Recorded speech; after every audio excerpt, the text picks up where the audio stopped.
Alright. Hello. We're so back. It's been a while. It's been a hot minute. But we're back on the grind, as they say. Alright. Who's ready for another couple hours of pressing the A button? Or more specifically, pressing the ZR button. Oh, you know, I should start the timer. Control stop. There we go. Starting where we left off at about 11 hours. I don't know how long I'll go today. But I've really been feeling like doing another one of these for a while, so... yeah. As per usual, we're gonna start here. Start by just pressing the R for about 30 minutes, just like this.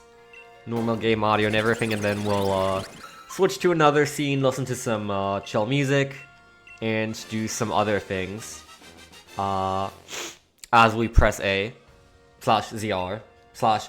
There's so many buttons you can use to match text in this game. It's kind of incredible.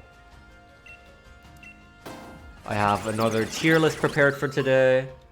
Couple small usual browser games, and something, well, I don't know if I want to call it something special, something different that I have been working on the last couple days that we will continue to work on together today. If all goes right and we have the time for it, I assume we will. I don't know how far we'll work either. We'll see when that happens. It's basically just transcribing a notes document into my notes style for a speedrun route.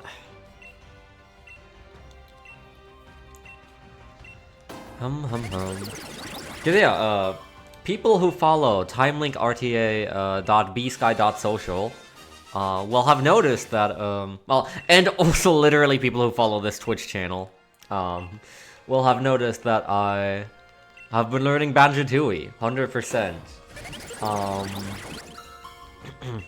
I did a stream where I set up the Ginger Manip save file, last time, and I can actually confirm, so I've gotten up to the point in the run now where we, get the white ginger and toxic gas cave, and I can confirm that it was white and it gave me the jiggy, which is very important.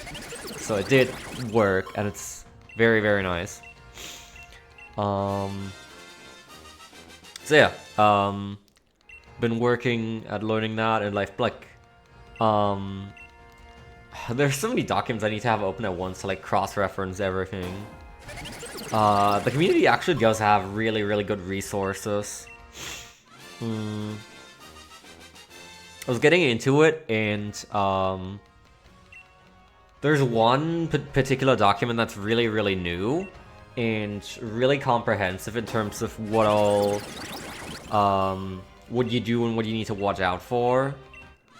And it basically details every step. And it also has hyperlinks to video tutorials of like every single trick used in the run, which is super nice. So I've been working at transcribing that into my own style of notes. Well, and adding a couple of things as well. Like it doesn't cover everything in super great detail.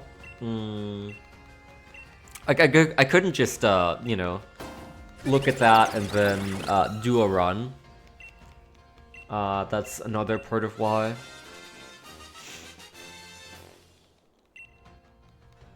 But it's been going well so far. Like, everything up to this point has been, like, shockingly easy. It's like, after you watch the tutorial, like, they're really well made. So, like, after I watch the tutorial on any given thing, I can get the trick or whatever within, like, minutes at a fairly consistent rate.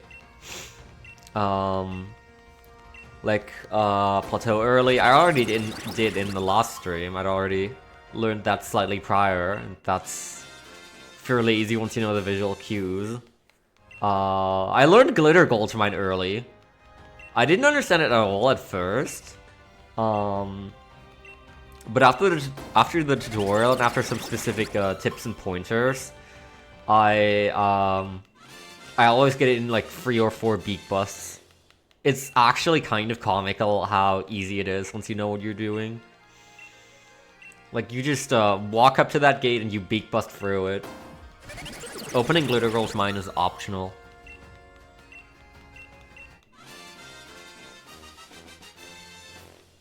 And what else? Oh yeah, detonator levitation for the springy step shoes Jiggy behind the waterfall. Turns out that one's apparently more difficult on Nintendo Switch Online because of lack of lag. But there's people have looked into finding a consistent setup for Nintendo Switch Online as well that differs from the N64 version. And once I'd gotten around to learning that, it was super easy. Like, actually, like 80% consistency rate. And you get 2 tries at it. I actually don't know. So, like, the thing is, with a detonator, you blow yourself up every time that you try the levitation, and you'd lose health. And at 1 health, the game doesn't actually let you try again. Naturally, because it would kill you. So we get there with 3 health, and so we have 2 tries at the levitation glitch.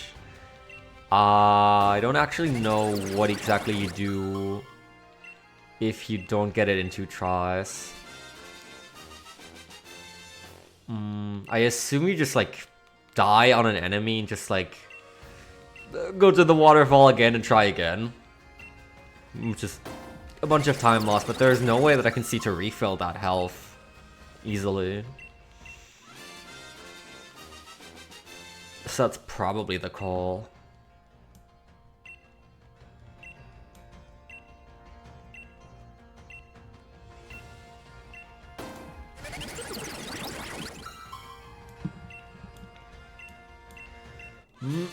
Anyway, hope everyone's having a great Sunday.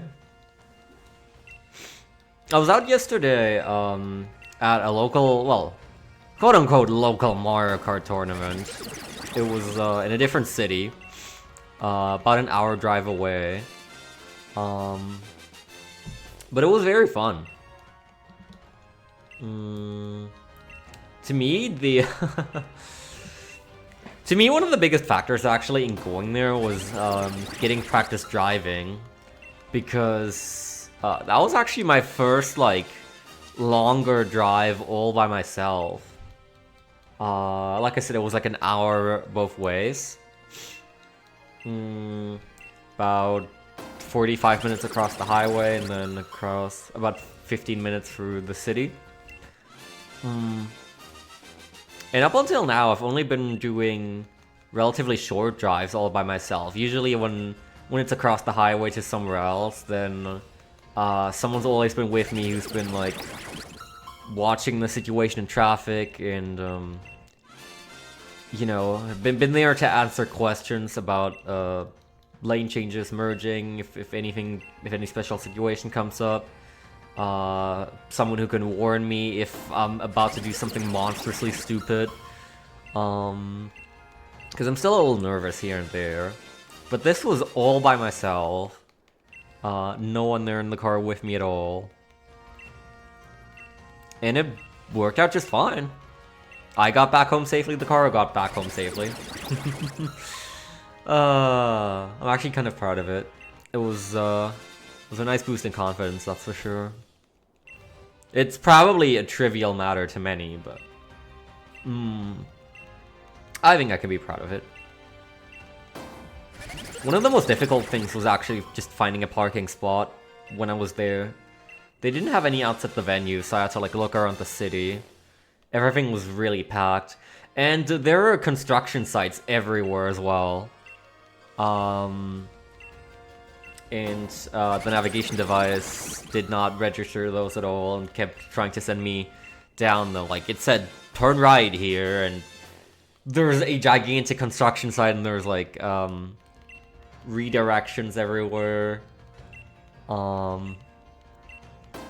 And I was flailing about the city for a bit till I found somewhere to actually park. So I had to take a little bit of a longer path to the venue, but it was still very close by, actually. Way home was completely smooth. So yeah, I'm very, very happy with how that went.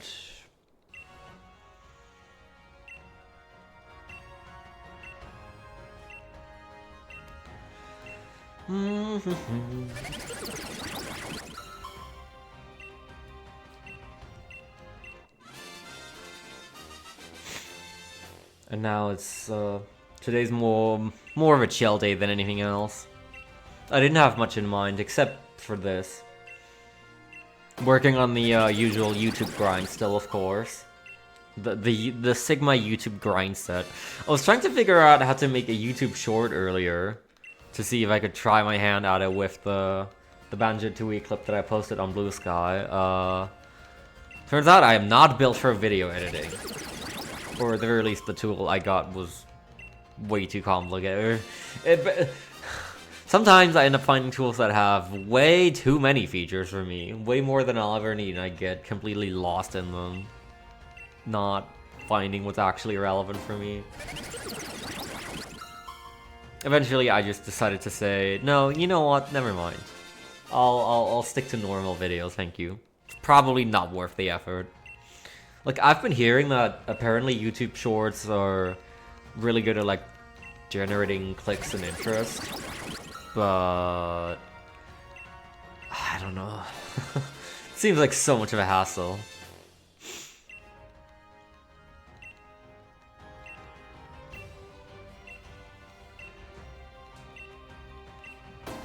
Especially when you do it all properly with filling out the blank space for the vertical format and like possibly giving like live annotations and stuff.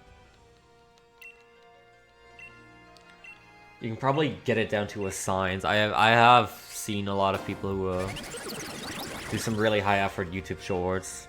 I am not one of them. I respect it, but I'll just continue hitting the upload button or the export button. I'm still actively. There's actually not too much left. Not too much content left for the main channel, like the big playthroughs. Those are almost entirely uploaded now. It's just about halfway through uploading the Magmello Free IL streams. And there's a couple more miscellaneous ones for the secondary channel.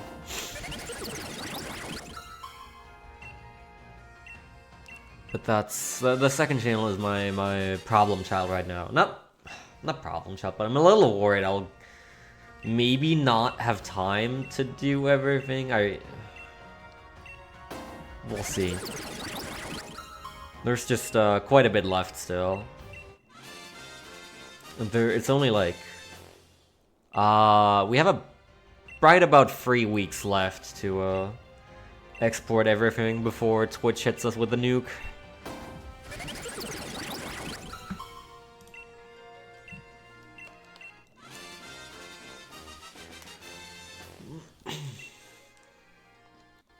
I feel like this entire incident would have warranted like 3 months at the very least. Maybe half a year. I guess I can already be glad that it was 2 months and not just a month, because I would not have gotten nearly everything in a month. Still. Like, every single day I like wake up and I just start working on downloading stuff and uploading stuff. Like, every day for the past month. Nearly every day. There's BSG, of course, where I took the liberty of not dealing with it. But every other day, it's been a little dreadful. That's just what happens when you have 2,000 hours of content highlighted on your channel, I guess.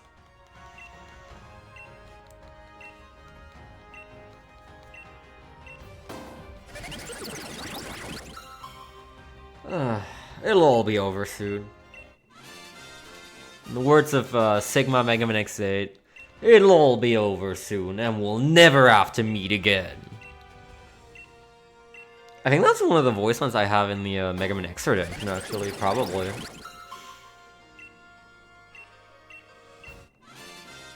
I'd imagine I would have included that one. The X8 ones were the most difficult to rip, just on basis of there's no good, clean rips of them anywhere on the net. So I had to just get them straight from the game files, which they were not very neatly sorted, so looking for them was a little difficult. They were like not properly labeled at all, and like there's like in cutscenes, like characters basically always alternate their text boxes, but in the game files it's just ordered by character. So if you're looking for like the back and forth in a cutscene, you have to like jump back and forth like 500 files every time.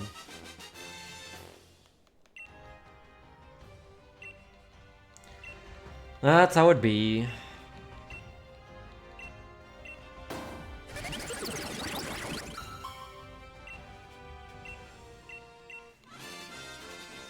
Oh yeah, actually, speaking of which, I wanted to turn the volume up ever so slightly for them, because I noticed sometimes they get drowned out, and for the high price of 1,000 channel points, I would like to have them come through. Not too much louder, but just a bit. I actually already spent a while like adjusting the volume of each individual clip, because like the Kirby voice acting clips, for instance, are quite a bit louder than Master Albert and Honk and the Mega Man X clips. It's been a while fine-tuning everything. Eventually I want to look into giving a slight visual indicator on stream for a redemption as well, but I would need to sit down and think about how to do that. There's still so many other things on my to-do list as well. Like, I want to revamp several of my layouts to have like a panel that cycles between my various socials. Revamp the starting soon screen again slightly. Look into simulcasting on YouTube. But I just like, man, I work like every day, and there's still so much to do. Been chipping away at thumbnails for a lot of the projects that didn't hit YouTube until now quite a bit. I still need to get to Banana Mania, actually. I now have the uploads for a couple PBs, and then the Pikmin 4 playthrough scheduled 1 video a day. I have thumbnails for that, I have thumbnails for Skyward Sword HD. The Banana Mania needs to go live. But that one that one's gonna be difficult to make thumbnails for. There's no like good cutscenes or like focal shots of the characters.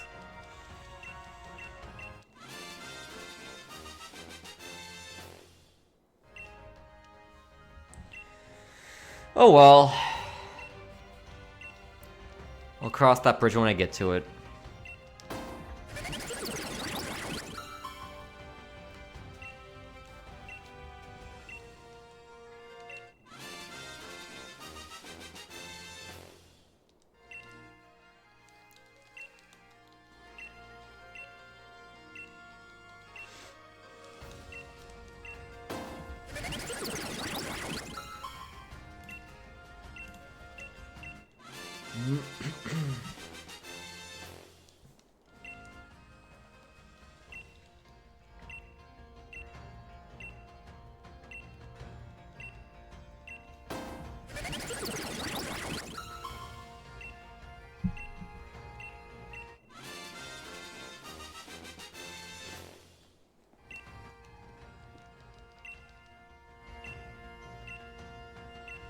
I have not been looking at my Arctozolt at all. I mean, I should generally try and, before I actually look at them, get like... Ideal would be like 3 or 4 boxes worth, which is like 90 to 120 Arctozolts. Just because I want to be rid of the fossils in my inventory. So that actually, I can also soft reset the other ones reasonably without having to give 100 fossils to 100 Pokemon in my box. I think I already have like 2 boxes of Pokemon just holding fossils. Just so that the, I can just hold ZR and it'll select the correct ones for me. I need to not have any of the other ones in my inventory.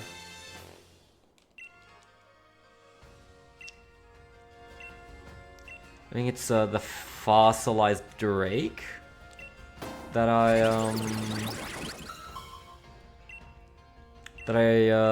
gave to like a box of Ralts, because otherwise I'd get was it Dracozolt? I think it was Dracozolt. And I do not want that. I mean, eventually, yes. Right now, no. I'm not sure what my next hunt is gonna be. Maybe it'll be Dracozolt, who knows. It depends on how many fossils I have of each type still. Obviously, I have like way more of the sword fossils than the shield fossils, which is partially why I'm doing this, to like empty them out.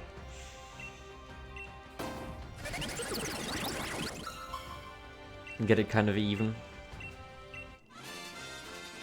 Because I think Arctozolt uses both of the sword fossils, or the fossils that are more common in sword when using the digging duo. I so wish that you could just toss items, but no. Actually, I'm thinking about, can you sell the fossil? I don't think so. I remember like, this was a whole while ago, but when I was like setting this up, I remember being completely stumped at having like 5 times as many sword fossils as shield fossils.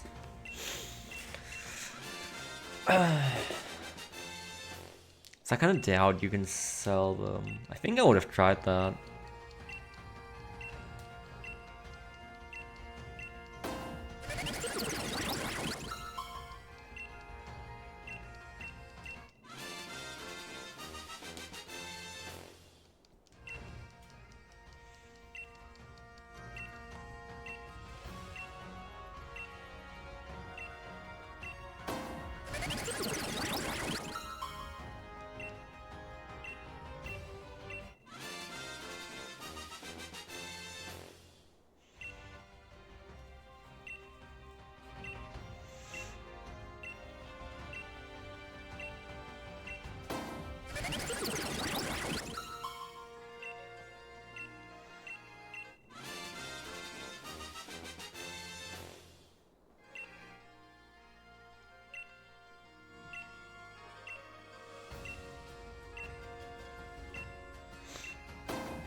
Apparently some people live or die for this content. I'm happy to provide in any case. Even if I'm just doing something else on the side.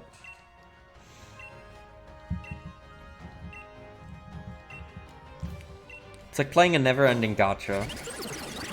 Maybe the next one, the very next one could be the one. Every time.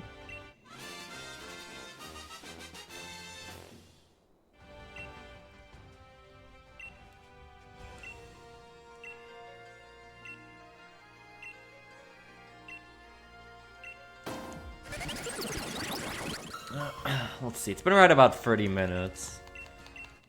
We're gonna revive one more and then I'll check my boxes, see if we have anything. And then we'll switch to the other scene.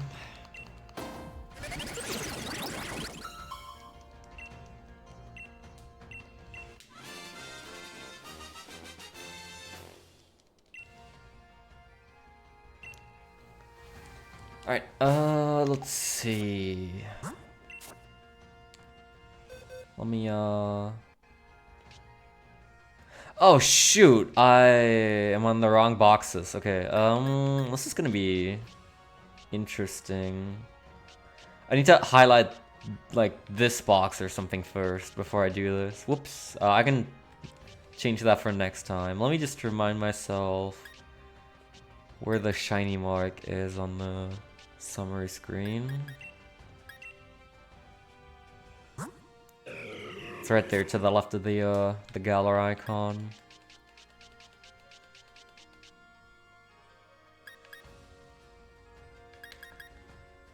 Let's have a look-see.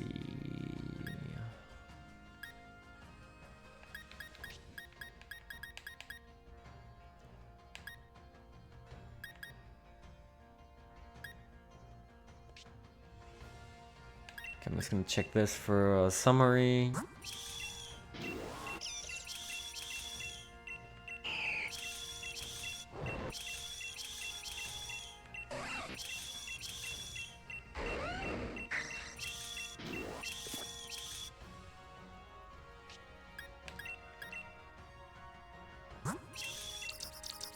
Oh, these are shiny Milcery.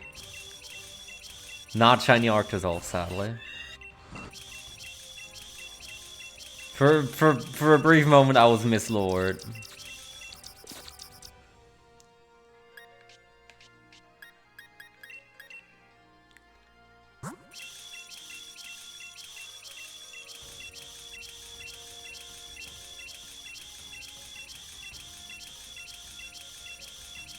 One in 4,000.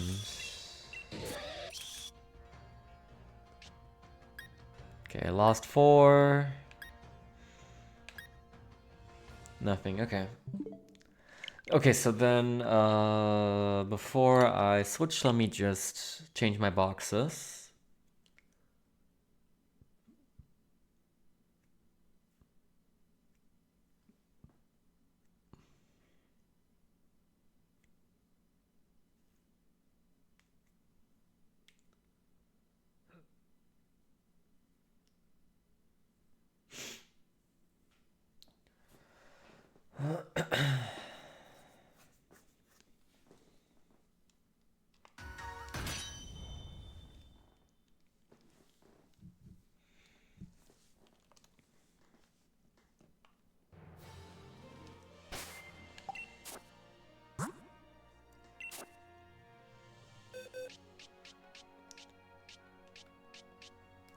Let's see, we'll put you here.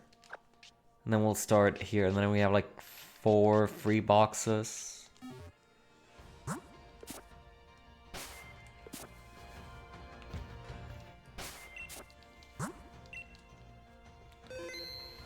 Very well. Then let's make the switch. I'm gonna turn off the game audio. My end and yours.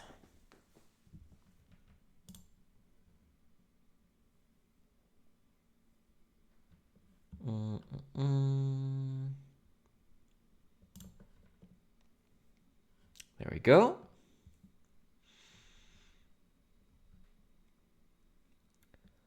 Alright, let's turn on the music.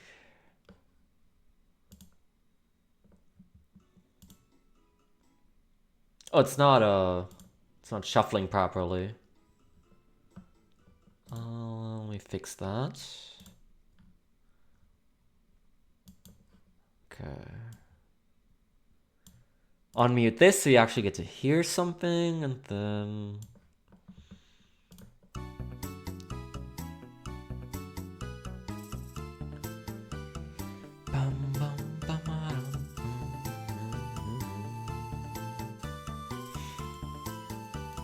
Let me just check if there's anything else I need to set up.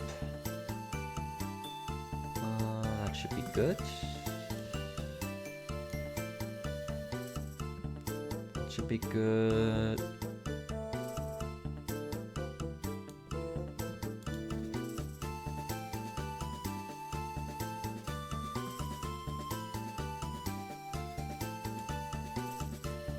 Alright.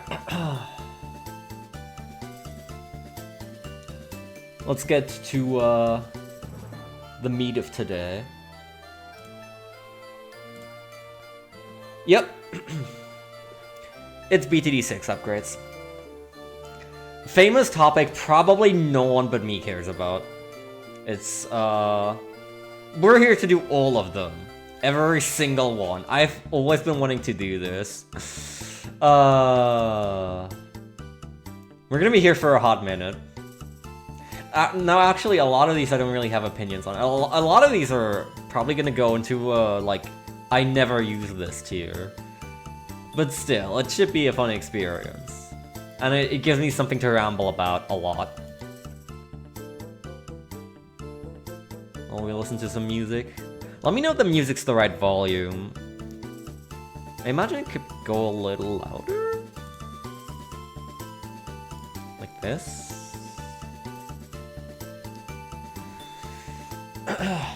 If anything's off, let me know. Alright, let's start pressing ZR again. Alright, first we have to make the correct tiers, of course.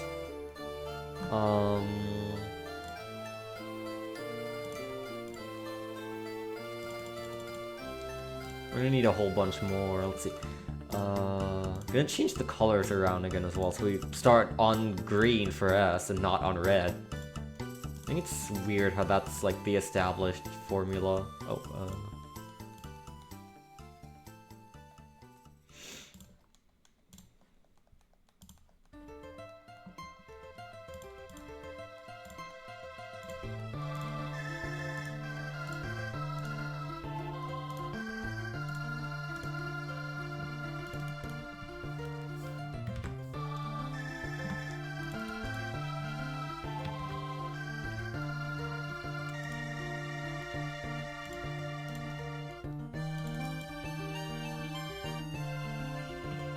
obviously gonna need an S+.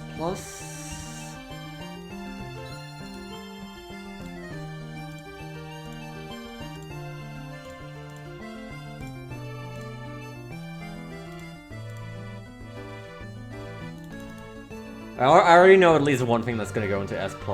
Then I imagine we'll need like... we'll probably need at least A+ and A-.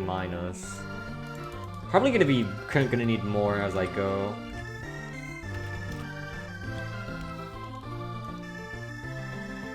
Let's see where it comes up.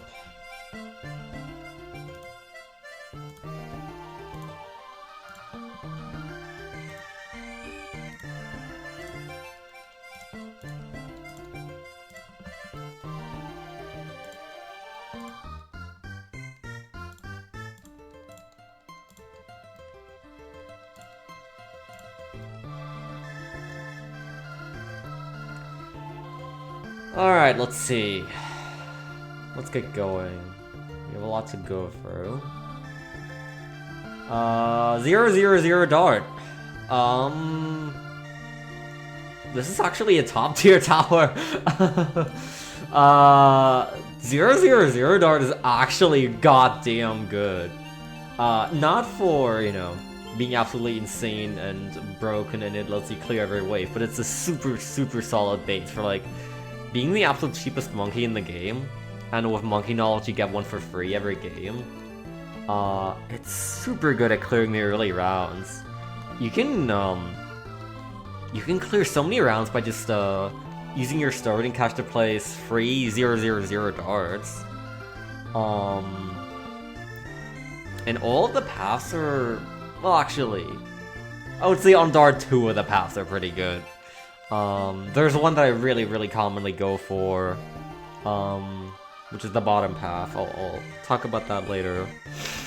But yeah, 000 dart on its own It's quite good. I'm thinking about...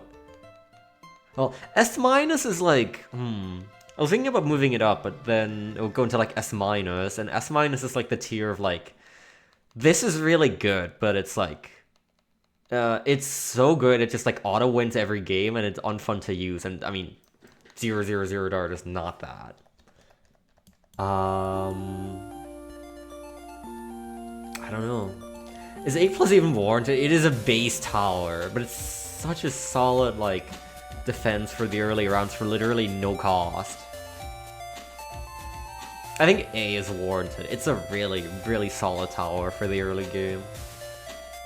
100. This is... I do have the wiki up just in case. I think this is sharp shots.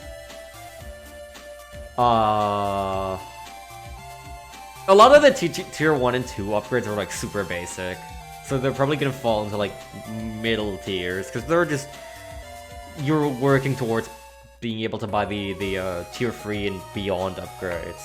Like, tier 3 is when you start actually getting into the path system. For those who don't know, so every monkey has 3 upgrade paths, which is why I'm like referring to like 100, 025, etc, etc. And there's several restrictions. You can only have one like main path. You can only have one path in which you invest in a tier 3 upgrade or beyond, and you can only have one other path on top of that, which is called your cross path. That's something I'll commonly be referring to. So 10 or 1xx, I guess, because it doesn't really matter. Like right now we're just ranking the first upgrade on the top path. 1xx increases Pierce by 1, I believe, which, you know, it's alright. It's cheap. It can help. I tend to not go for this because I think usually the best thing on Dark Monkey is main path bottom and cross path middle. Because the middle cross path is shot speed, like, you know, fire rate, which tends to be better. But there are arguments to be made for top path. 2xx goes in the same tier. This is very sharp shots. It's just an upgrade of sharp shots. That's gonna be the case for a lot of upgrades as well. It's alright. I won't hate you if you pick sharp shots as your cross path on a Dark Monkey. Spiko Pulse. I think Spiko Pulse like a C+. Let me add new C tiers. So Spiko Pulse obviously has more power. It gains like, I think it gains the Dark Monkey like twice as much Pierce. And the refire rate suffers a lot. I forget. Let me just look this up on the wiki. I forget if this already has the ricocheting balls. Spiko Pulse. Rebounds off of obstacles. Okay. Pop up to 18 balloons per shot. Deal 2 damage and pop frozen. Increases range by 15%. Bounce off obstacles can read the same balloons again. Attack slightly slower. Yeah. That's the gist of it. I feel like Spiko Pulse on its own is not very worthwhile. It becomes worthwhile when you go to Juggernaut and beyond. Because I feel like one of the main reasons to go top half on Dark Monkey is for being able to pop leads.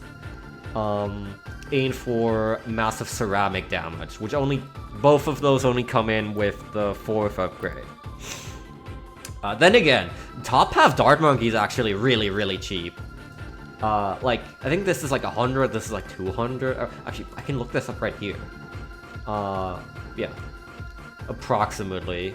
And then Spiko Pulse not a lot higher. And even Juggernaut and Ultra Juggernaut are actually not that expensive. So this is alright, but again, this just feels like a step towards 4XX, which is Juggernaut. Juggernaut is... Let's see... This doesn't belong to A, this belongs into B.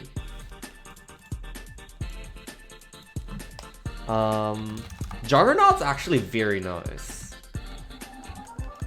If you need, like, help popping leads and ceramics, I guess for leads it wouldn't be my first go-to, but if you're, like, playing a specific challenge, maybe, if you're going Dart Monkeys only, or if on, like, the daily challenge, you happen to be locked to specific things, or you're, like, in an Odyssey or whatever, then, Juggernaut's quite good. Like, I think with Juggernaut, they buffed this in BTD 6 such that it, splits into several ones, right?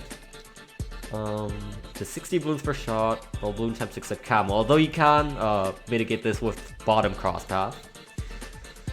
Plus 3 to ceramics, plus 2 to fortified, attacks a little faster than Juggernaut. Okay, no, wait, the popping thing was Ultra Juggernaut, okay. But yeah, if you have like a straight line that you can place this guy on, and just send all of the Juggernaut balls straight through it, then hell yeah.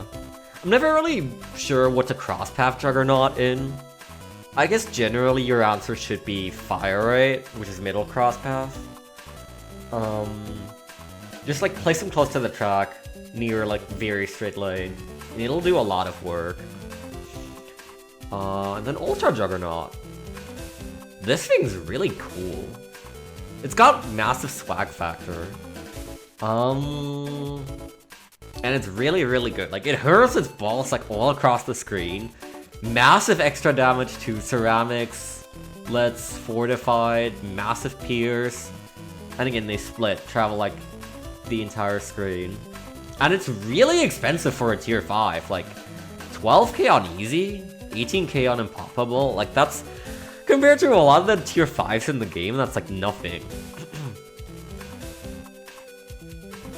This is... I think this is the combined cheapest tier 5 upgrade, like in terms of cumulative cost. Which makes it a decent option to just like slap on top of a build, and it will be decently effective. I want to say it's not that good at dealing with Moab class. But still. It's a very, very good addition to basically any build, I feel. Feels very fun and very satisfying. I'm gonna leave Paragons for last, because I'm just gonna rank Paragons in their own tier, basically. So that's Dart Paragon. We haven't even talked about the other paths yet. Let's do that first. Wait, actually, I think these are misordered. I think this is faster shooting, and this is even faster shooting. Both of these go here, I think. This is the dominant cross path for Dart Monkey for me. Because I don't use middle path at all. Like, I don't go into tier 3 on middle path Dart basically ever. But the first two upgrades here are very, very nice. They're very cheap, and they actually do a lot. X1X is 15% fire rate increase. X2X is 33% fire rate increase from base. So, pretty good, especially when you consider all the upgrades on the bottom path that it really, really helps out with. And it does do a lot on Juggernaut as well, naturally. Triple darts. As mentioned, I basically never go into tier 3 and beyond here. Actually, triple darts is alright still. It's nothing to... I don't want to do it too much injustice, because 3 darts instead of 1 for relatively low cost is actually pretty good.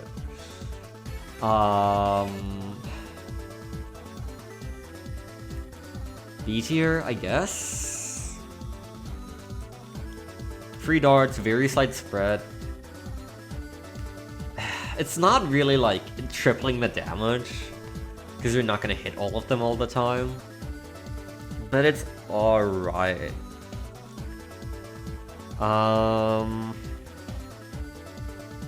It's actually it's a better tier 3 than Spike-Uphold, but it's not better than on what we have on the bottom half. It's just alright. It's like solid middle of the road, so B tier is fine. Super Monkey Fan Club. I never invest in this. I feel like it's way too much money for the actual effect. It can be, once you've, like, you know, taken the hurdle of purchasing it, it's alright. You can use it to decent extent, but you also need a lot of, like, base starts to actually buff up. So this is an active ability. Converts up to 10 nearby dart monkeys, including itself, into super monkeys for 15 seconds. Regular attack speed also increased. So, it's an ability that gets better the more 0/0/0 darts you place down, which, as mentioned, they are very cheap, but you need the space to do so. But I don't know, like, at a cost of, like, about 8,000 on average, I just, like, never see myself using this, ever. When I could be going bottom half instead, and getting one way better Dart Monkey for, like, half the cost. I feel like this is something I've only really ever used in, like, daily challenges and such. It's really alright at what it actually does, but I never want to use it, you know what I mean? So I think C- is alright. And then we have the upgraded version, which is Plasma Monkey Fan Club. What's there to say? It's an upgraded version of Super Monkey Fan Club. I don't know if I have any different feelings towards this. Probably not. It does its job. I never want to buy it, but it does its job. I guess you buy it for Apex Plasma Master, but that's about it, I feel. Especially this one is quite pricey.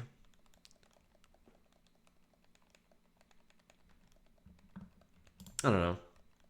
I'm just never feeling this.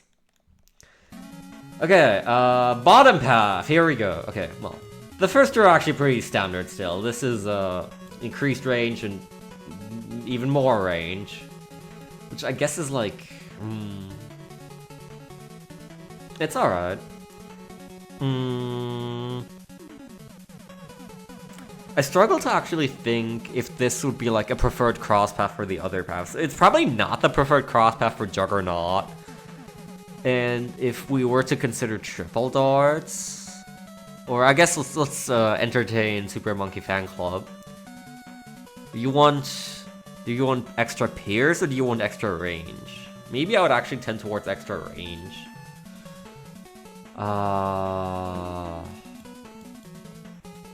But I don't know. I mean, these are still just tier 1 and 2 upgrades.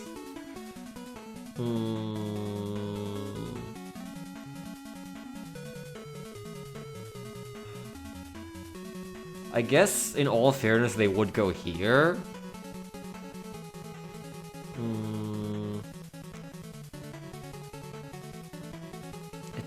I feel basically the same about extra range and extra pierce. There are situations where you want them. Like there's situations for both. And I don't feel like I have a super strong preference for always grabbing one over the other. So yeah, sure. Oh, let me huh? Okay. Strange. Here we go. Crossbow. Heck yeah. Crossbow is really, really nice. Fire rate up a significant amount. Actually, wait, sorry. I missed one detail. This grants camo detection. This grants camo detection, which automatically moves it up like several tiers. Because, yeah, this does end up being the preferred cross path in quite a few cases. I almost forgot. it probably moves to like here, I would say. So yeah, naturally this has camo detection, thanks to X2. Really nice firing. I think base pierce is increased. Crossbow. Yeah, pops 3 layers of blue in every hit. Gains 1 pierce, increased projectile speed, and a lot of range gain. This is actually a thing on this path in general. Even beyond these upgrades that are just range upgrades, every single one of these also gives extra range gain, which is very nice. Crossbow is also like super cheap, at like 600-ish, and is a super easy option to pivot to for early game. Crossbow has you covered on camo detection for like, let's say until like around 35-ish. It can take care of like everything early on its own. In general, like it can take care of the first 15 rounds or so on its own. Super nice. Sharpshooter. It's even better. Sharpshooter is crossbow but improved for not too high a price. Damage up, range up, pierce up, fire rate up. It can land critical hits, which do even more damage, and it does not land them infrequently. So this is a super easy pivot for like this takes care of Moabs by itself.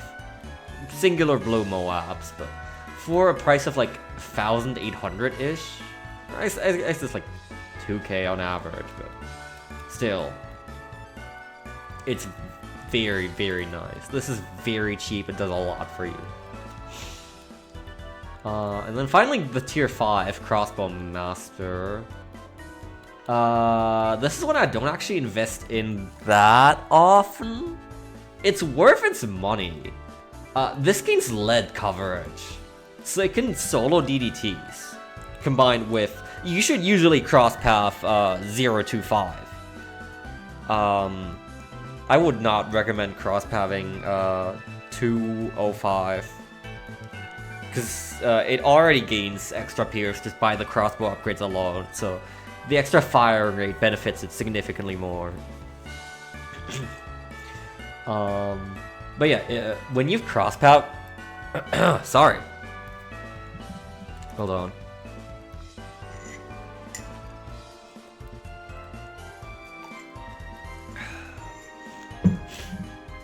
When you've cross-pathed to 025, this takes care of a lot of dangerous DDT waves basically by itself, which is really, really nice.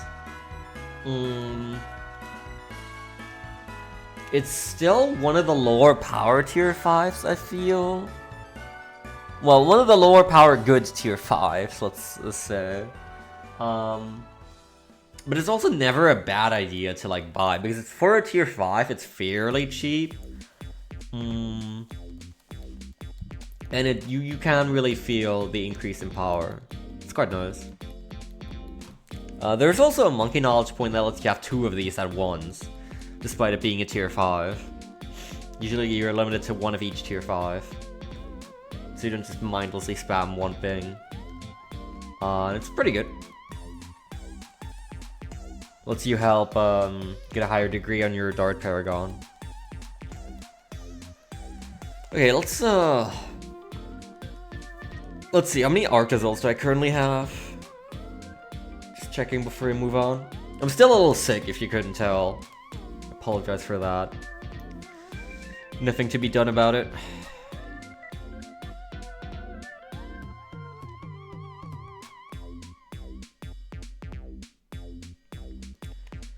We have... We can keep going. I don't think I'm gonna run out of fossils anytime soon. Okay, 000 Boomerang. Yeah, I think B is about right. The 000 Boomerang doesn't do nearly as much as the 0-0 dart. It's... I want to say it's about twice as expensive as the 0-0 dart. If you can find a good spot for it with like a little loop for the boomerangs to go around, it's alright. But in most spots it tends to have significantly less DPS.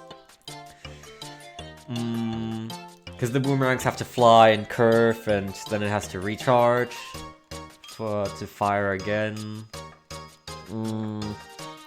It tends to not be that great. Usually, you're not going to be relying on a 0-0-0 boomerang for your actual defense. You're going to be placing it down because you want the upgrades.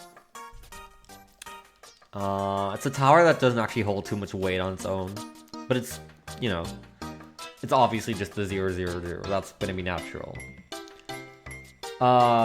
This is Sturdier Boomerangs? What is it called? That's not the actual name. It's a pretty good tier 1. Actually, before I say anything wrong, let me take a look at the page. Improved ranks, that's what it's called. It gains extra peers. I think it's, yeah, it's +4, so it doubles peers effectively. That's quite nice. I tend to cross-path with this, I think. Let me see. One of the most hot ranks. Oh yeah, faster ranks. There's only one instance where I cross-path faster ranks, yeah.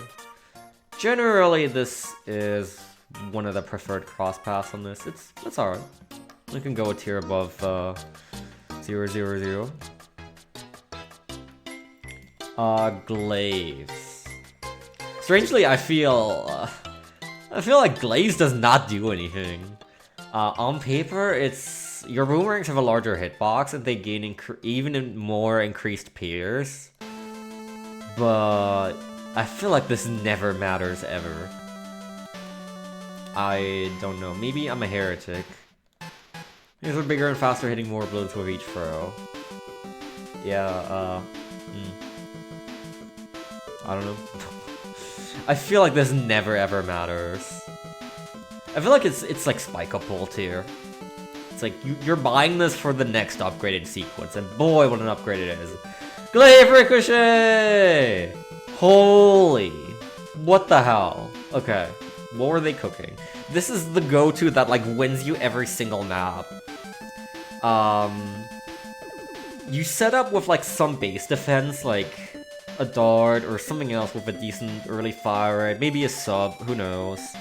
Then you pop down a boomerang, you go to 3XX, and then 3XX into 4XX, or like, I guess you would go 3XX, 302, 402. That just has you like, actually set until like round 40. It's crazy, and its price is not high. I think it's like 900-ish? Not even, yeah, what the hell. So this causes the Glaives to just bounce from balloon to balloon. Glaive Ricochet still has some restrictions on how far it can bounce and how often it can bounce, but it's still incredibly valuable. I'm gonna jump ahead a bit here. This combined with this crosspath, Red Hot Ranks, which gives it +1 damage, is really, really good. Same goes for more Glaives, which is just an upgrade of this in every way. Faster attack speed, further bounce distance, you can bounce more often. It's really, really good. Girder Pierce, +1 damage to ceramic. Attack speed triple, Jesus, yeah. And this one's not too expensive either. Super, super great. This is like it's like a brain dead strategy, honestly. Plopping down a 402 boomerang, it does so much for you. It's actually kind of incredible. It just solves most maps on its own, and this holds its weight like until the end game, basically. It eventually starts falling off at like maybe like 90 or something, provided you leave it at 402. If you were to upgrade it to 502, now I'm actually not sure where to place this, because is this also an S+ tier?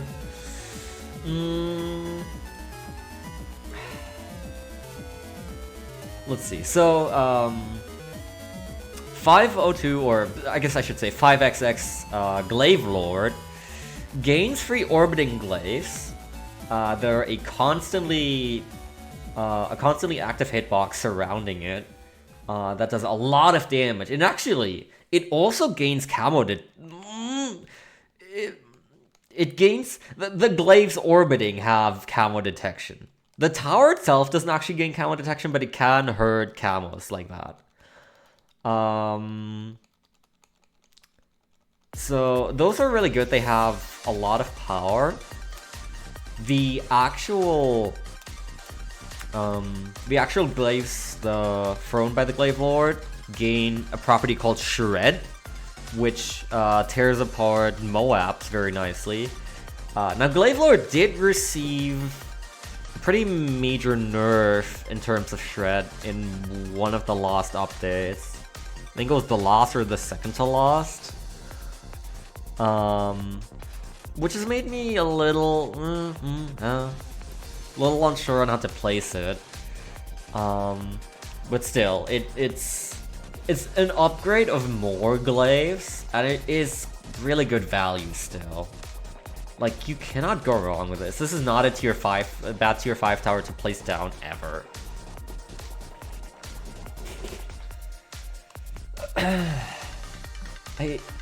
I think it probably warrants S+. This is one of the towers that I did my 2-tower challenge with on Frozen Over. It was this and 205 Dartling.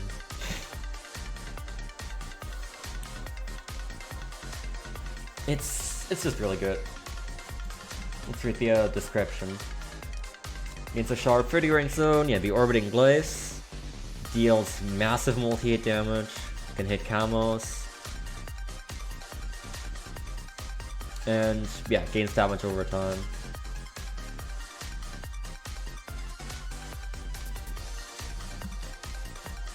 Okay. X1X. There's going to be a lot of these upgrades in C tier. There's only one instance in which I buy this, and that's if I go for bottom path. Was it bottom path? Yeah, it's bottom path. Bottom path boomerang. This is, I mean, as I've said, as far as glaives go, the obviously dominant cross path is just red hot rangs, which makes this just not worth it. I think these are both just faster throwing.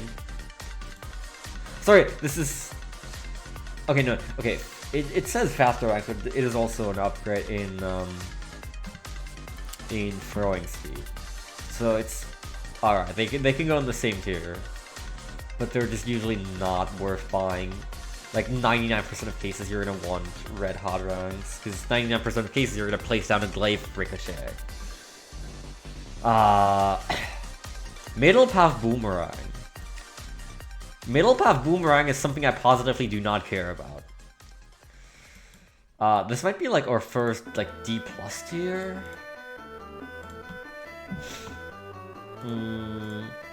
Because I do not recall the last time that I've used a middle path boomerang, honestly.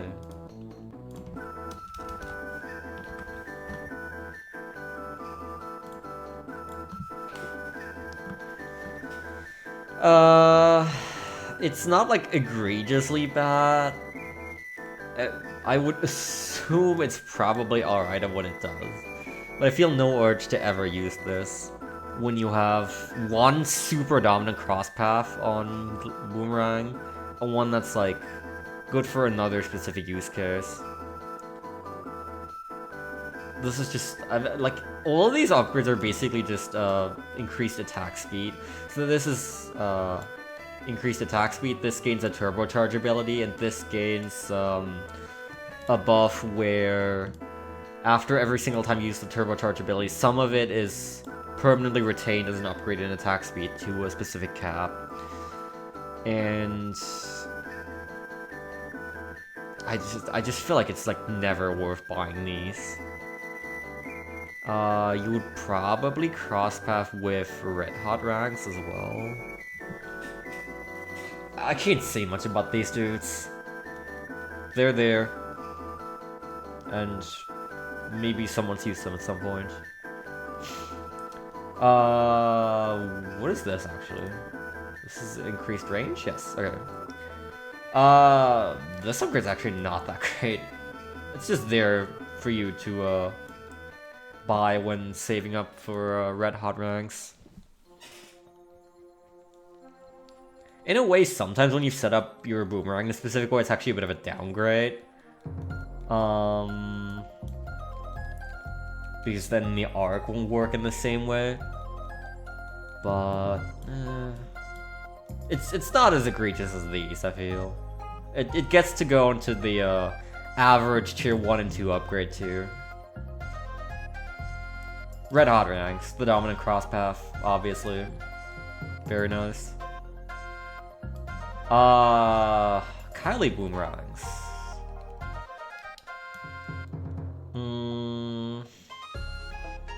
So Kylie boomerangs fly straight instead of in a circle like arc, and they actually linger a while at like the peak of their throwing arc. They like rotate a bit and deal some damage there, and that's actually pretty nice. So this again, place in straight lines like the Juggernaut, and you can get some good value out of it.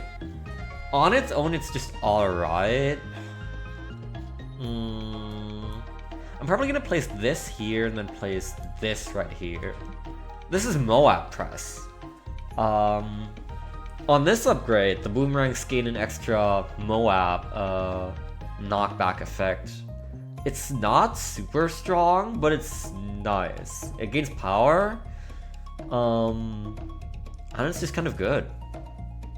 It's a decent addition to any build. There usually tend to be better things, but you're also never really going wrong when you buy this, I feel. It's a fun path, I would say.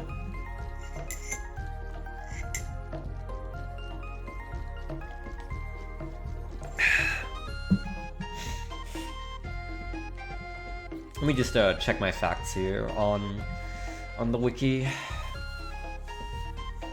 Pierce improves to 18.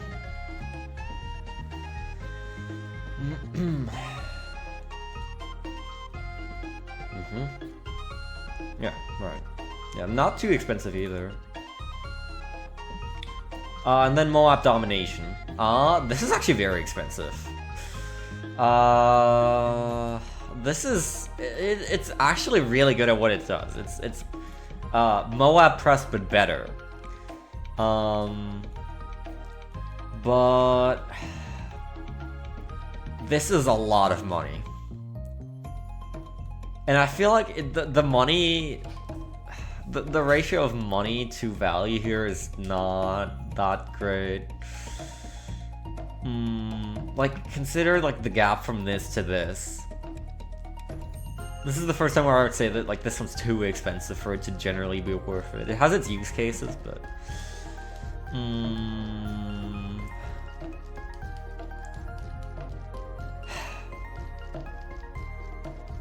I feel like you're better off just, like, buying more, XX4 boomerangs. I guess you should buy, X or 024 in most cases. Yeah, as mentioned, bottom path boomerang is when middle cross path is actually best. Faster throwing. And Glaive Dominus will have to wait until the end. Well, I don't think I have many strong opinions on it either way, but...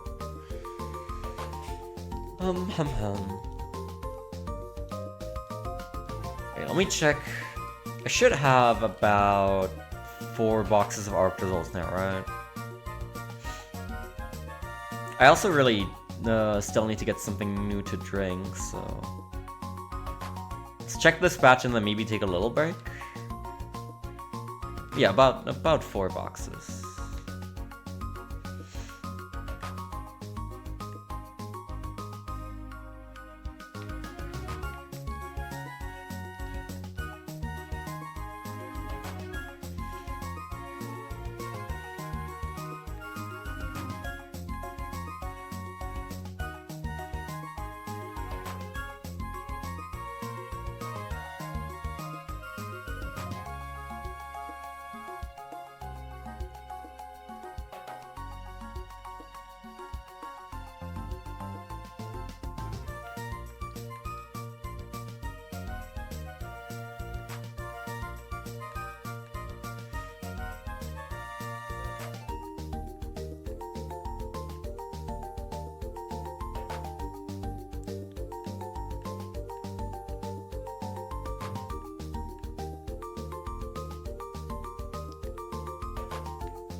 Did I actually go for the entire box? Let me just check the last couple to be sure.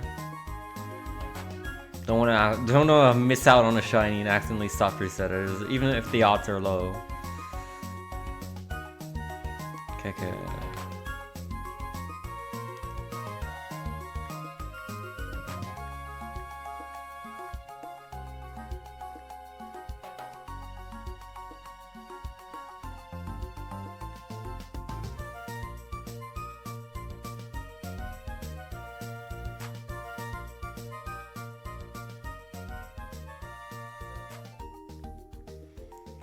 I think we're all out of luck on this batch. Probably already through the box. Yeah. Unfortunate.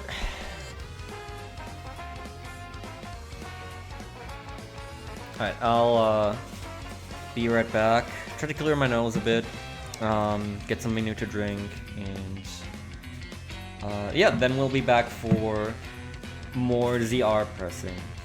I'll run some brief ads while I'm gone. You will not miss anything.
Alright.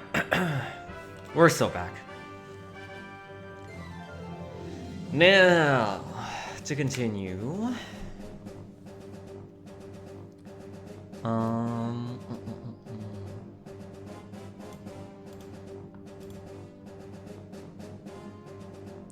Okay, where were we? We just finished Boomerang. Bomb Shooter. This is interesting. Let's see. 000 bomb. You really are a soft fool, X. Thanks, Dr. Psyche. I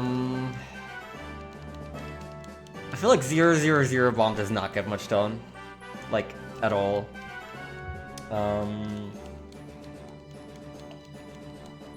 It's got really low firing rate.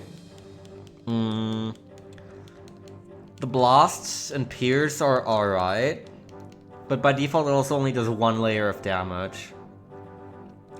I feel like 000 bomb couldn't even handle like the first couple of rounds. You basically need to give it some upgrades, and even then a lot of its upgrades I feel like aren't that great.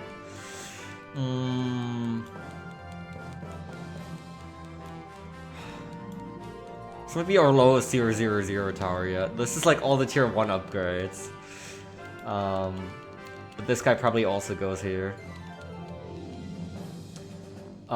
This is bigger bombs, I believe. Let me be sure. I don't actually use bomb shooters that much.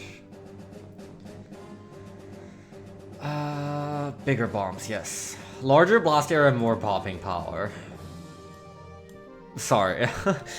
That is not what it needs to improve on. That's like the one thing it was already good at. This is an upgrade that you're buying to get to the upgrades in sequence. It's not that expensive, I think. Yeah, but still. This is the one that actually does like a damage up, I think. Right? Yeah, exactly. +1 damage and additional +10 pierce. So, I'd say this one's even above Spike-Pulled and Glaive. So this one actually has an effect. It's still not amazing on its own. It probably goes into B-, but yeah, this one actually does something. My goodness. What's up, past? Yep. We're here ranking balloons. Well, specifically we're ranking monkeys. Been meaning to do this for a while, but lately I haven't had much time or inspiration to do shiny hunting streams, so we're doing it now. This is really big bombs, I think? Yeah.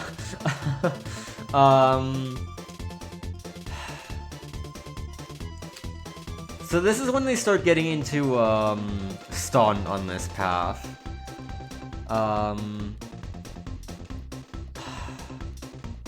They also start dealing more damage. And then let me just take a look at all this. I don't use bomb shooters much. I do.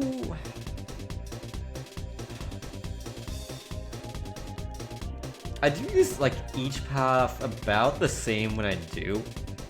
So I feel like there's no really bad path here, but they're all fairly expensive for fairly little payoff, I feel. How much does this cost? About 1,000-ish. It's alright. I think it's a tier 3 that's about on the same level as triple darts. It does some pretty nice stun. It does 4 damage now. You can probably feel the effect pretty well.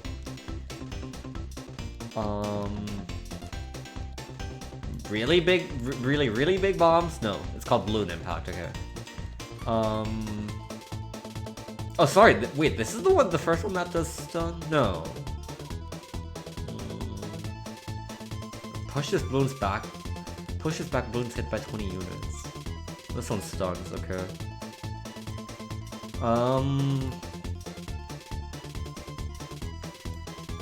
Yeah. It's... If you're going down this path, then I suppose this is pretty good.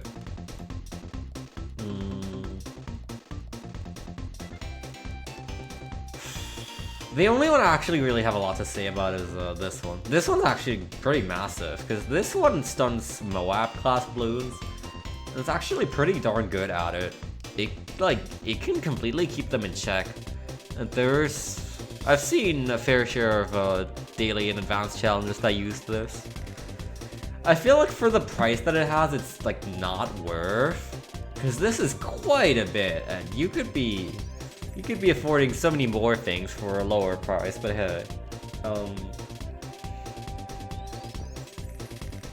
It's alright.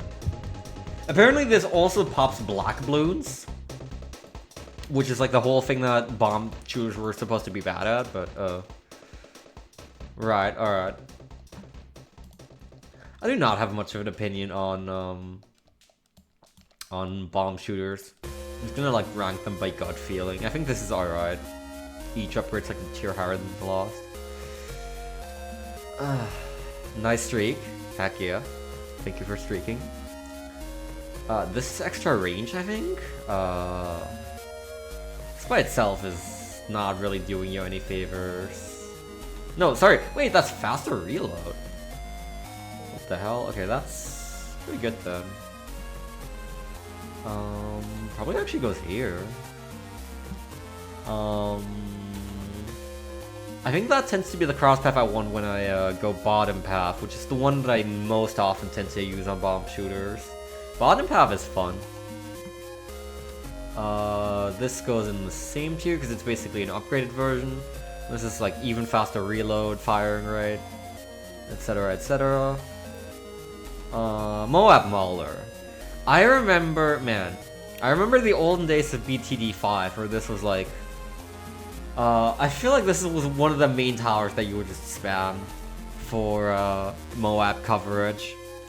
Because back then, I don't know, I feel like there wasn't really that much better aside from Super Monkeys, which were very expensive. And Moab Maulers are actually very inexpensive.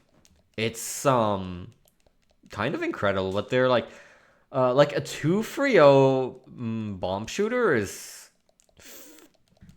I think it got a little worse at dealing with Moabs in 6, but like for the relatively low cost, it's still alright.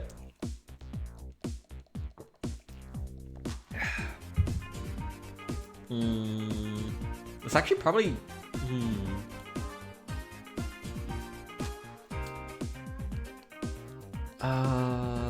No, yeah. This is better than Bloom Impact or Bloom Crush. This is a super solid pivot at any time.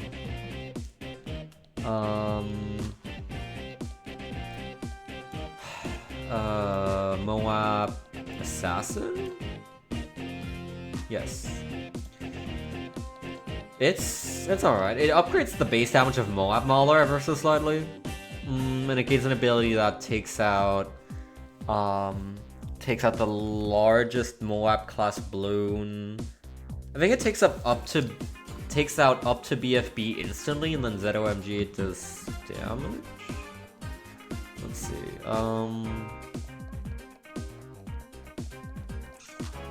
Okay, it doesn't say. But it's pretty good, yeah. I almost wonder if it should be A+ tier, because it's not actually that much for the upgrade. And it's like a decent power up, and the ability is quite good. Moab Eliminator, I feel like this is too much money to be worth. The payoff is alright, but like there's quite a jump in price here. This is like 10 times the price of a Moab Assassin. I feel like just getting additional Moab Assassins is usually more worthwhile. It is obviously eventually worth just getting 1 tier 5 instead. But I feel like in most games it tends not to be.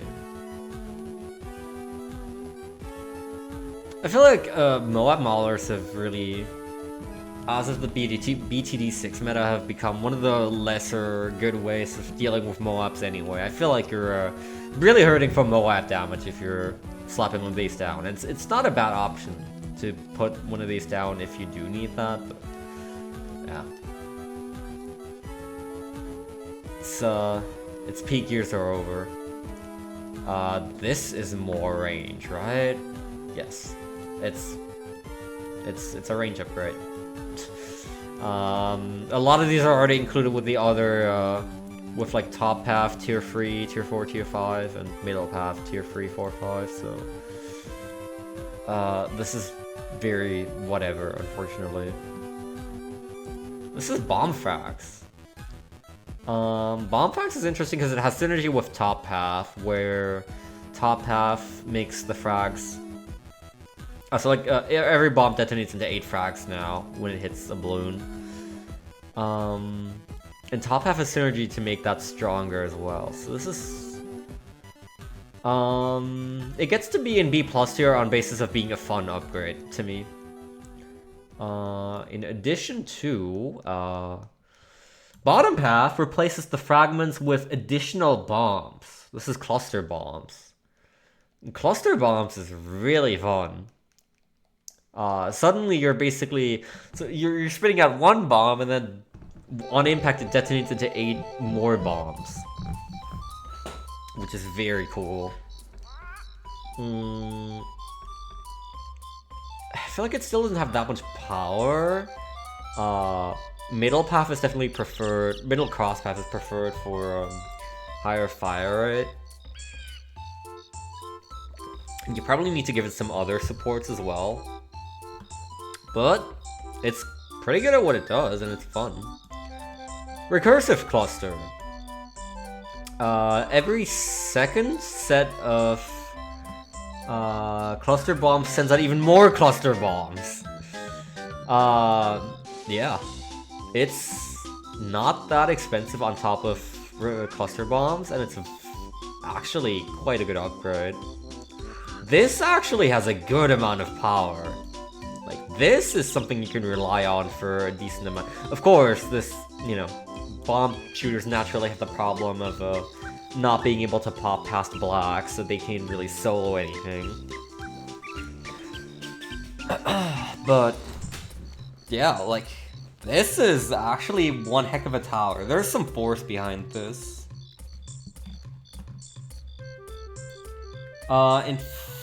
Okay, this is gonna go quite a few tiers lower. I do not think this upgrade is worthwhile. This is, what is it even called? Bomb Blitz. Deals much more damage and gains passive bomb storm ability, which only activates when lives are lost. Okay, apparently it deals twice as much damage, which is actually more than I knew, but... Oh, and recursive explosions every shot. Maybe I've been underestimating this, actually. But I feel like I never buy this. I feel like when you're investing in this as a tier 5, your defense is missing something. I feel like this should be like... This should never be your first tier 5, or in general. I'm like really struggling to think of situations where you would want this. Where this is like actually like... You're getting into a situation where you spend 30k on this over like any other tier 5. I guess like for the funsies. Cause recursive explosions every shot is quite fun. But I don't know. I guess I can't on basis of the power upgrades, I can't go too harsh on it, but I usually go to 4th upgrade and then stop.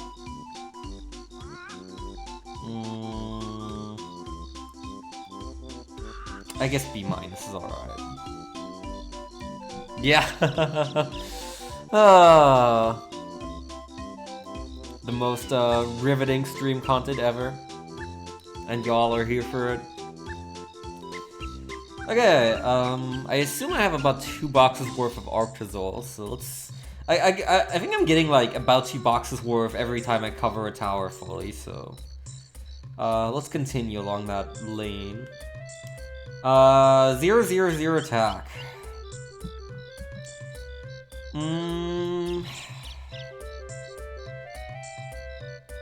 Yeah, I think B- is solid. 0/0/0 attack is not very good at doing things by itself, but it is a fun tower. In general, I feel like attack shooters are one of the most fun towers when you find a good spot for them. Where there's like a tiny circular enclosure that the balloons have to wander around, and you can get so much value out of it. And when you have a decent spot for, like, say, Park Path, then a 0/0/0 actually does alright. Not good by any means, or like not great by any means, but it does alright. This is faster firing. Let me make sure.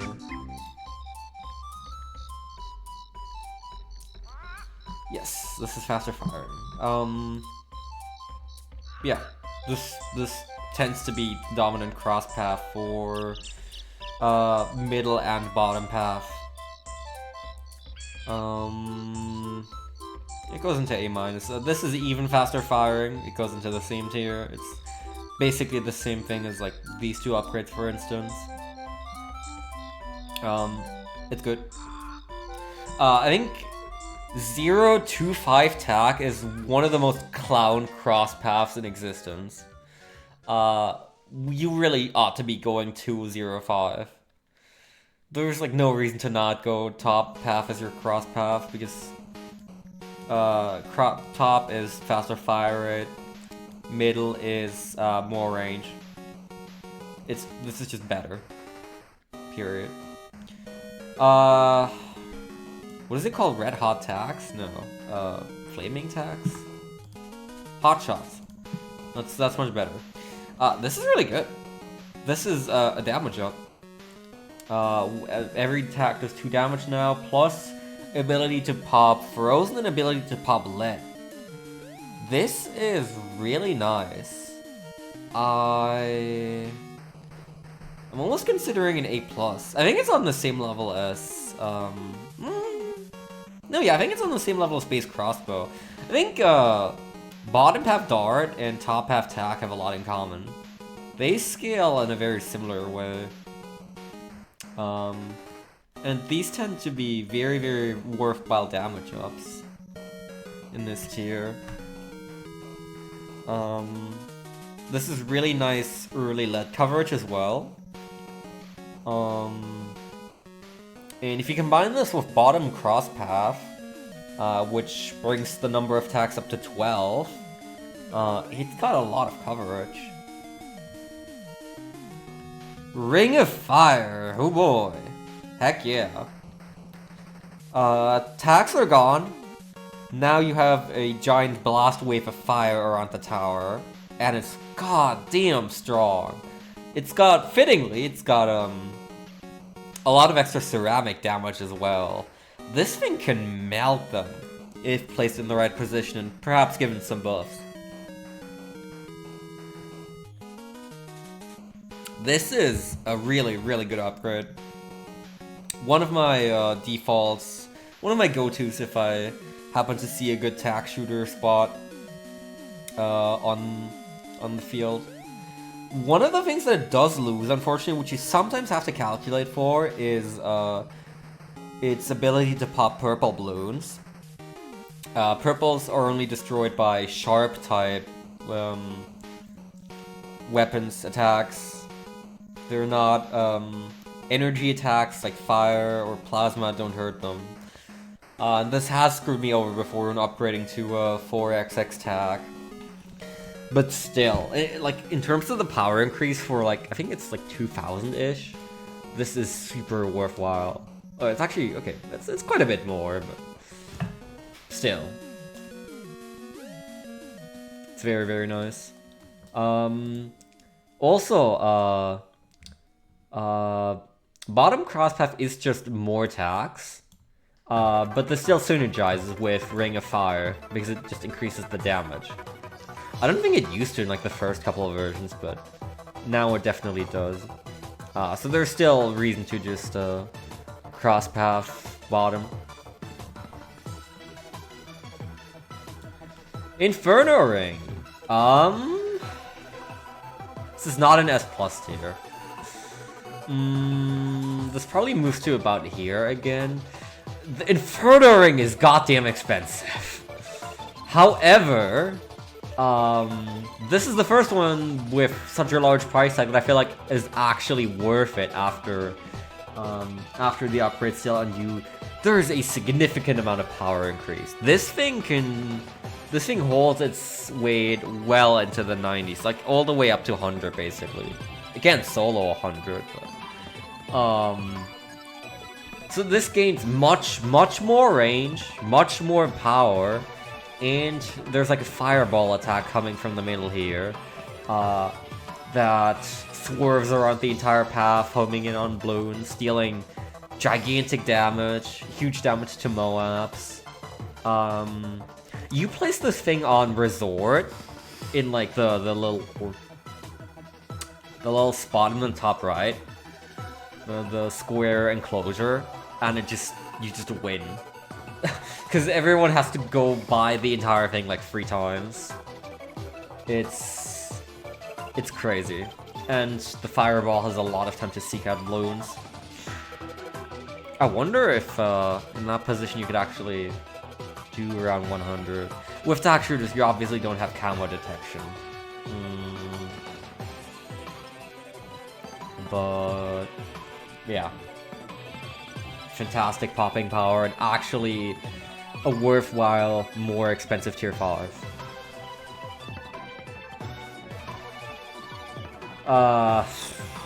It's the clowns. The clown upgrades have arrived. This is extra range. It's sometimes worthwhile, but I feel like these go here. I feel like I just laugh at these upgrades more often than I take them seriously. I don't know. They're not useless by any means, but cross path top or bottom instead, please. Blade shooter.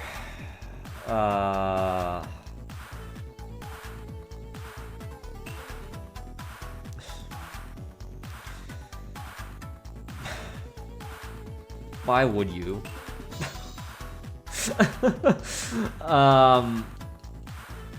There's one reason that I can see that you're buying a Blade Shooter, and that's it's to go for Blade Maelstrom. Blade Maelstrom are pretty close. Okay, so to explain, this replaces the attacks with blades, which have a larger hitbox. And that's basically it. It is not a worthwhile upgrade. I use tack shooters a lot, but it's basically always top or bottom path. Blade Maelstrom is an ability that sends out a giant vortex of blades across the screen. If you use this when like a threat, like a Moab, is up close to the tower, then it actually does do a lot of damage. But it's still not worthwhile. It's like one of the least worthwhile upgrades in the game. And then tier 5 is Super Maelstrom, which is an upgraded version. I feel like this is just a waste of your money. Why? Oh,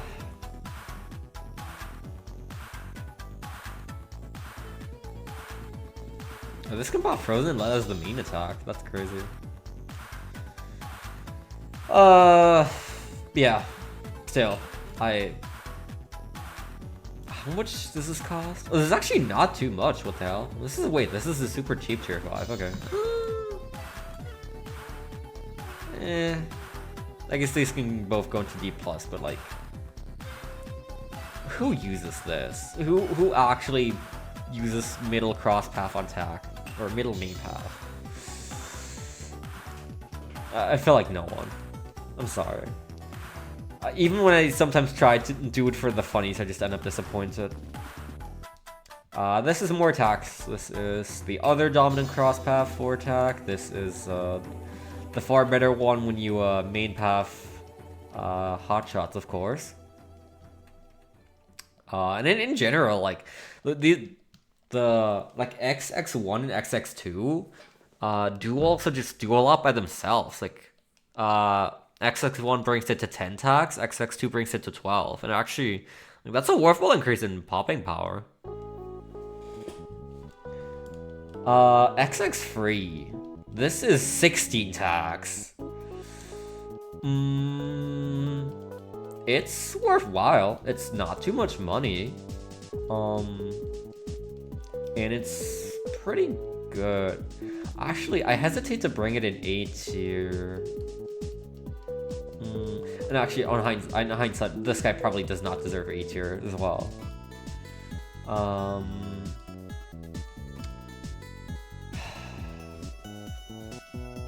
But yeah, like this is really low cost and really efficient. So it deserves at least A minus. It's what it says on the tin. It's 16 attacks. It's like it's got twice as many holes as the original attack. Overdrive. Massively increased firing speed. This goes here.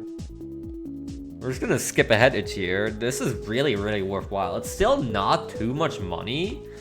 And this has a lot of power. Especially if you cross path top, which is even faster firing rate. Place this in the correct spot and it's very, very destructive. Very, very nice. I think it averages less popping power than Ring of Fire. But it has the advantage of popping purple still. And there's some other cases where it's slightly better. I'm actually unsure which one deals more Moab damage. So check the wiki for some descriptions.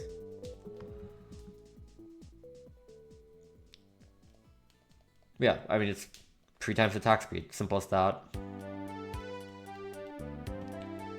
And then the tag zone has arrived.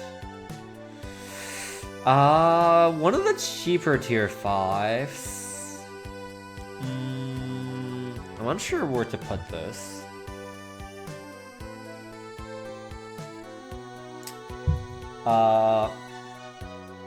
The description for this is just many tags, and that's what it is. It's got like, so the range increases by like 4-fold or something, and there's a gigantic carpet of tags constantly in that entire area. Fire rate massively up, tax way up, not taxes, tax. And on paper it's really good, but I feel like I never noticed the damage increase too much. I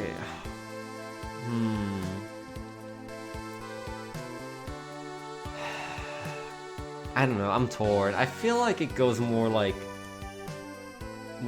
here.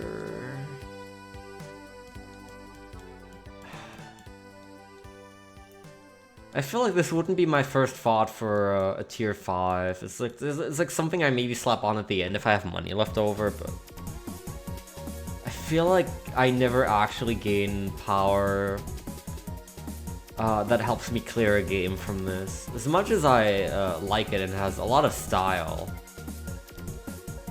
it's very, very deadly.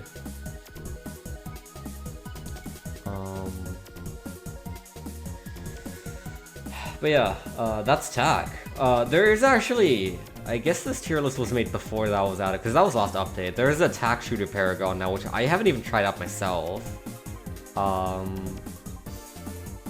am curious what it's like. I think it has several activated abilities. I always read the changelogs, but then I feel like nowadays the only thing I actually go into the game for is like opening the daily chest and doing some daily challenges for the achievements. I still have some other things left to get, but I haven't been feeling the motivation lately. What is up, Sitting Embor?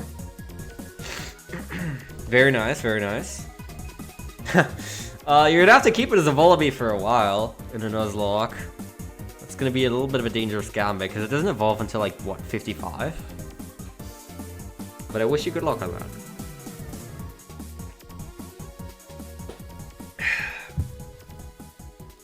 Alright, how many eggs, or, sorry, how many Arctozolts do I have now? Should have a good amount, right? 3 boxes. I guess I'll continue into the next tower a little.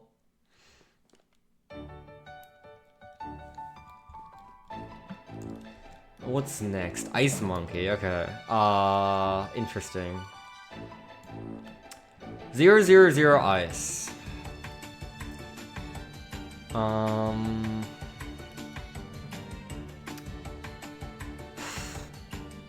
I feel like this does not do anything.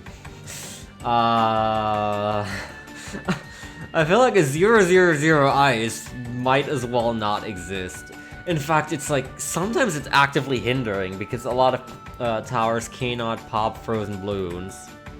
Sometimes they need an upgrade to do it, sometimes they cannot do it, period. I can't put it that low. It's gotta be like... You know, it's a 000 tower. I think I can afford to put it in like C-. Anything else would actually be insulting to the Ice Monkey, because it's trying. But man... so it does 1 damage, freezes balloons for a short bit, which, you know, makes some other towers not able to target them. And that's basically it. It cannot affect white balloons, or zebra, naturally. And, yeah, 000 is not very good. 1XX. Okay, I'm gonna need a reminder of what the tier 1 and 2 upgrades on this tower do. Let's have a look. Permafrost. Oh, okay, Permafrost, yes. It would be more obvious if I had these icons instead of the look of the monkeys. Permafrost is a very important upgrade on Ice Monkeys, I feel. This is one of their strongest suits as a support tower. There are, like, you can run offense-oriented Ice Monkeys, but I feel like Permafrost is something you basically always want.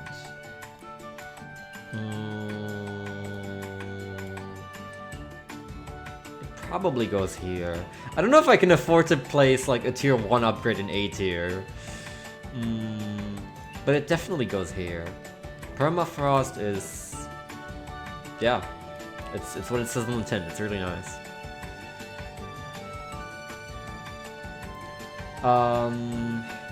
Cold Snap. Camo and lead coverage. Both those things in one. Heck yeah.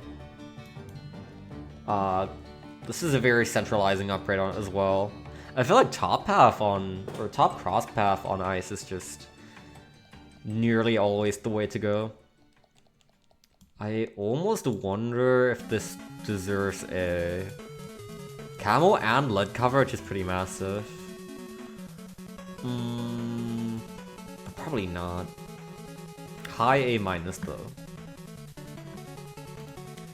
Ice Shards. This got a buff in one of the last updates. It didn't used to outright remove Camo and Regrow properties, which is nice. If frozen balloons are popped by another tower, then shards fly out, which deals some extra damage.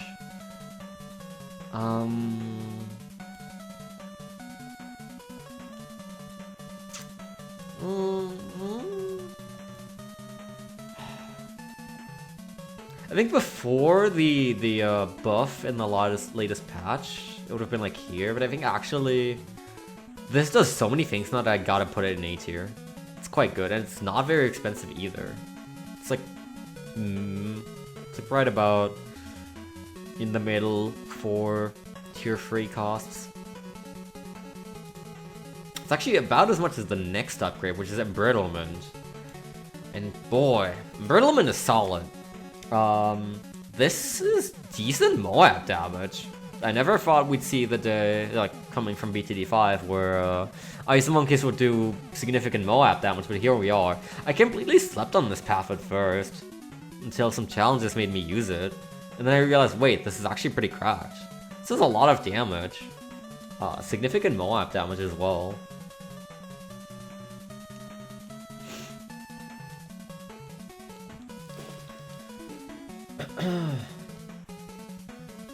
It's really nice to just like have around. It's really nice to have one of these around in general, just for removal of camo and regrow properties, for hitting lead early on, for making Moabs more brittle. It's super solid all around. And like these cost basically the same amount. So I feel like if you're buying one, then you might as well buy the other. It's still a worthwhile upgrade. Super brittle.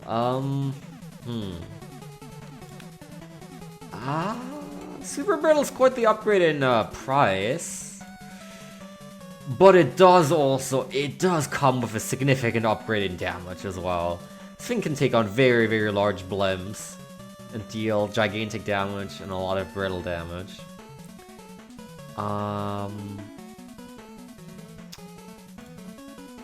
It's like 30k-ish on average.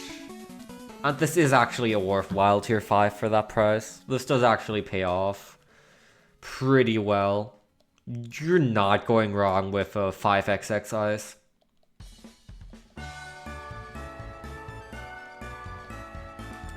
Let's see how many Arctozolts I have.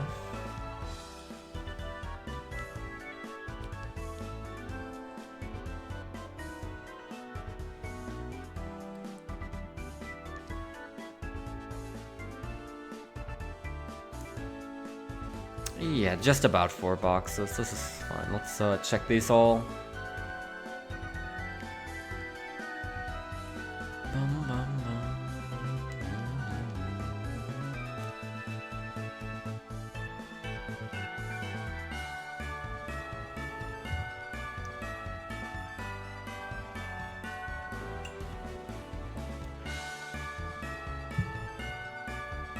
You are allowed to shout at me should Carolus happen to just give me a shiny and you actually happen to see it pop up, by the way. It's all grayscale like you see on top of the layout. Or if I happen to miss the icon while like flicking through these. Is it done yet? I don't know. That is very much allowed and encouraged even.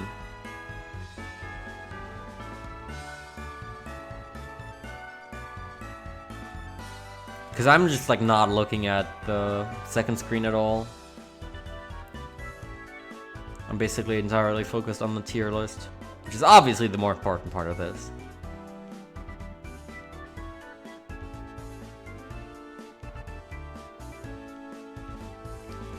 And there's really nothing going on the other screen. I'm talking to this, I'm talking to Carolus over and over and over and over again, having her revive fossils for me. And 1 in 1,096 fossils will be shiny.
We've had this song. I'm gonna reshuffle the playlist real quick.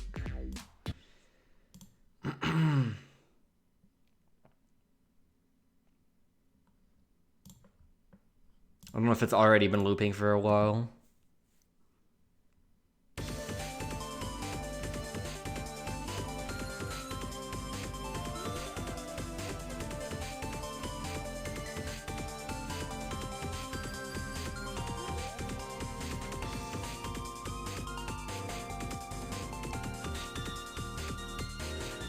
Okay, looks like we are out of luck again. Next round.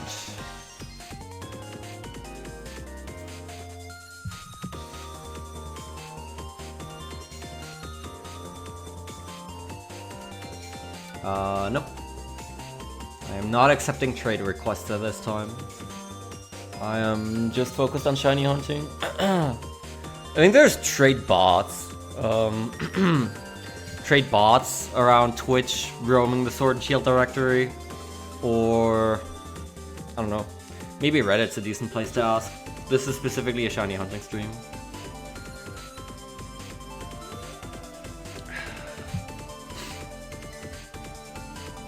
Okay, let's get back to what we were doing.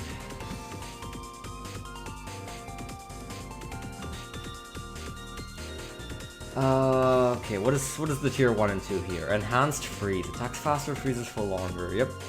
And deep freeze. Deep freeze is an especially important one. Because deep freeze means that the bloom will still be frozen, even if a tower pops a layer in the meantime. So these probably go into the same tier as these other two.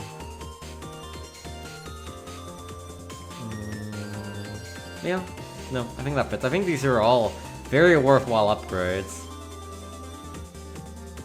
I think I always go for 5-2-0. Like, I think I go for middle cross path when I go for top main path, and then the other way around. If I go for middle, then I'll go top cross path. Although we're gonna get into this. I don't tend to go for middle cross path a lot. I'm ashamed to not even know what these two do. This is Arctic Wind. Arctic Wind is still nice. Arctic Wind has some novelty. So, what Arctic Wind does, the Ice Monkey gains a slowing aura around himself. That just slows balloons while they're inside it. I guess it goes into B+. Another neat function that this has is it freezes water into ice that you can then place other towers on. Like, you place this near a water pond, and suddenly you have like a small extra surface available to you, which is neat. In addition to its actual like main combat effect. I'm going to need to look up what these do. I have not used these in a hot minute. Snowstorm. Freezes all regular balloons on screen, briefly freezes White Zebra and Camo, and slows Moab class.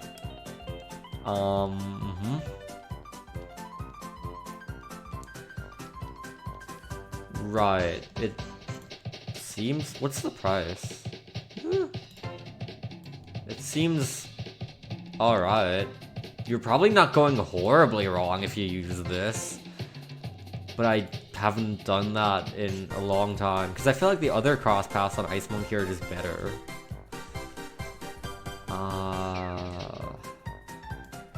And this is...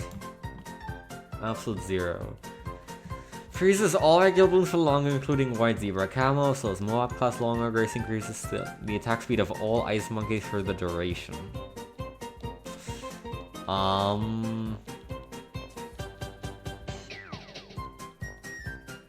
I freaking guess. I feel like it's not a super worthwhile tier 5. But I mean, sure, it's probably not the worst thing in the universe. I feel like that's all I have to say towards these, because I don't think I've used them since I've started playing the game. They've just not been a part of my playstyle. There's some towers like I got to learn to appreciate over the years, or not really over the years, or the months. But middle path ice is not among those. Bottom path ice. Water radius, refreeze. Effect self-explanatory, thank you.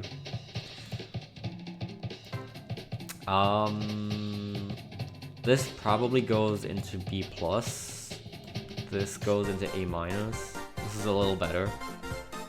So many ice monkeys in this tier. So many cool dudes. Yeah. Refreeze is very nice. Especially when you're working with several ice monkeys in the same general area. Like, one of the most popular strategies for catching golden balloons is just spamming 202 ice monkeys everywhere. And like, they will basically do their freezes alternatingly, and the balloons, even golden balloons, do not get a chance to move. So that's very nice. This is Cryo Cannon, I believe. Yes.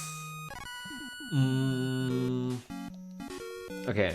I'm not sure. So this path is actually very good, but I'm not sure what exactly each of these upgrades add. So let's have a look at this. So yeah, this ditches the like radial attack for a cannon of sharp ice balls, basically.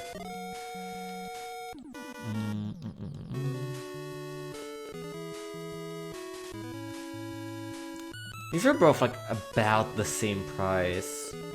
I feel like XX Free is not amazing on its own. It probably actually stays in B+. But then once you add icicles on top, it starts becoming really good. And then Icicle Impale is actually pretty insane. Because like it starts skewering the balloons for a lot of damage with icicles on the 4th upgrade, and then here it starts impaling the balloons with icicle spears, and that includes impaling the Moab class balloons. And if you give this thing the top cross path to have it pop camo and lead, this solos DDTs. This has a massive slowdown effect on blimps as well. It's really, really good. In fact, I would argue it's probably an S tier. This is one of the most worthwhile tier 5s you can have, I feel.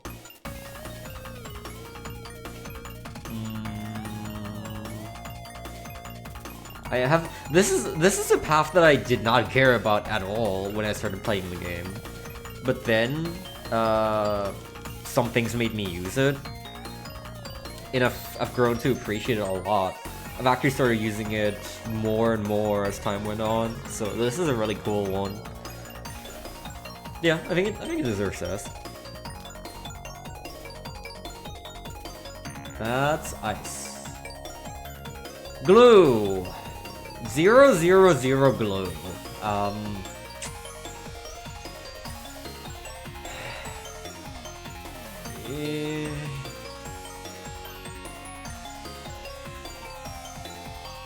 000 glue is not pulling any strings. Let's say that much. I feel like 000 glue and 000 ice are like in the same boat. I feel like these are both mostly support towers. They have like one dominant attack path as well, but they're mostly support towers, and they just don't have any of the necessary abilities yet. So glue, you know, it puts a glue shot on a balloon, and then the balloon is temporarily slowed. That's basically the premise of the tower. But 000 does not do very much yet. This is 1XX. I think this is more Pierce. Like it covers more balloons in a single shot.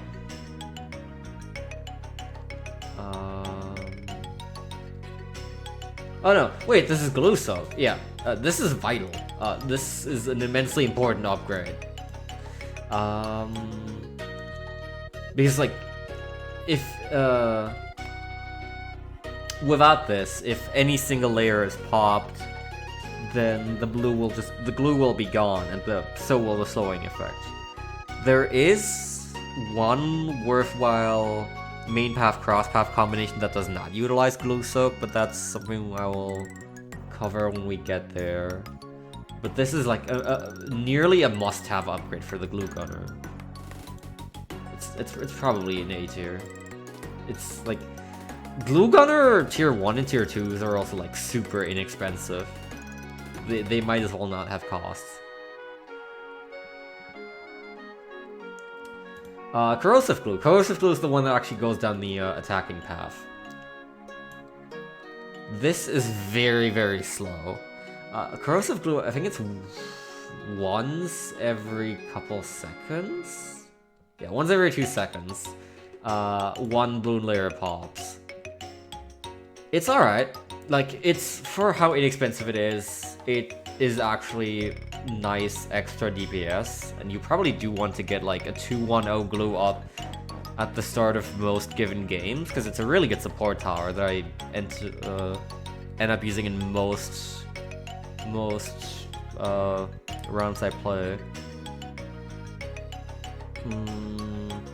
But it's not all that amazing by itself.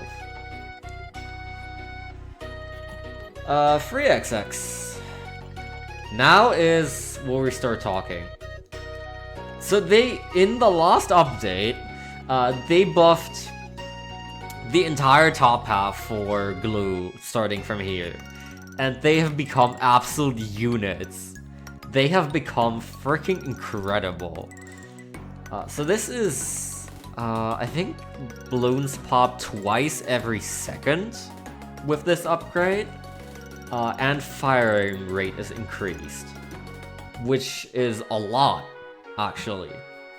Like this can already take care of a lot, and it's not... One of the problems with corrosive glue is that sometimes it backfires on you with regrow balloons, but this already mostly mitigates that problem. Yeah, 2 damage per half second, or... yeah, 2 layers every second, yeah. Extra pierce attacks twice as fast for not that much cost at all. This is a very worthwhile upgrade. Like, usually you put up a 210 or maybe a 220 glue, and then just focus on other towers for a while, but eventually you'll come back to this and it'll actually be a good damage increase. 4XX. Actually... I'm tempted. What the hell? I don't know what they were smoking with the buff to this. So this is 10 layers every second. Even faster attack rate, and it leaves glue pools on the ground for other balloons to walk over and become glued. And it's... I think it's like twice as expensive? Yeah, just about. But still, that's like... What the hell? This is not that expensive, and it's a lot of power.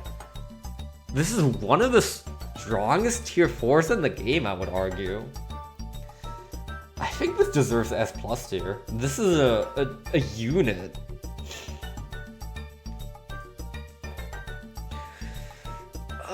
It didn't used to, like,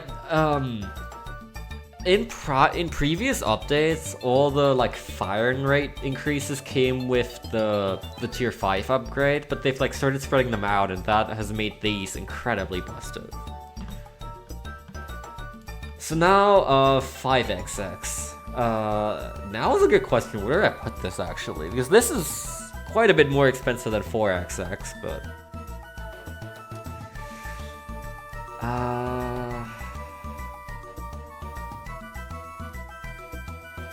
so, okay, what actually, how much is this? 8 damage per 0.1 seconds. Comes a twin splatter attack, splash. More acid puddle damage, attacks twice as fast.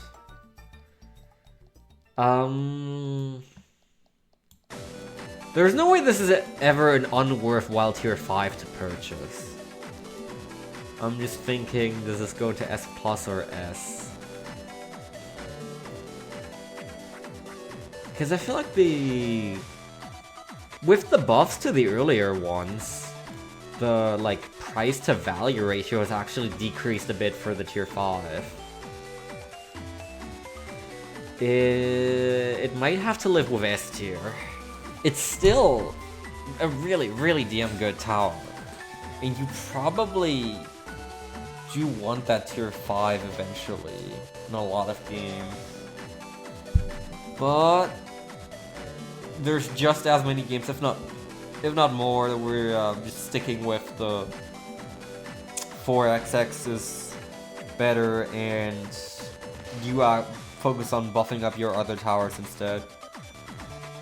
Because it's still not great Moab damage. And there's a lot of other things you need to cover for. It's still, at the end of the day, the Glue Gunner still is the support unit.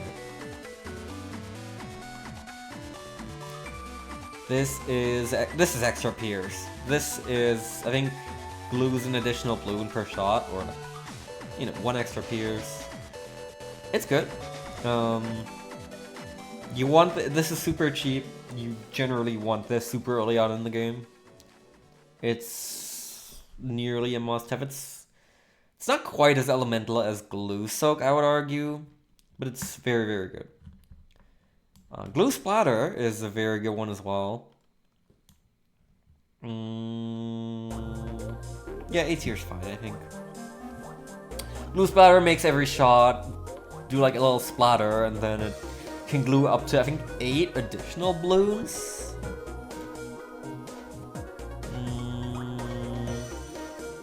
Oh no, 6, sorry, okay. Right, okay. Yeah, but still very worthwhile. This is usually the cross path you have on Glue Gunner. This is the cross path for top and bottom. Now for the actual main path, I'm actually not a huge fan of this one. So this is Glue Hose, I believe. This is extremely similar to Ice Monkey middle path, to the point where the exact same placements might be warranted. So this just shoots glue 3 times as fast, I think. Yeah, that's exactly what it does. But it doesn't, like, the glue doesn't actually have any significant properties, because it doesn't get any significant properties on any of the cross paths. Like, you just have glue. If you go top cross path, it soaks through all layers and does a little damage. If you go bottom, then it'll slow down balloons a bit more, but like, it's not actually doing too much. Its main thing is like wide area coverage, especially when you get to the later ones, but I feel like this is just not too worthwhile.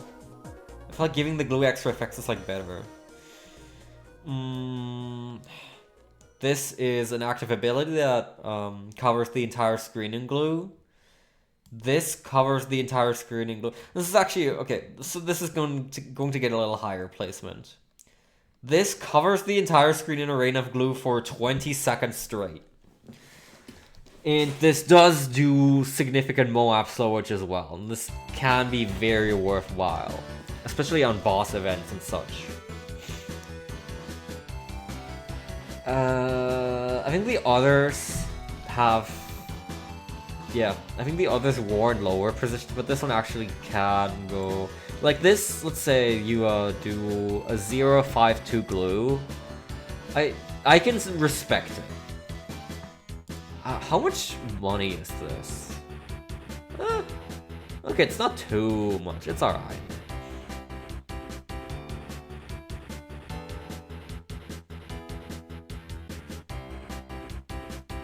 Yeah,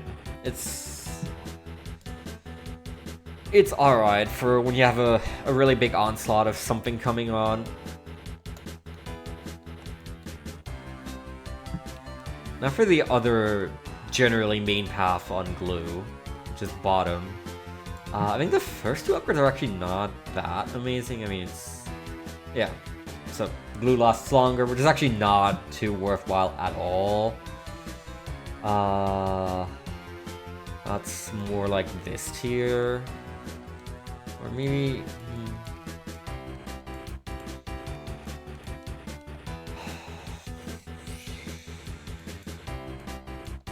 I'm not sure. I feel like it's like Glaive's tier. I feel like the how long the glue holes never even really matters, because by the time it expires, usually it should be dead. And then stronger glue is better, because this increases the strength of the slowing effect and makes the balloons even slower. So this one's worthwhile. It's probably here. I don't know if it's on the same level as this, because you don't tend to get this as nearly as often, in my experience. But it's worthwhile. I don't know, was this already... Yes, this is Moab glue, okay. Yeah, it's what it says on the tin, it's Moab glue. It slows down Moab class balloons, which is very worthwhile and excellent support. It goes here, I think. Usually couple this with middle cross path. There's not really any reason for this to do damage. You're using this as support to slow down Moabs and obviously other balloons as well. So go for the coverage instead of getting minimal damage out of this. Really, really nice slowing effect though. This, I actually have to think, or, you know, look it up. Right.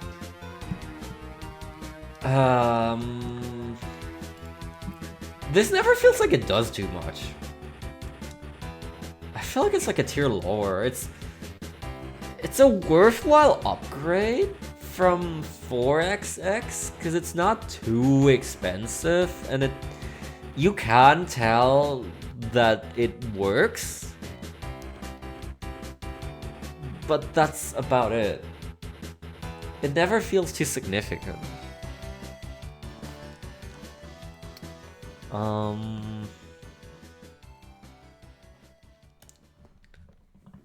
And then finally we have XX5. XX5 is excellent. This is actually... So this does a huge stun effect, and this stun effect can be repeated as well for a long time. Like, so this gains upgraded attack speed and a stun effect on any normal balloon type and a slightly, really very slightly lesser effective stun effect on Moab class balloons. But it shoots so fast that even Moab class balloons are slowed so significantly using that.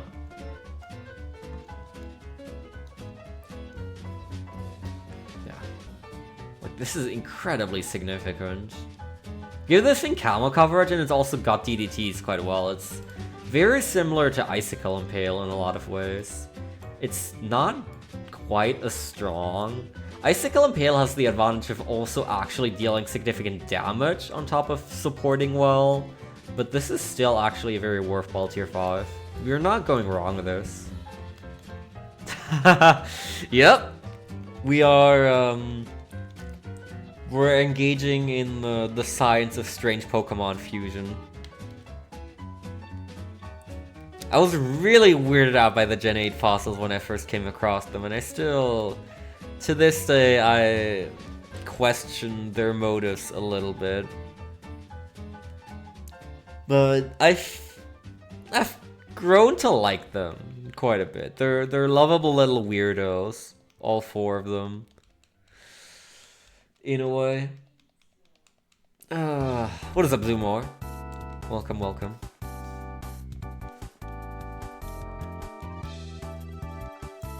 At first I wondered like what the like original intended fossils look like when not put together incorrectly, but I think there is actually no such thing, because there's not really two pieces that match in any given set, even if you like mix and match them in other ways.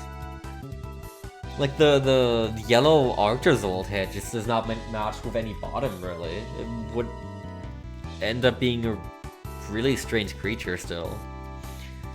So they were probably designed this way on purpose.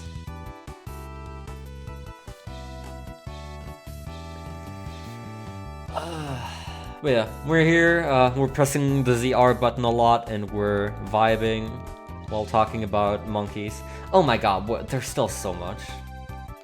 How is there still so much? I feel like I need to talk less. We've already been here for like 2.5 hours. And I've gotten like 5 monkeys done. Every monkey does have 15 upgrades, so, you know, there's quite a bit to chew through, but maybe I need to speed things up a bit. Sniper. This is an infinite range unit that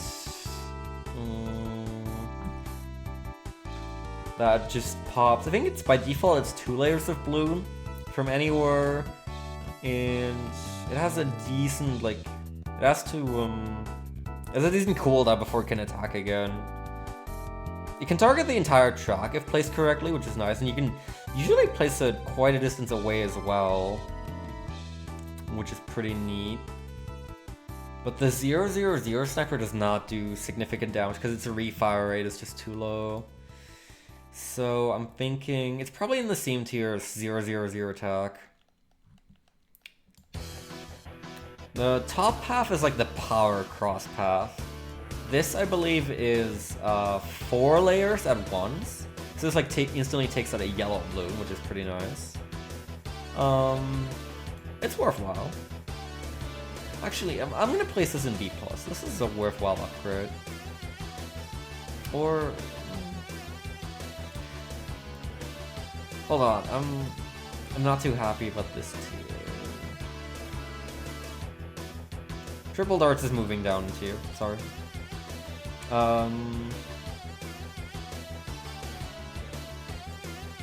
Yeah. This is 4 layers at once. It's quite good. This is... what is it? I think this pops an entire zebra balloon at once, which is like 7 layers?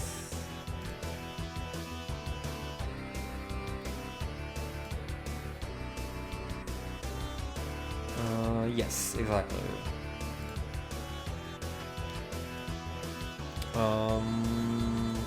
Yeah, it's solid. This is a super solid cross path to have on the other ones as well. This pops an entire ceramic balloon in one go, which is 20 layers. Really, really nice. This actually does cost quite a bit. Like, sniper monkeys are pricey. 000 costs quite a bit, and the entire top half is quite pricey. So it takes a while to actually afford these, but it does end up being worth it. This is Mabe Moab. This stuns every Moab fairly briefly. But this is actually, never mind. So this goes higher. This is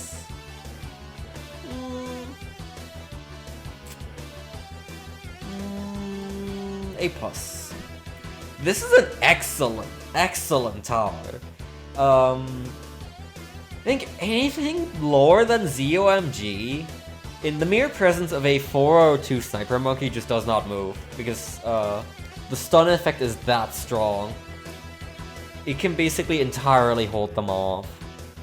It is really, really nice, and it's, again, top half sniper is quite pricey, but this is very much worth your money. Excellent support. Can help with the resulting cleanup as well, and all the bleeding ceramics after all is said and done.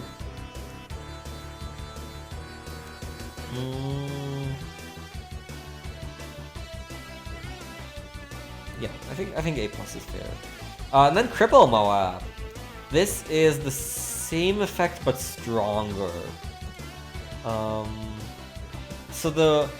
This has the very interesting side effect. A couple of things happen. Super Brittle also does this, where the attacked the attack blimps also receive extra damage from other things that attack them, which is very worthwhile later on.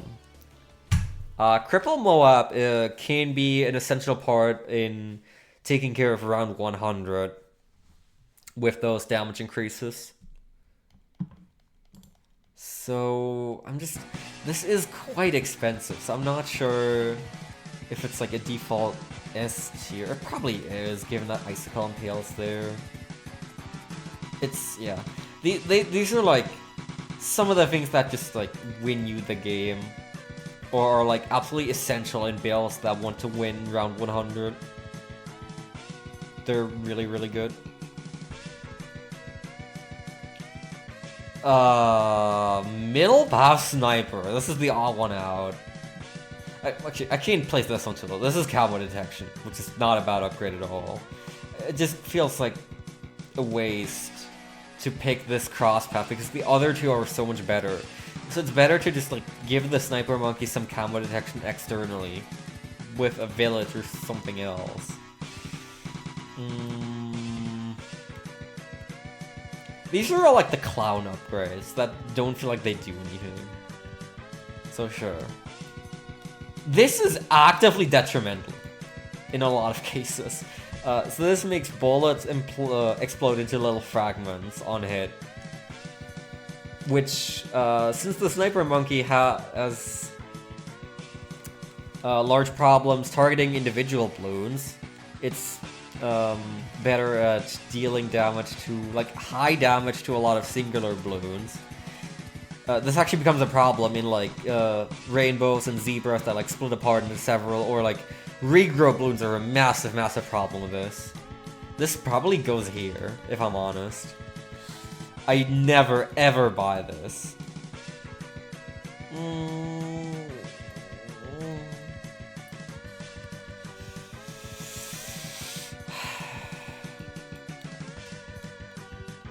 I will not have your head if you buy this. I'll place it in D+, but you're on thin ice.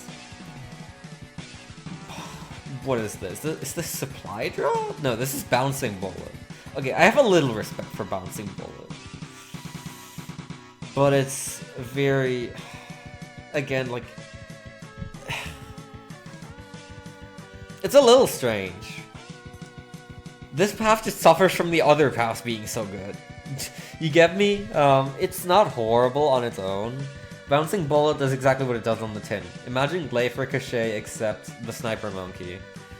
It's not nearly as busted, of course, because the fire rate's way lower, and the attack's not as strong in general. Like, it does not, the Bouncing Bullet is, like, if you do 2-3-0, then the Bouncing Bullet does not do 7 damage to each balloon. That would be quite busted. The Bouncing Bullet's not that strong, but... I don't know. This is just like... Why would you ever go to this path? This is supply drop. This is like the meta in boss fights to farm cash. But I've grown so tired of placing 50 supply drop snipers on the map and waiting. Objectively, it's more like... I think if you were to look at this upgrade objectively, it would be like... B tier, probably? But I have grown so tired of spamming an entire map full of supply drops and using their abilities all the time to farm up for boss fights. I feel like this is a bit of a clown upgrade. In my head, it's like in the same tier as these dudes. And then this is Elite Sniper. What even is this? This game's like a special targeting option that I don't even know what it does. I think it gets a slightly better supply drop. And probably more damage.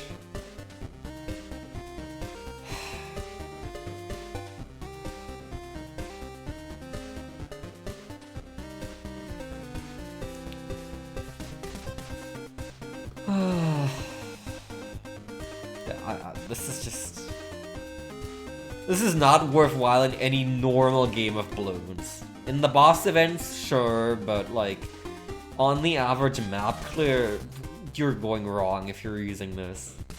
Like that's one thing where I would actually say you are straight up going wrong. Why are you using this? It's barely safe from F tier.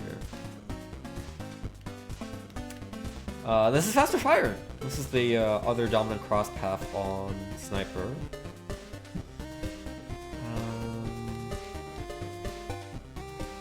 These all go into A minus. This is semi-auto rifle, which is, I believe, triple attack speed. It's actually... I feel like this does not warrant A tier. I feel like it's not on the level of top path. Because this has severe power problems, even if you cross path top, I feel. It's not until later that that issue is resolved. It's probably fine in A minus though. Full auto rifle is, I guess, sure. I'm not sure. Full auto rifle is, I think, double attack speed again, which, yeah, I don't think it mitigates the problems yet. Plus 2 more blast damage. Yeah. The one that you really want to be going down this path for is Elite Defender, because Elite Defender actually has insane attack speed.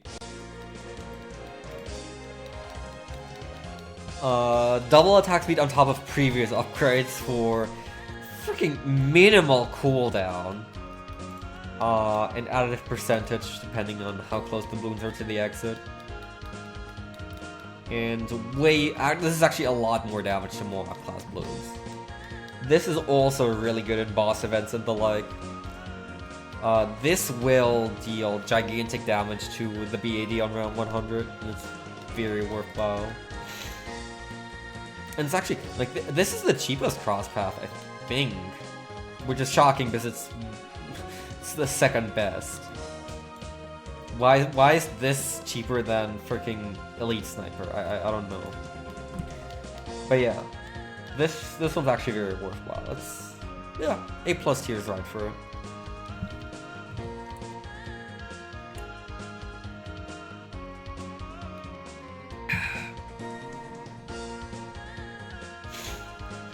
Submarine 000 sub. This is one of the more worthwhile ones. It probably goes into same tier as 00 Dart, because this is basically the equivalent of a 000 Dart on water.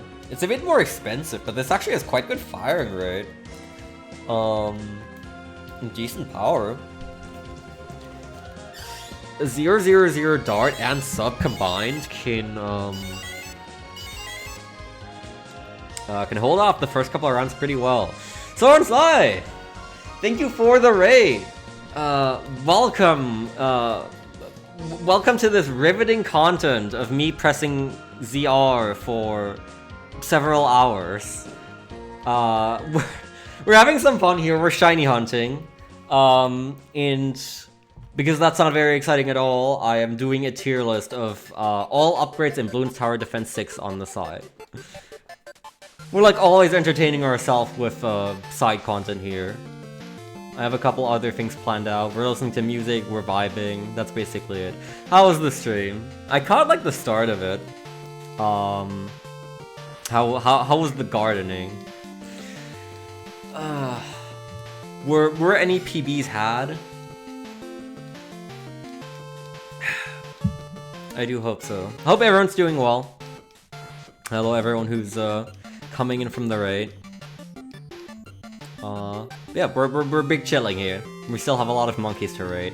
I really need to speed up my pace if I'm gonna ever be done with this. New PB but no world record. Ah, damn.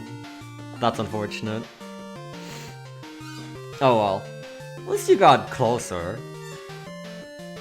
I remember you saying that the world record is like entirely new strats and like entirely ratted out the thing, which is crazy.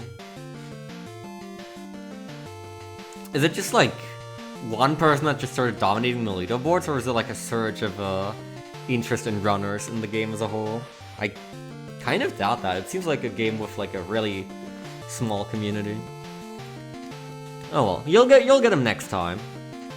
Surely we can look forward to more PB attempts Viva Pinata. Okay, I actually need to look up what this upgrade does. Because I can't tell just from the sprites of the monkey what they are sometimes. Longer range.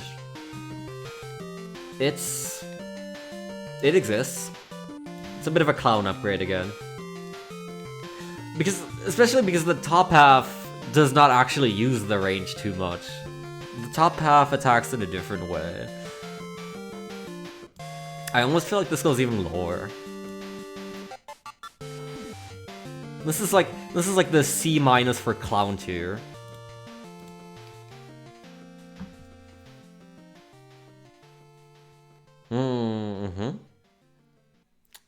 Have they like shared their notes with the class? Do you have access to their strat and routes?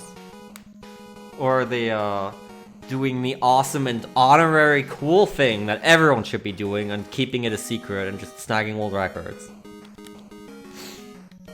I would rather hope not. 2XX. This is interesting.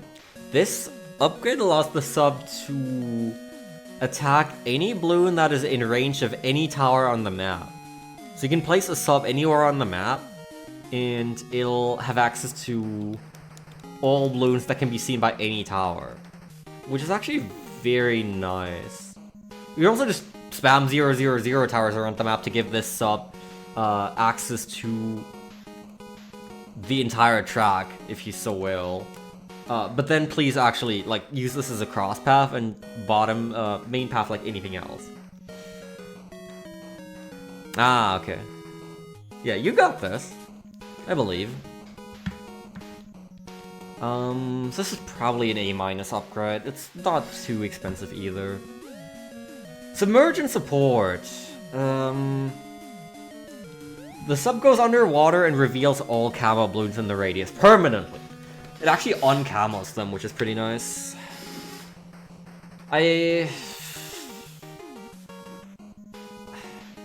Yeah, I think B plus is about right. So this is a bit more expensive, not too terribly expensive. But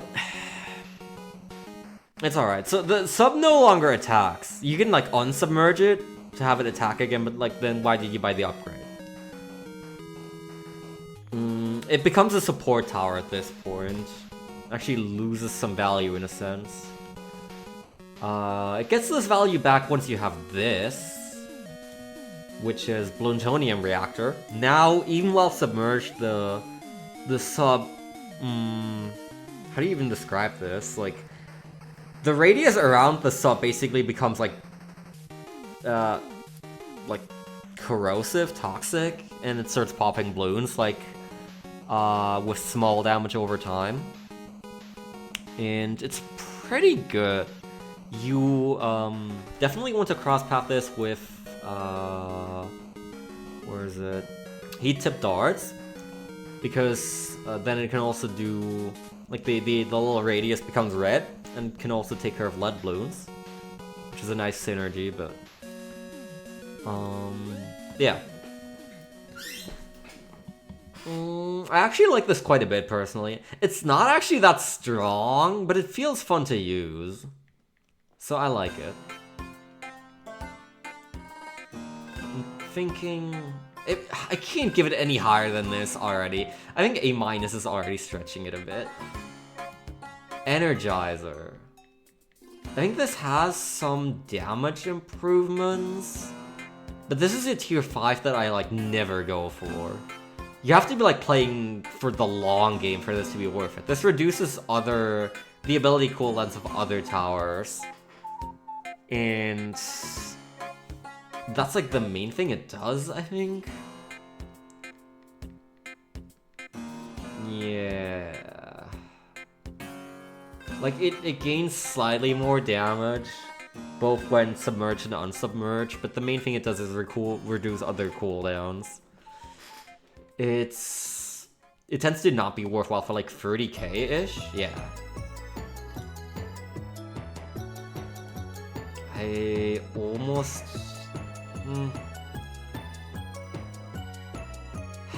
I'm almost thinking about putting it in B-, but... It has its applications, just... They're not the usual applications. This is... What is this? Barbed darts. Right, this is extra pierce. It's actually shockingly alright on this, because sub has slight homing. So extra pierce actually does it decently.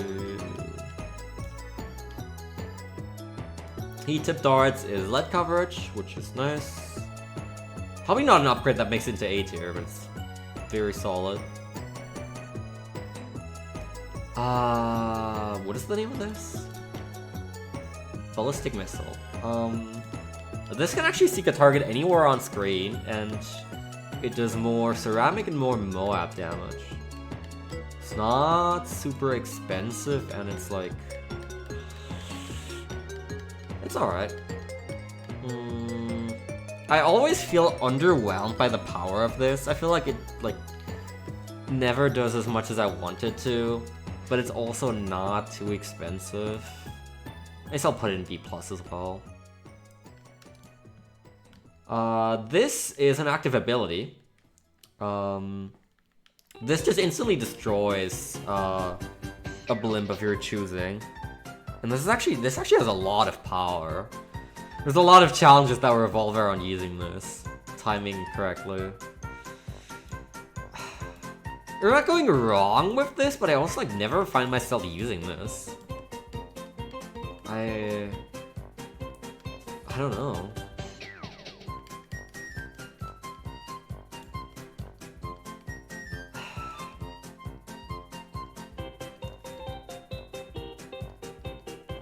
Somehow I can't get myself to place it in A tier. It'll have to stay there. And this, even stronger ability, and every time a blimp enters the screen, they automatically receive a lot of damage. In spite of that, this is like so much more money. And it's, again, I feel like this is something for like free play, much like the Energizer. It probably goes into the same tier as Energizer.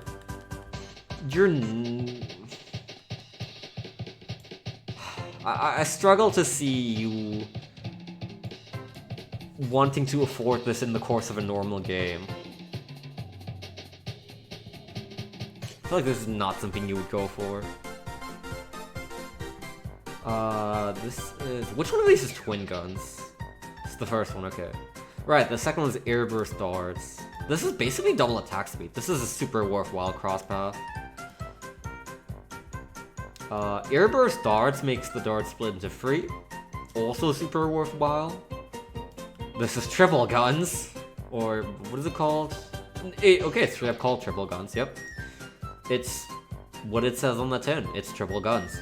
Triple guns for triple the firepower. And then finally you have armor-piercing darts, which actually does make it into A tier. Armor-piercing darts is fantastic. Lots of extra ceramic and Moab damage. Decent homing capabilities. Really good damage it can take care of, like... It actually doesn't scale too well. It falls off somewhat quickly, but it's not horribly expensive. It does really well at ceramics, and it can take care of early Moabs by itself. And then Sub-Commander. I'll have to read up on this. Extra pierce and damage to Commander itself and all subs in its radius. Commander gains double attack speed and 2 additional airburst darts. This is good if you have like an entire army of XX4 subs. But I don't think I can place it in the same tier as triple guns, because armor piercing darts is here. It's I feel like this drops off heavily in value because Like, for this to be useful, you need so much extra investment in other subs.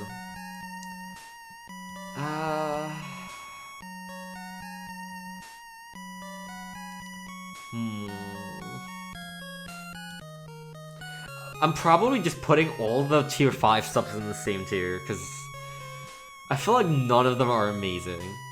So, like, Sub Commando can be really amazing if you have a gigantic army of XX4 subs, but that's so much money. It's, again, I think these are all, like, for the long game. And finally, Sub Paragon is going to move to the end. Let me see how many Arctozolts I have, and we'll do a quick check of the boxes.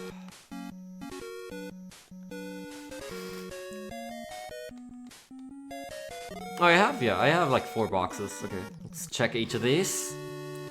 So the way that I'm doing this for anyone just coming in is, I'm just mindlessly pressing A/ZR, which is the same thing, and just like accepting a million of these. And then I just check entire boxes at once to see if there's a shiny. I don't even look at the actual game to see if she hands me any shinies. This is a far more chill method of doing it.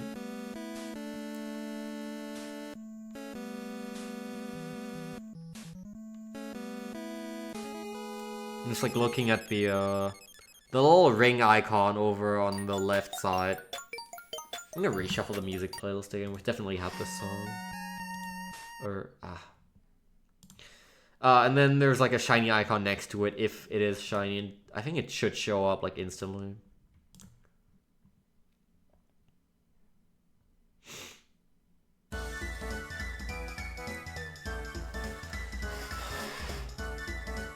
So we're just checking whole boxes at once here. I'm gonna check these again just to be sure.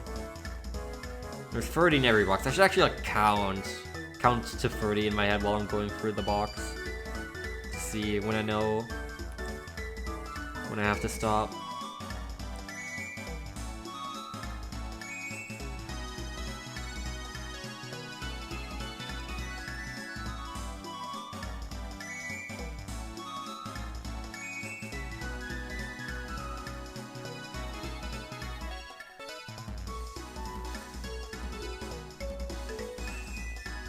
Did I skip a box?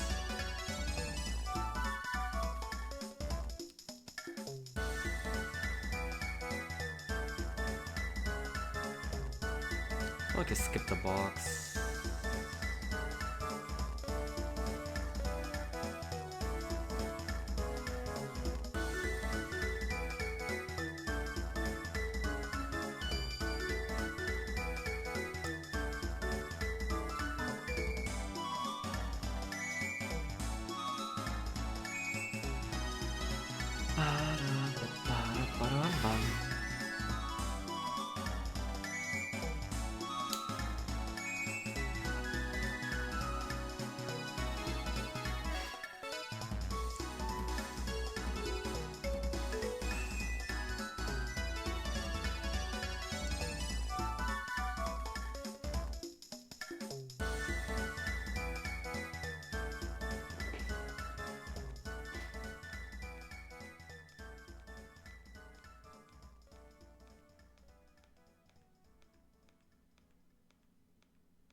Okay, looks like we're out of luck again.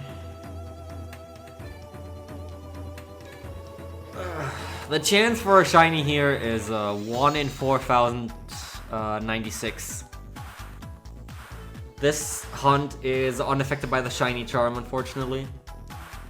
Oh, how I wish it wasn't. But this is the life we live. It's like this and the Reggies are like completely affected by the shiny charm, unaffected by the shiny charm in this game. Which is pretty unfortunate.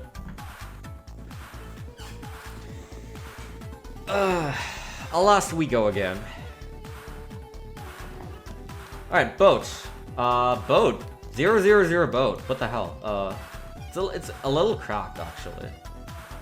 It's a little sick with it. I don't know if I can afford to give it A tier, but A- at the very least. 000 boat is very powerful for what it is. It's not horribly expensive. It's probably a little better than 000 sub, but I don't know if I can put it here with all these things. Actually, given that I put these here, nah, it's probably fine. This is... what is this?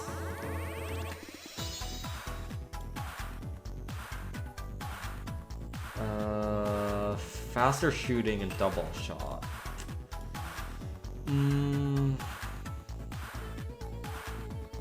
They're alright. This is not my preferred main or cross path for this tower. But these are alright. These are solid upgrades. When you already have external camo detection, this is actually probably what you want to cross path.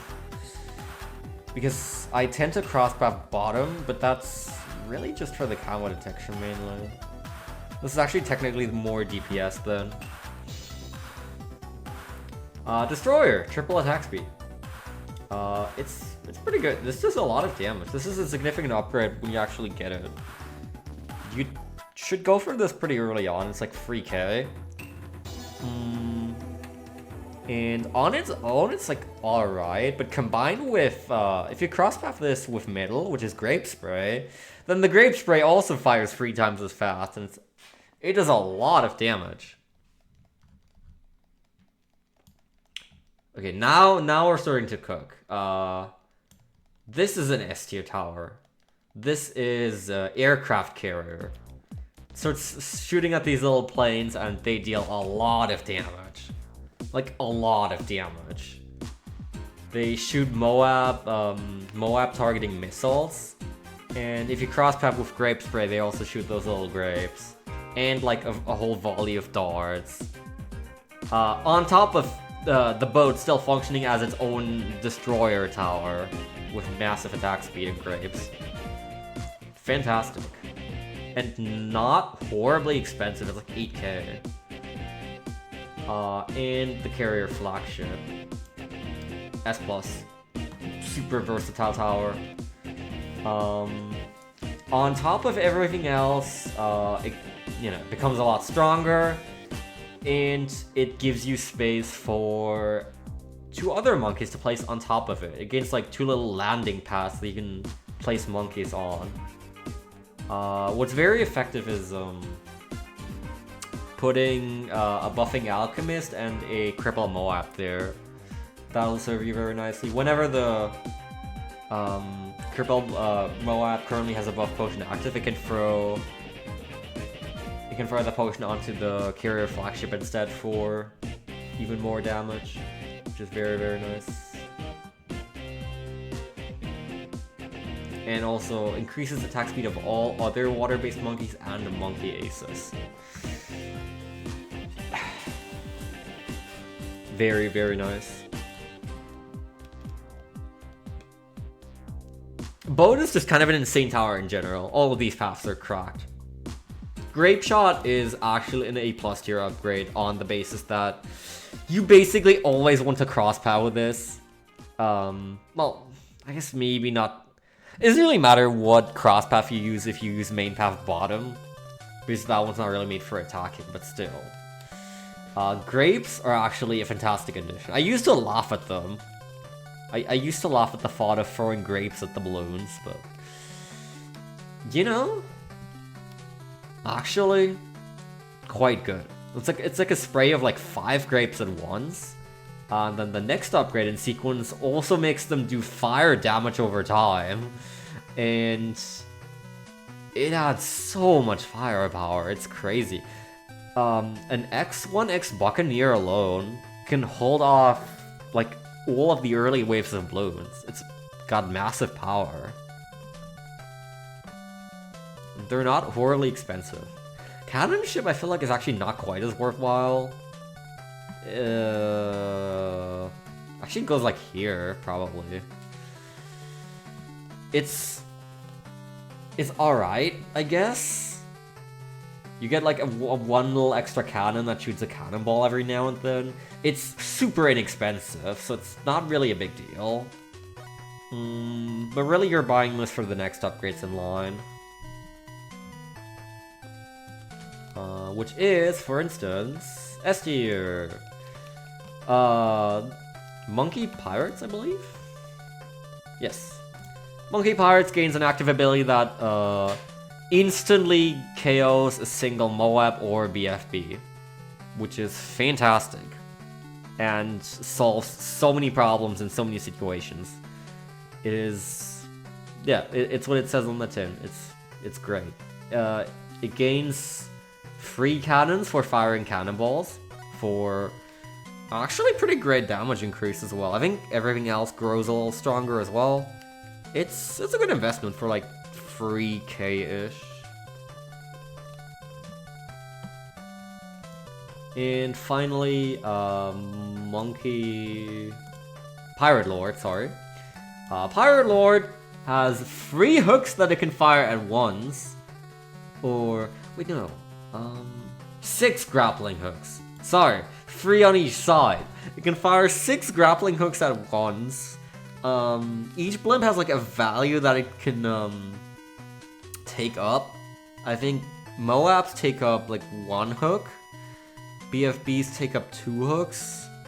ZOMGs take up 3 hooks, and DDTs take up... Let's actually just read this.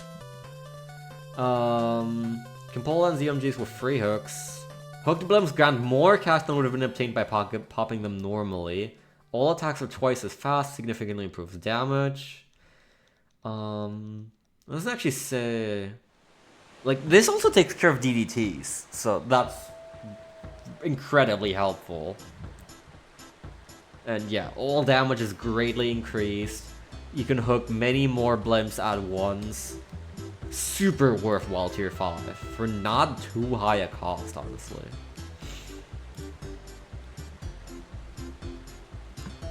Boats are like the GOAT. Absolute, like, constant go-to.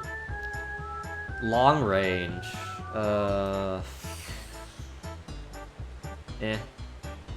It's a range upgrade. They tend to be underwhelming.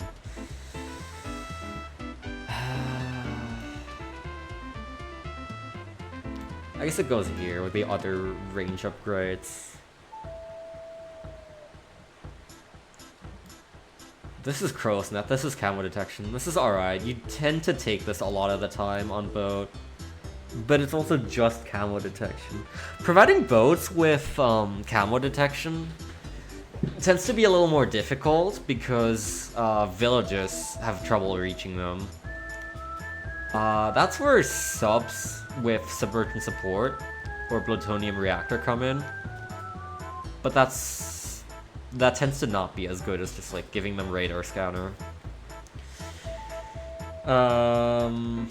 So Crow's Nest still has a good amount of uses. Did you unlock bug style yet? Unfortunately not. I'm still on the grind.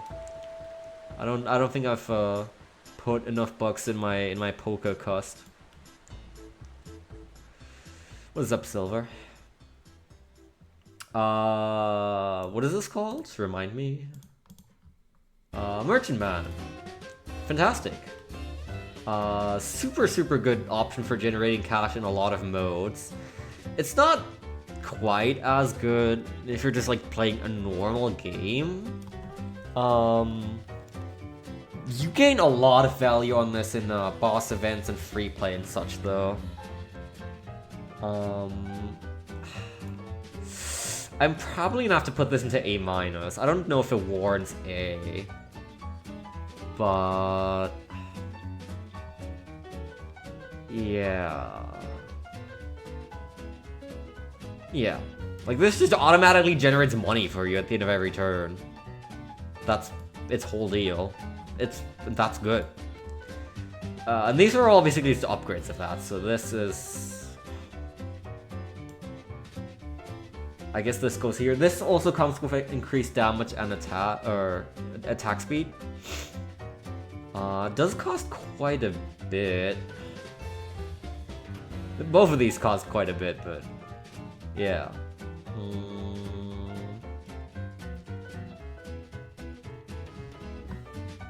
And then the tier 5 is the tier 5 is actually not worth buying for a while. But it, I guess it goes into A tier. The tier 5 makes like the bonus at the end of each round larger for the per how many merchant men you have. So it makes the scaling absolutely crazy once you have this. It'll take a while to afford usually, but eventually you're raking in crazy amounts of cash. Xenoblade consuming my life. That's right. That's right. There was a new Xenoblade recently. Well, I gather it's been good then. That is one way to positively review the game. Very nice, very nice. Very good to hear.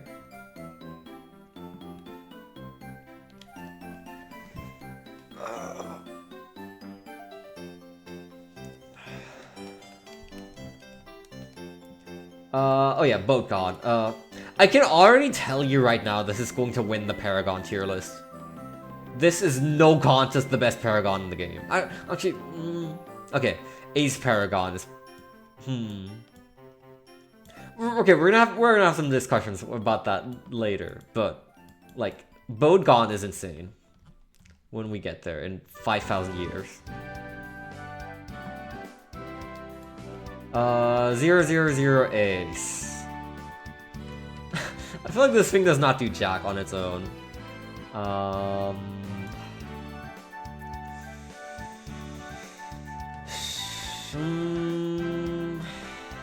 It's alright. It hits things sometimes.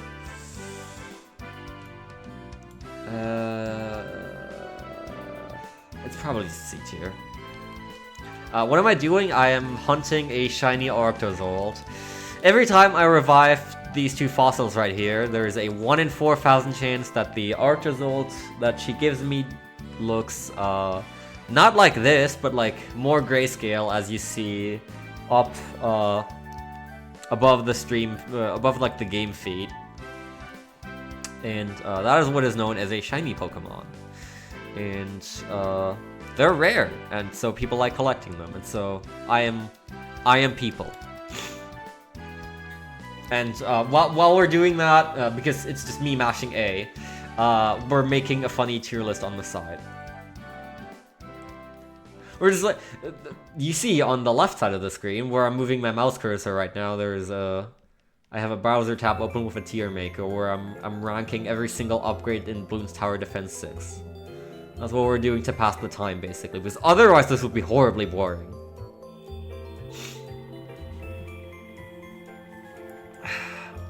Need to actually get X. Bought it for Wii U, didn't play it for a long time. Wii U was lost when apartment flooded a year ago? Whoa! Apartment flooded? Damn. I'm sorry to hear your Wii U was lost in the process.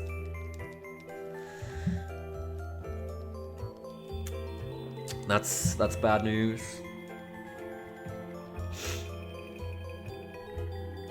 Better than you know, actually losing a life in a flood though. That sounds horrible. If it's just materials, it's alright. It's not the end of the world. Although funnily, I remember in school, during all the like practice fire alarms and such, all the teachers always said, like, just leave your backpacks behind. In an actual real case of emergency. But everyone always spent time like getting everything still, packing up everything and still getting them out. I feel like we are just that trained to like make sure our valuables are safe, because otherwise we're gonna be in a hell of a bad world. Yeah! Woo! It's Peak. I also know this song.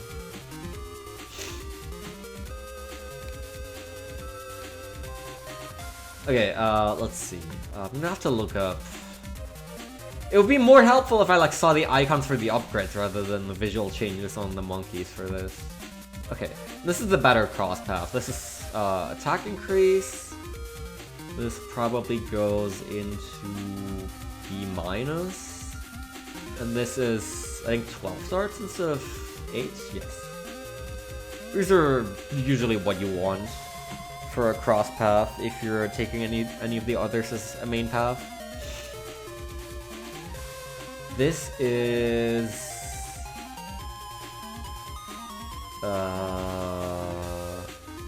oh, fighter plane. It's alright. This is actually probably okay. I actually have respect for fighter plane. This is very, very cheap Moab protection. It actually does very well. It does horrible at popping balloons, but the Moab layer, it does melt pretty quickly with fighter plane. So I have some respect for this. You definitely need a lot of other tiles to support this and clean up, but you can use it for like round 40, round 50. Oh, I see. Okay, that's unfortunate. Okay, well, good to know it wasn't that bad, but obviously still a shame about everything that was lost. So now things are getting interesting. So this is 16 darts at once, and twice as fast. It's exactly what it says on the tin. This is quite solid. I underestimated this for the longest time. Because I thought, okay, 4 more darts, upgraded attack speed, it's like, nice, it's like, alright. But actually, this is quite good, because this can start taking care of balloons by itself as well. This cleans up your Moabs and their residue. I never really imagined it does, but it actually is quite a bit of value, and it's not horribly expensive. Fighter plane's super cheap, but this is just like average. Like for a tier 4, that's not too bad. And then Sky Shredder. I have learned to appreciate this thing massively over time. This is... What are the stats on this? I mean, the in-game description is worthless. Attacks 33% faster, pops any balloon type except camo, and shoots 32 darts per volley. Darts deal 3 damage plus another +2 to ceramics. Anti-Moab missiles are stronger as well. This is really strong. It's decently pricey, but it's a tier 5 as well. And you're not going wrong with this. I actually feel like this is an S tier. This is really, really good. You can 2TC with this very easily, because you can micromanage its flight path if you're like good at that kind of thing, and then it does massive damage. Really, really nice. But even if you're just like letting it do its own thing, it's pretty good. It's never a wrong investment. This is Exploding Pineapple. Woo! This might actually genuinely be the first F tier upgrade. Who cares? Who cares about Exploding Pineapple? So by default, I think these randomly drop like every 3 seconds or so? Every 1.6 seconds. Okay, sure. Increase the piercing blast radius of all Ace's explosive attacks, which is not relevant if this is your first upgrade. Explode after 3 seconds and deal 1 damage up to 20 balloons. So, every 1.6 seconds along its flight path, the plane will drop a pineapple that 3 seconds later explodes and deals 1 damage. The pineapple is not guaranteed to actually land on the track, and again, it takes 3 seconds to detonate. This is horrible. It pops lead if you need it to, but not reliably. If you're relying on this for your lead coverage, then you are in for a bad time. I hate this upgrade. It's such a meme.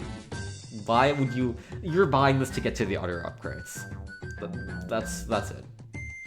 Spy plane is camo detection, which automatically makes it like B tier minimum. It's nothing else, and like this being the first 2 upgrades on the path makes this cross path horrible. Just give the plane external camo detection. The other 2 are way better. I guess this falls into the same category as Crow's Nest in that regard. Where did I put Crow's Nest? I put it here, B+? Ice things are looking a little different for the boat. I guess it gets B. Bomber plane.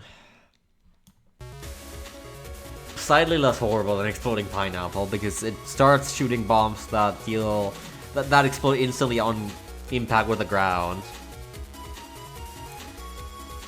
I think it's very cheap. Yeah. Still not too worthwhile. I guess it can have D+. I have used this before. It does things sometimes. Ground Zero. This is actually a... How do you rank this? This gains an ability that does a gigantic nuke on the field, and it does do a lot of damage. It wipes out the screen, basically, to a large extent. But of course you need to time it right to get value out of it, and you basically need to know the rounds by heart for that. Recharge time isn't too massive, I think, but... I don't know. Like, it feels like this tower has no actual, like... I feel like this tower, the middle path just exists for this ability. The tower itself does not do meaningful anything. You're just buying this so you can press the ability if things get dangerous, or there's a lot of daily challenges that rely on this. Because people think they're clever. And Tsar Bomba. Yep. It's the same thing except stronger. I feel like I've never had a situation where something was wiped out by Tsar Bomba that wasn't already wiped out by Ground Zero. I feel like Ground Zero basically already does everything significant. Tsar Bomba probably OHKOs like ZOMGs and DDTs. But it's so much more expensive, and I feel like this never matters. In general, Ace middle path feels like a bit of a meme to me. Sharper Darts. This is the other dominant cross path for Ace, although it's not as good as the first.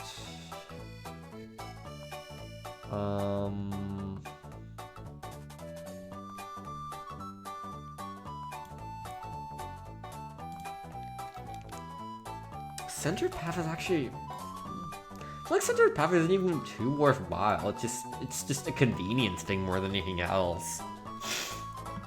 The wide range of things we have in B- tier is very interesting, because we have base towers right here, and we have tier 5 towers here, and then just like anything in between.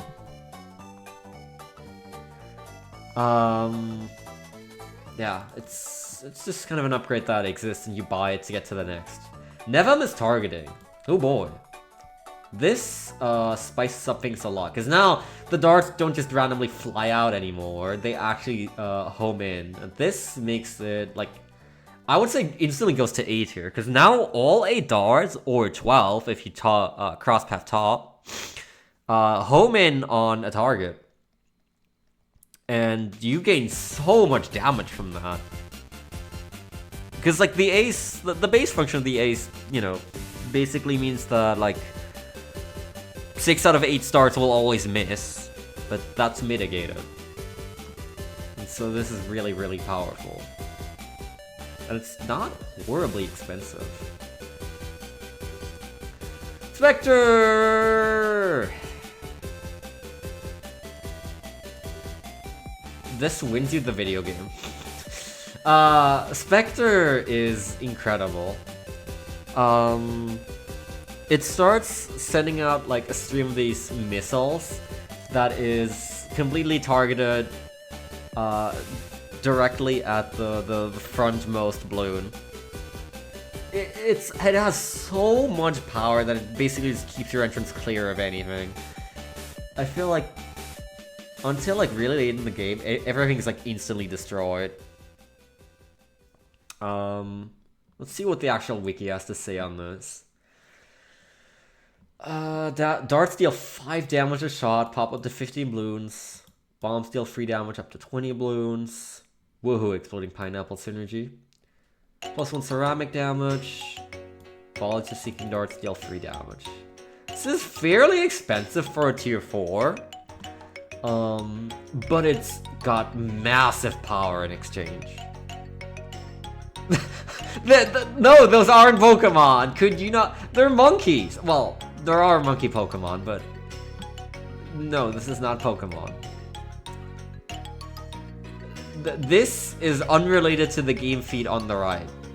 In case you couldn't tell.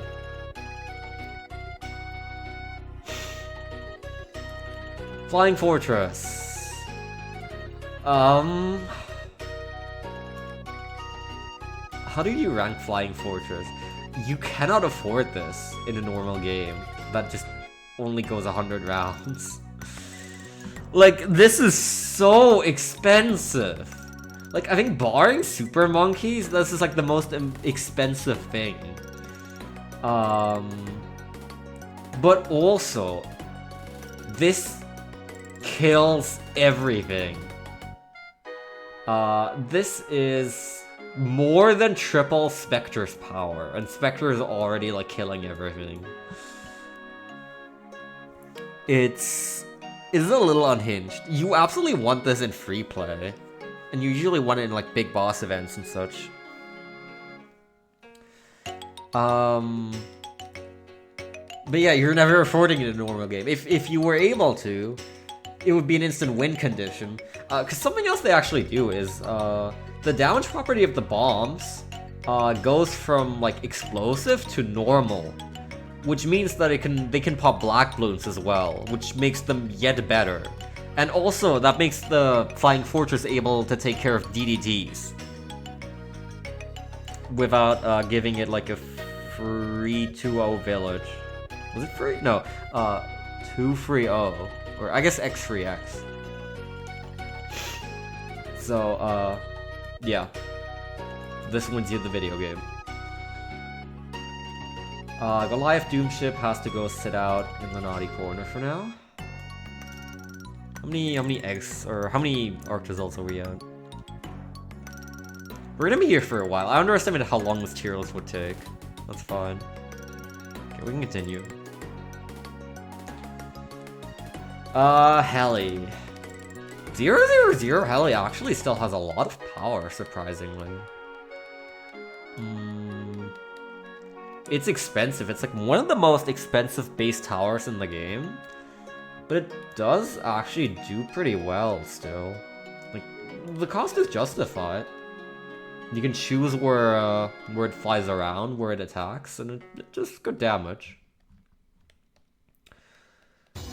This is Quad Darts. I don't need to look that one up. This is Quad Darts. This doubles the power of the Heli. It's good. You always want it. This is Pursuit that makes the Heli able to follow loons on its own. Like, normally Heli is controlled via mouse and always follows your mouse, or you like lock it in place. Pursuit makes the Heli just fly after the balloons closest to the exit. Which is... you basically always want this. Razor Rotors. This gives the Heli lead coverage. And a lot of increased attack power. The rotors start dealing massive damage as well. This is super worthwhile because it's not... I think it's like 2k. Just not too much at all.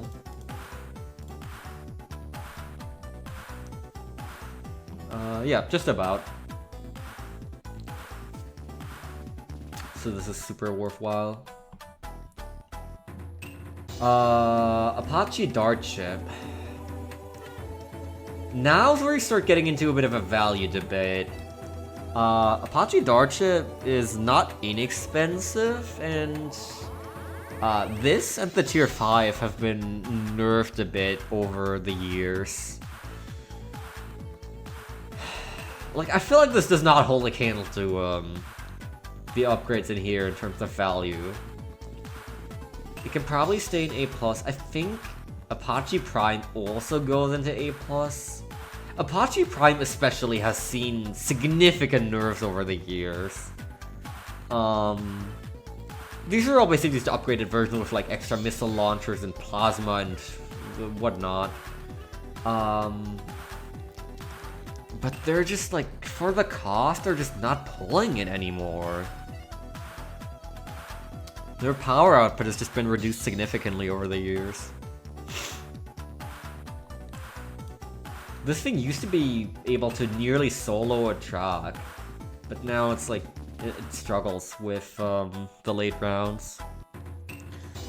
This is unfortunate. Like, helis are still worthwhile, or top half helis are still worthwhile. 3XX is like always worthwhile.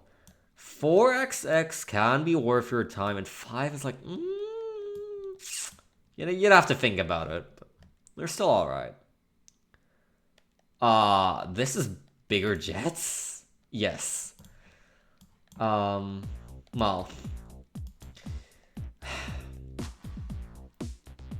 Let me reshuffle the playlist again. We've definitely had this song today. Sorry, YouTube's shuffle algorithm is not very good. We've also had this song.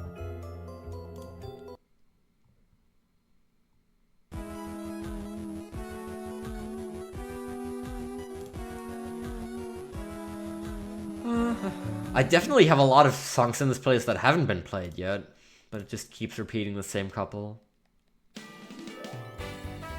Sure, why not? Bigger jets makes the heli move from one place to the other faster. The effect is basically never worthwhile. Like, it never makes a noticeable difference in its power output.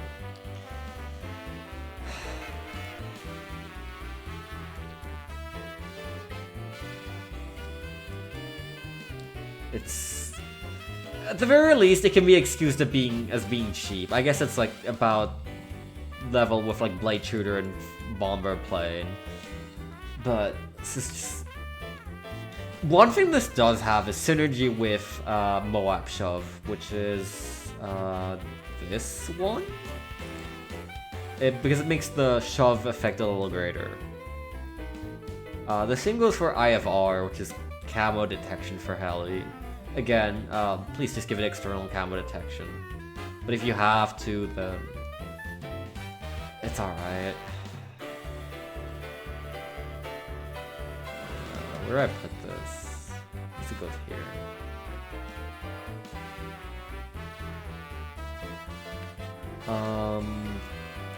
Downdraft. I feel like I never, like, get good value out of this. I feel like I never see it do much. This blows some balloons back to the entrance.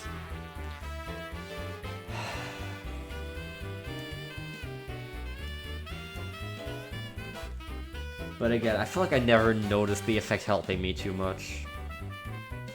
It's decently powerful. Or decently expensive for what little it gives. Support Chinook. You can use this to move other towers around, which is neat. And it gives you some, I guess C- is being large. It gives you, like a health and a money supply credit every once in a while using an ability. But I feel like this is not a worthwhile investment in most game modes. I think the downdraft effect is also slightly stronger.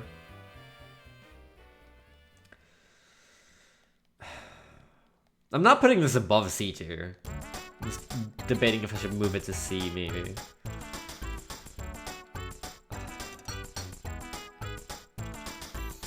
I feel like this is a bit of a meme. When do you ever go for this in a normal round?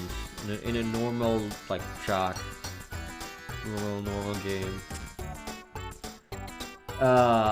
What even... Okay, I need to read up on this. Increases heli movement speed by 50%, greatly improves crate ability. Ability that deploys the marine.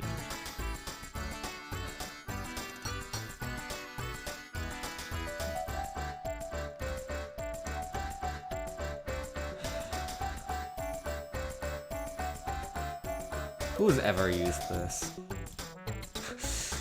This is just not worth your investment, I feel.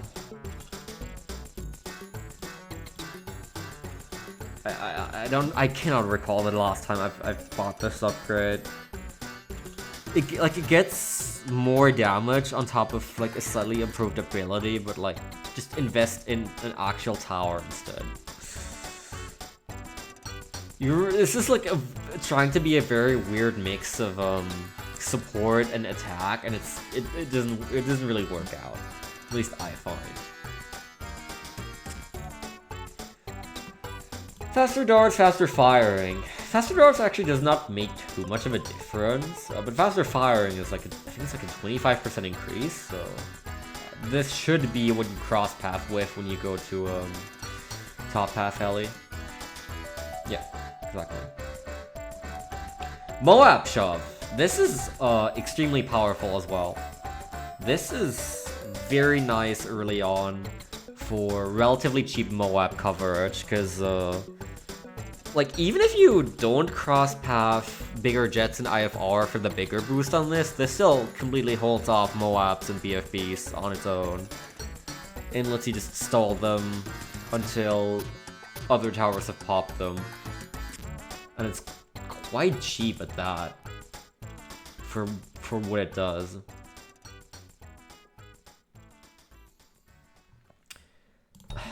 Now the flip side of the spectrum. Comanche defense. Hold on. We've had this song like 3 times already. Comanche defense. On paper, I think it improves the Moab shove effect and then summons more Comanches for attack, but again, it's got the same problem that middle path suffers. Just make it better at supporting. Don't make it try to attack. Yeah. This is not worthwhile for like 8k. Don't. Comanche Commander, whatever, man, who cares? Why are you spending 30k on this? What does this even do? Yay. Cool. Moving on. Mortar! Boy. This is like my least favorite tower in the game. This is probably my least used tower. Mortars can be placed anywhere on the screen, and you can then place a crosshair on a specific part of the track, and the mortar will fire bombshells there with a very, very low refire rate at the start. 000 mortar is not hitting anything. It'll leak all of the balloons. I guess, in all fairness, it's a 000 tower, so I'll put it in like C- tier,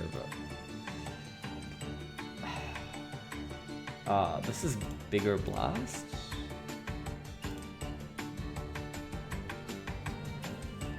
Yeah, it's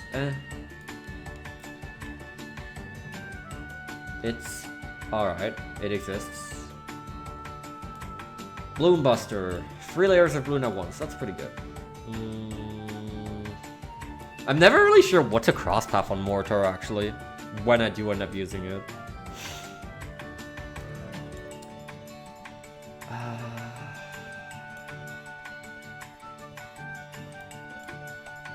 I guess it's like B- tier. Oh, whoa, did I move something? You were supposed to be here.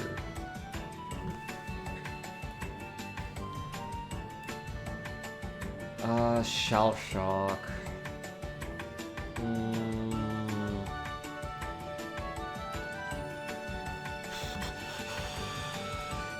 It's alright. It synergizes with Burny stuff from the bottom path. And it does some stunning. And it's not very expensive. The big one. 7 layers of any balloon type. Burny stuff damage is increased further. It's alright. This is fairly natural upgrade progression for a tower, I feel. This one's maybe a little expensive for what it actually is. Like, this is like 10 times the price of this, but sure. And then the biggest one.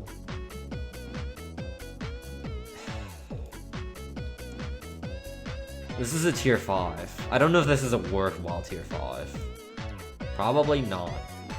It's probably alright, but I like never hear people talking about this either. You could probably be building a better tier 5 for 30k.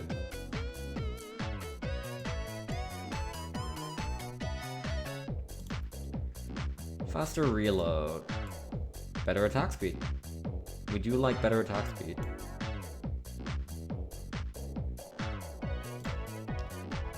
Even faster reload. Same tier. So this is the tier that goes all on attack speed. Heavy shells can pop black balloons, which is pretty nice. Does extra damage to all kinds of protected balloons. So can go into B+. Artillery battery. This is interesting. It says on the tin that it does more damage to BADs, but I feel like it's like... It feels like it's inconsequential, or it's an inconsequential amount. I never actually like see this in action. It's like a very insignificant amount. Actually, this probably goes into the same tier. I feel like it's like it's triple attack speed, but I feel like it never does too much. I feel like this still constantly leaks stuff. Every time I've bought artillery battery so far, I've been disappointed at the end. And this is basically the same thing. It's artillery battery but upgraded.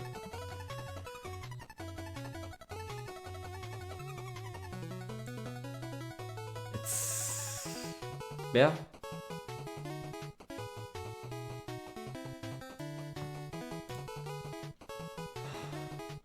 I've tried these before because they sound really promising on paper, but I've been left disappointed every single time. Here's the Burny stuff path. This is damage over time. Increased accuracy doesn't feel like it matters much, honestly. You might think so, but with like the big blast radius, it just like slightly decreasing the radius in which the shells land doesn't feel like it matters a lot. Burny stuff! Damage over time, heck yeah. We love damage over time. Yeah, sure. Signal flare. Permanently decamos balloons. I actually have found quite a few uses for this as of late. If you're really strapped for camo detection, this is alright. It's still not very reliable, just on the basis of being a mortar tower with low refire rate. You can cross path middle, so that it gains some fire rate. But this is actually alright, especially because it does also apply damage over time. Shattering Shells removes fortified properties and increases Burny stuff damage. I think this path is probably the best of the mortar tower. This one's like actually kind of worthwhile going down. Then Blue Incineration, I haven't used this much myself, but I hear that it's actually quite good. Yeah, I think this can go a tier above. Actually, can I justify putting this in A tier? I have to remember this is also like my personal tier list. And I like do not use this. But it's quite good. You can go down this path. Probably cross path middle. So it's like 025.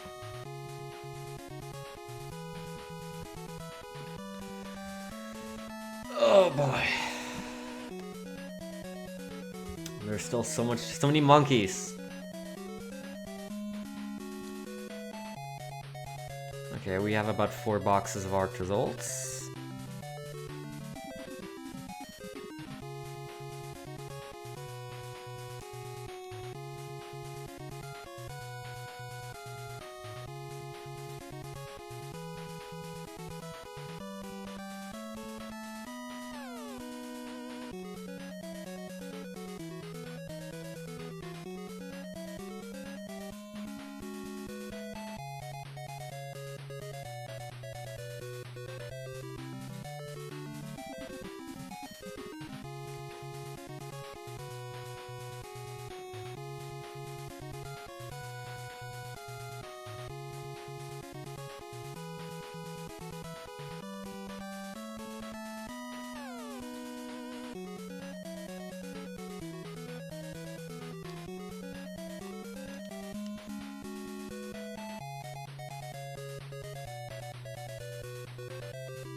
Doesn't look like we were lucky again. Unfortunate. Oh well. Moving on. Final military monkey, Dartling. 000 Dartling is surprisingly powerful. It's fairly expensive, of course. But it's good. Like, this is a tower that you aim entirely yourself, so... its value basically depends on how well you micromanage it. You can lock it into place, but then you end up losing a lot of that value. But yeah, 000 Dartling is like a solid B. This is increased accuracy? Is it?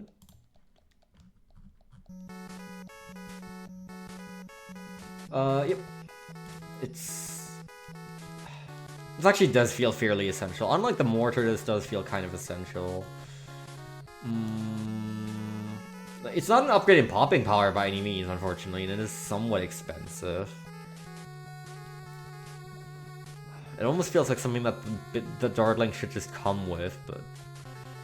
I guess I'll give it B+. Laser Shock, damage over time. We love damage over time. Fairly inexpensive for what it is. It's quite nice. Laser Blasts? What is this called? Laser Cannon.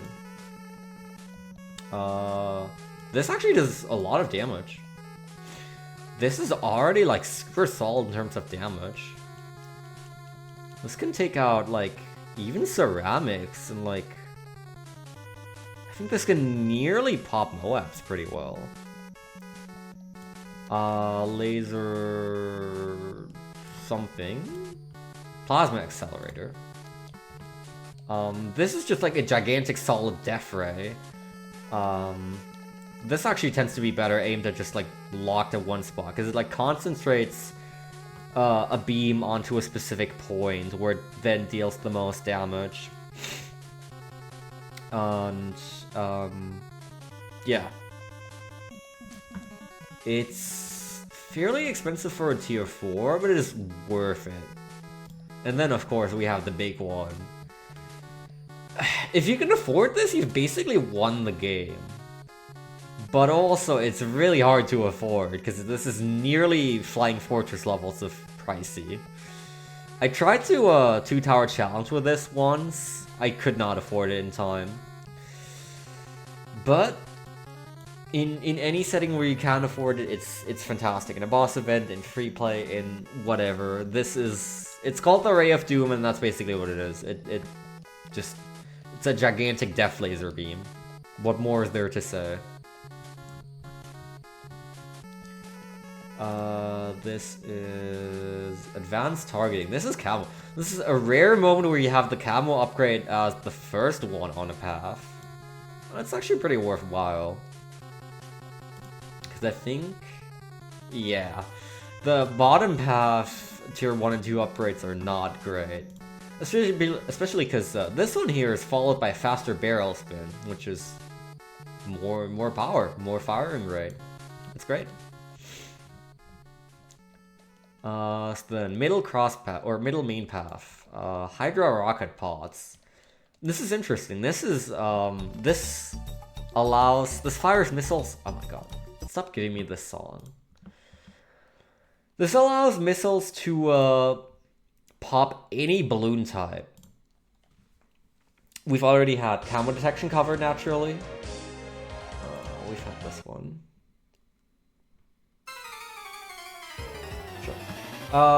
We've already had camo covered naturally, and you may think with, you know, the change to explosive over darts, purple balloons would get away scot-free, but no. Purple balloons are popped, black balloons are popped, everything. Lead, of course. This is a very nice all-rounder. I think it's fairly pricey, yeah, like 5k-ish. But it deals with everything that you throw at it, so this can help you quite a bit in the right situation when you're in need of general coverage. This actually probably goes quite a bit higher. Let me put this into A tier. I like Hydra rocket pods. Rocket Storm. This one doesn't do too much. Yeah. This gains an active ability that fires a bunch of devastating missiles for a couple of seconds upon use. It's about the same price as Hydra rocket pods, so you know, not horribly expensive. But it also doesn't add too much, I feel. It's alright. And then there's the big one. The X5X MAD. Another S tier. This deals gigantic Moab damage. This tears apart even BADs. It is massive. This costs a fortune as well. It costs a limb and an arm. But it will destroy any blimp immediately. Anything past BAD does not live a second. Or anything below BAD. Even DDTs, it takes super easy care of. This is, again, the other tower that I 2TC'd with. It was Glaive Lord and MAD. Faster swivel. Who cares? Who's genuinely buying faster swivel for, like, the effects of it? Like, the Dartling already swivels pretty fast. I'm almost inclined to say it's not on the same level as Exploding Pineapple, but honestly it isn't.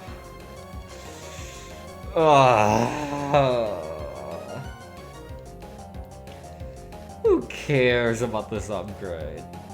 What does this one do? Darts move faster and can pop 3 balloons each. Sure. I feel like this never does anything worthwhile either, but maybe I can spare it the horrible depths of hell. I feel like if you're cross-pathing with this, you're doing something wrong, but Sure. Have at it. Okay, the actual main ones behind here are pretty good. Buckshot. Buckshot exchanges starts for... what do you call them? I guess, okay, yeah. I don't actually know this English term. Deadly buckshot. Sure, buckshot balls.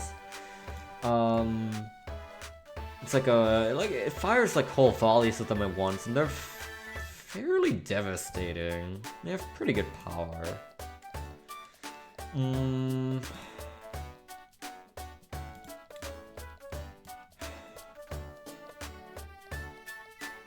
Sure. I can respect a decent bottom path dartling. I feel like it's never like amazing. I think Lunar Denial system is actually fairly powerful. But that's also quite the investment you're making to get up there. Or sorry, Balloon Exclusion Zone. I guess in all fairness, actually, maybe like this, so we have some progression there. This is XX3, XX4, XX5.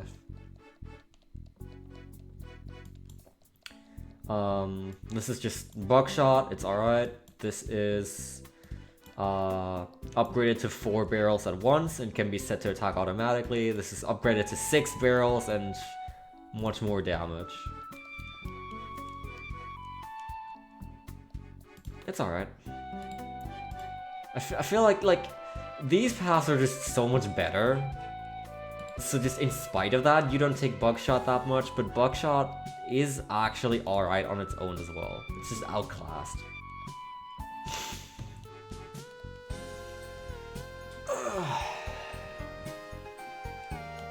Wizard! Base Wizard. Base Wizard never does what I would hope it to. It always disappoints me. It's, yeah, B-. It needs like an upgrade or two to be worthwhile. But Wizard's one of the strongest towers in the game. This is... Was this Seeking or Arcane Blast? That's Guided Magic, okay. This one's nice because it ignores walls. It just makes the shots go through walls, and it adds some good homing. I actually appreciate this quite a bit. Then Arcane Blast is upgrade to 2 damage. This is... If you have external camo detection, this is the cross path to take for the extra damage and the seeking behind cover. If not, then bottom cross path is actually very worthwhile and very okay still. But this is technically preferable. Arcane something. Arcane Mastery. This is more damage. I think it's like 5 damage or something.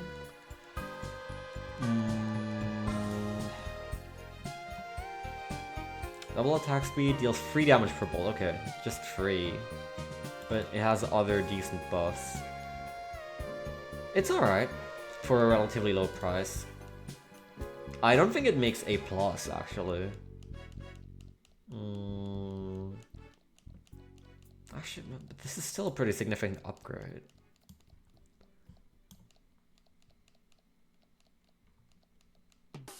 Maybe, yeah, just having these two in the same tier feels more correct. Arcane Spike deals significant damage, takes care of even Moab class balloons fairly easily, and is definitely worth your money.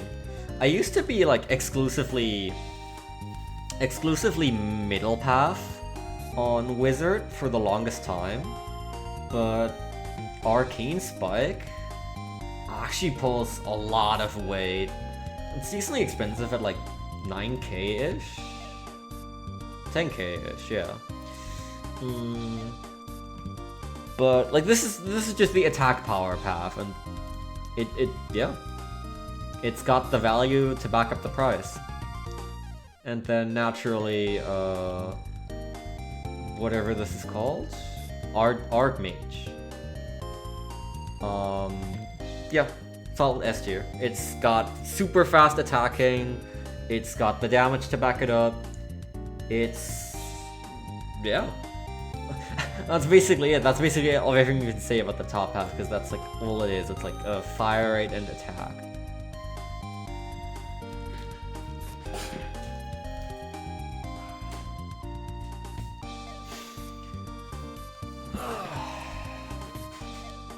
Yeah, I think,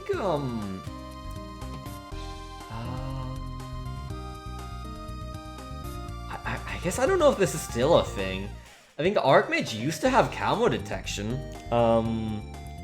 even if you don't cross path bottom. Like, the upgrade to Archmage to 5XX just gave it camo detection. I think that's been removed because that was not intended, maybe, but it used to be that way for a bit.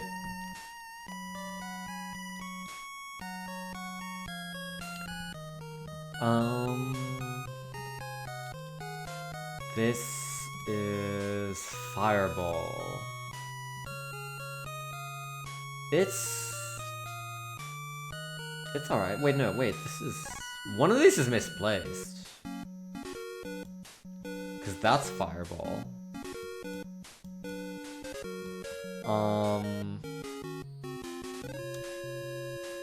I feel like this never does much either. It's a little bit of early lead help, I guess. It's a little bit of damage increase. It's got like a slight explosive factor. But I feel I could never feel this doing too much. It's cheap and it you know, gets you on the path to better upgrades. Wall of Fire, you can actually feel the power. This places down a fire wall on the track. And balloons will melt, like lower tier balloons will melt just going through it, which is nice. Dragon's Breath, this is the big one. This has so much power, what the hell? I don't know if it warrants S tier. Maybe we put this here and we put Summon Phoenix into S. Cause like, man, I almost feel like they should be swapped just for like price and value. Dragon's Breath spews out a continuous flame of a continuous stream of flames, and it's super powerful. It melts ceramic. It takes easy care of Moabs, and it'll like carry you for a long time. And it's like free 4K, which is really not that much for what it gives you. This is an easy tower to always pivot to. When you're considering like, what do I want to get? Like, you're never going wrong with this. Naturally, it pops lead, it pops frozen. If it has external camo detection, you can up the damage even more by going top cross path. Otherwise, you can give it camo detection by going bottom path. It's good. Summon Phoenix is this one. This one doubles the damage, I believe, by adding an extra stream of flame. And also gains a passive an active ability to summon a Phoenix. That'll add an extra stream from... like, a Phoenix starts circling the field and starts hurling an extra stream of flames towards the balloon closest to the exit, and it's good. It deals a lot of damage. And it's only like, I think this is about twice as expensive as Dragon's Breath, which is honestly fair. I feel like a lot of times you don't actually upgrade from X3X, but when you do, you are given adequate power, so. And Wizard Lord Phoenix. This one is very, very strong. This can just win you the game when you have it. This is extremely strong. Wizard Lord Phoenix turns the wizard himself into a phoenix, and he is ultra strong.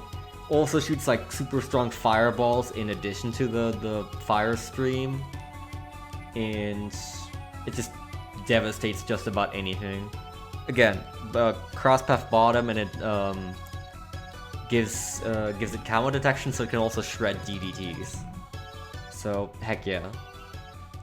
It's fairly expensive. You don't tend to get this one too much, because there are options that will solve the game for you in a cheaper way, but you're also not going wrong with this. Intense Magic. This feels like it doesn't do much.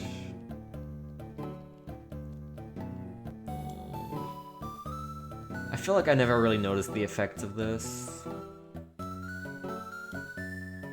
It's there, I guess. It's a prerequisite to actually cross-pathing bottom, which gives you this, Monkey Sense, again. This gains value just because it helps the other pass out so much. This is just camo detection. It's not the preferred cross-path, but it can be very, very helpful. Shimmer. I used to like this a lot, but I've fallen off a little with it. Shimmer gains an extra radial attack, or not attack, like an extra shockwave thingy that reveals camo balloons permanently. I guess it should be at the very least in the same tier as Signal Flare.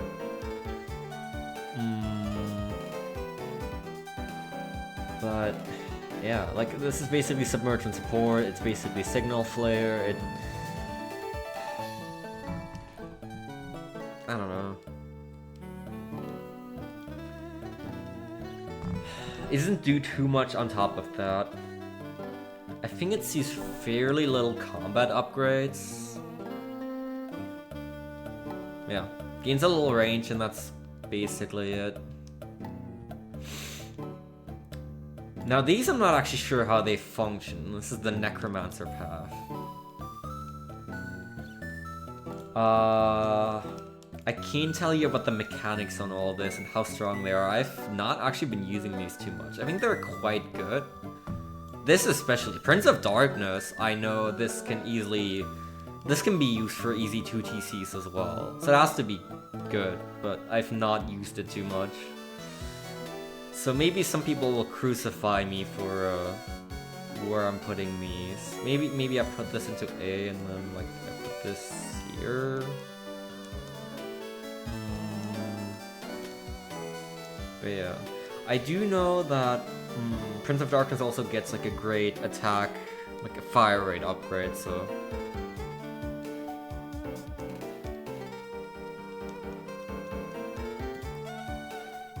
Normal Necromancer just like summons normal undead balloons, and then this guy summons like undead blims.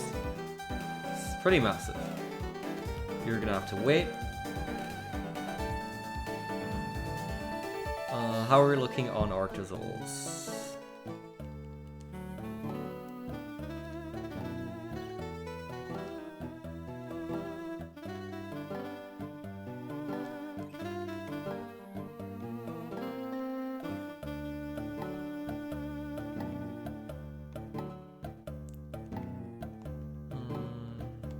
Oh, what the hell? Only 2 boxes? We'll keep going for a bit then.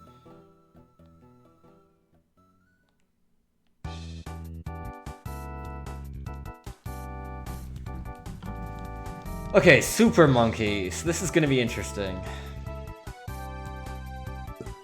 Base Super, the most expensive tower in the game.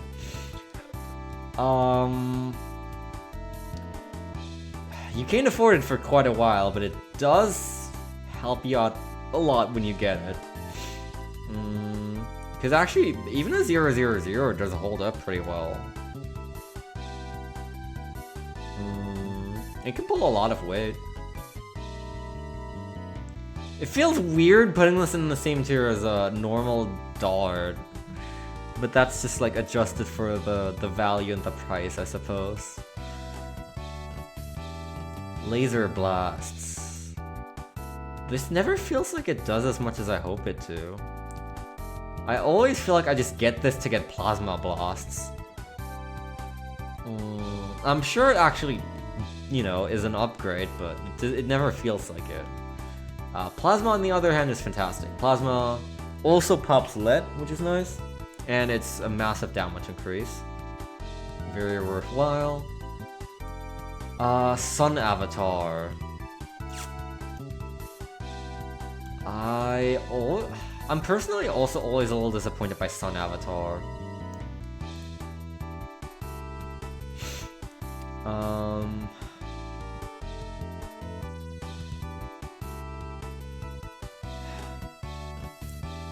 Like, it's like 20k for what doesn't feel like a significant damage upgrade. I usually take Plasma as a crosspath for other things anyway, and then don't actually go into Sun Avatar, because it never feels like it's worth. Sun Temple. This used to be like the ultimate upgrade back in BTD 5. There's some very interesting mechanics with it now, with 8 absorbing towers and gaining extra attacks based on what classes of towers were sacrificed the most. Though... I actually feel like... Okay, so this becomes worthwhile in free play when you sacrifice a lot of support towers, because then it starts generating money for you every round, and it's not little. But this is a tower you're absolutely not going to afford outside of free play. That's... This and like a couple of boss events is like the main thing you're going to use it for, and...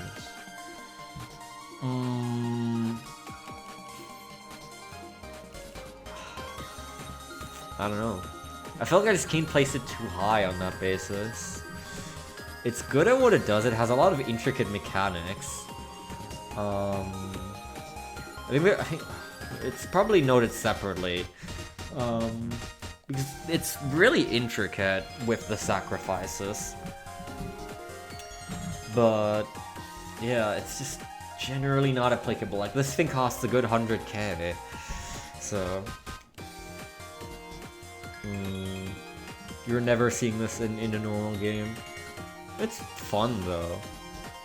True Sun God. How do you even rank these upgrades? It's an upgrade of the Sun Temple. It does more damage. I think it enhances the sacrifices ever so slightly. Yeah.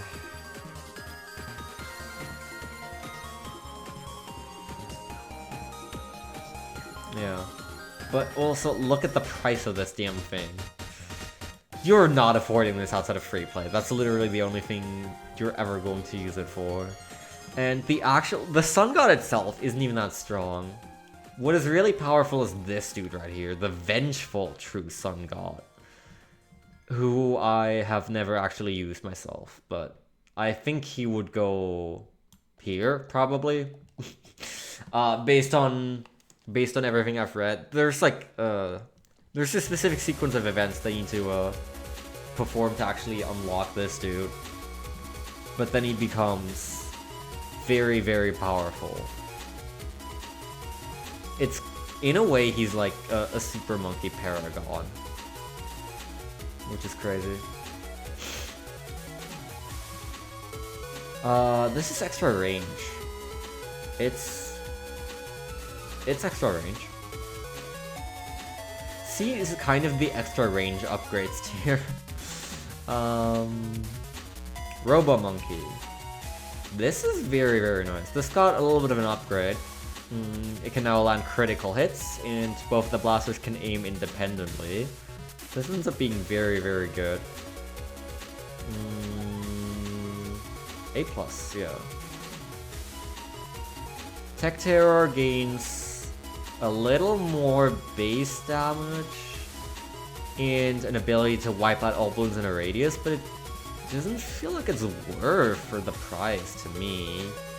That's a good 25k. that I could be spending on a tier 5. The ability needs a while to recharge, and you really need to use it effectively if you want to get value out of this tower. Let's take a look what the wiki actually says.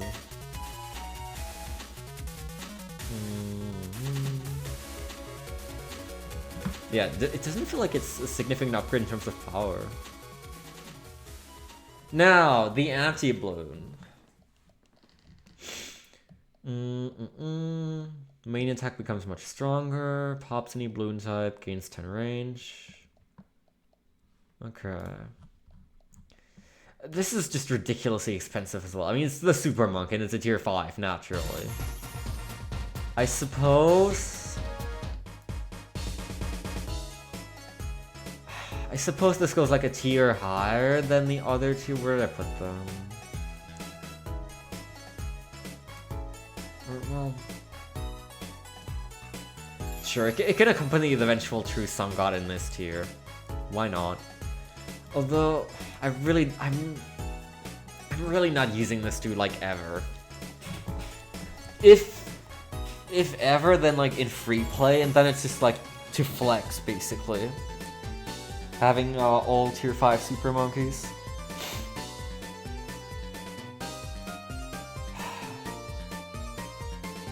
I feel like with some of the higher super monkey upgrades, it's just like they cost so much that you're not quite getting enough value out of them. You're eventually just building them like in free play to flex. Knockback and Ultra Vision. These are actually quite useful. These are a good cross path to have, especially on top main path. Ultra Vision, I mean, Ultra Vision is just a camo upgrade, but still. It's a camo upgrade.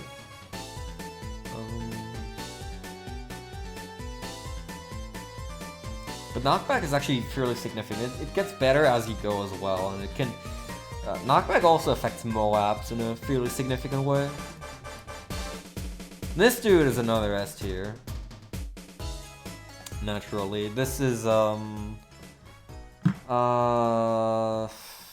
Knight. Combine this with Plasma, and this guy shreds Moabs, shreds ceramic, shreds anything. This is an easy tower that you can always fit into any setup, and it'll always be very, very efficient. Isn't cost too much for a Super Monkey tier 3. I think setting up the whole thing with like 203 costs like probably 15k? Maybe like 20k. But it's very good for what it is. And then things start getting comically overpriced. This is a Dark Champion costs 5 times that. I can't comment well on how worthwhile these are as upgrades, because again, I am never able to actually buy them in a relevant setting where it matters. I'm buying them in a setting where I'm already completely annihilating everything, or similar. So it's hard to judge these exactly.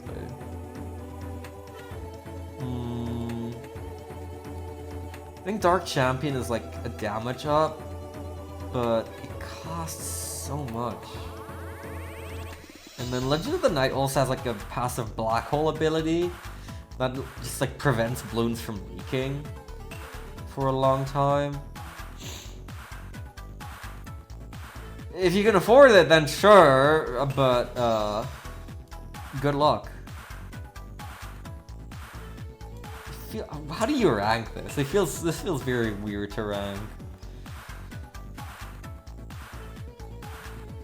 This is not a tower you would actually use in a normal game.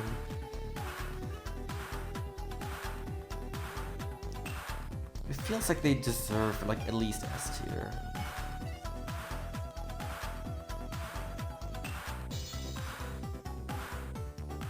It's a little strange.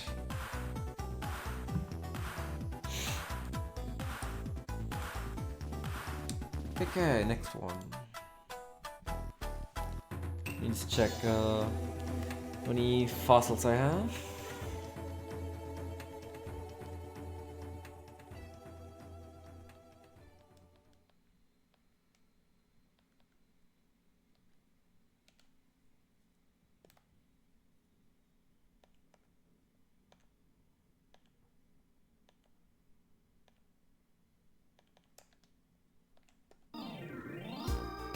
Oh, what the hell? Like I say, I'm starting to go through monkeys at a faster pace.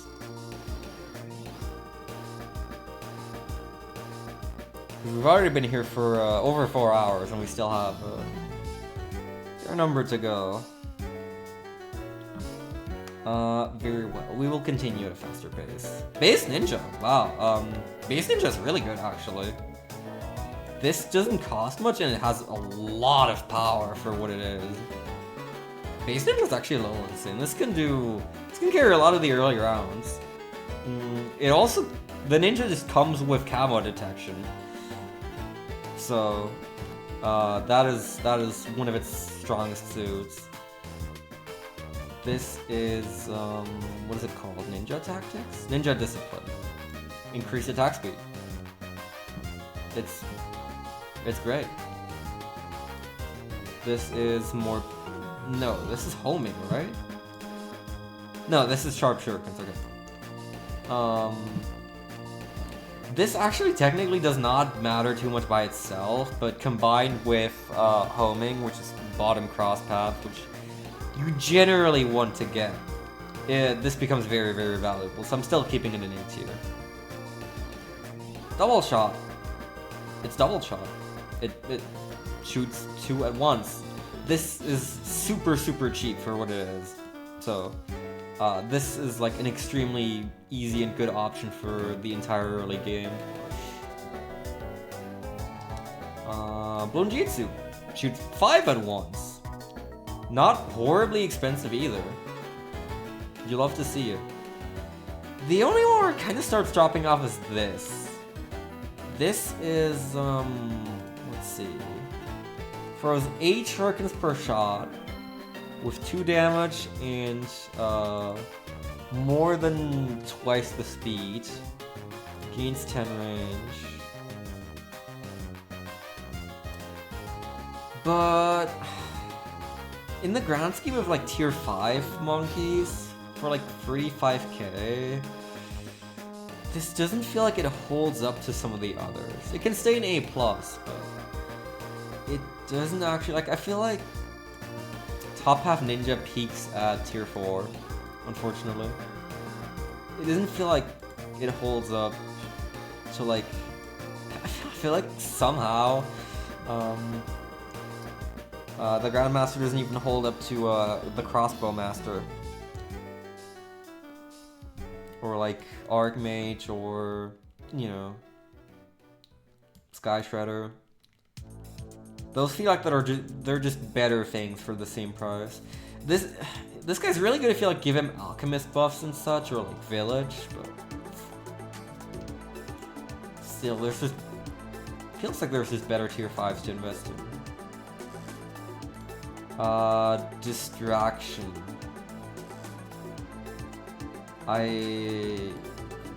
It's helpful sometimes. It's not the cross path you generally want to take, because Spot and cross paths are just both really good.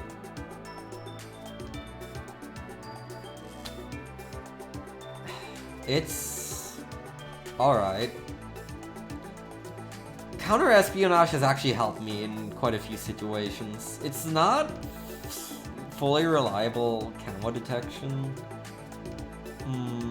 And it cannot do camo leads. Like, it cannot uncamo camo leads because it can't hit them. But it's alright. It's a bit of an awkward upgrade. But sometimes you can take it. Now this path I basically never go down. This I know, The more ninjas have this upgrade and are like in a radius around one another, the stronger they all become. They gain like attack and fire rate for each one of them. You need a lot of them to be for this to be worth it. Yeah, range and range and pierce. Oh, and attack speed. Okay, yeah, stacks 20 times. You need quite a lot of them for this to be worth it. It's fun. It can be very fun to see. But, And these I feel like I just never see. Balloon sabotage.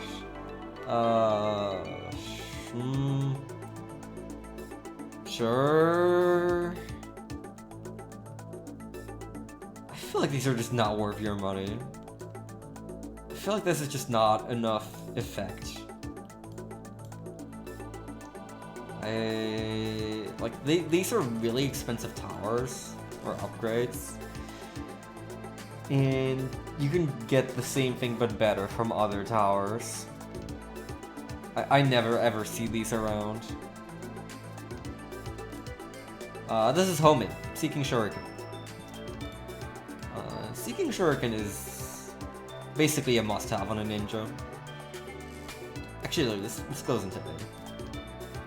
It's really, really nice. Caltrops.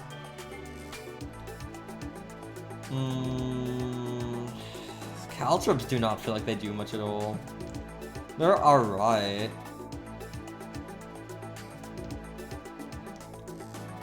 They land a little above the clown tier.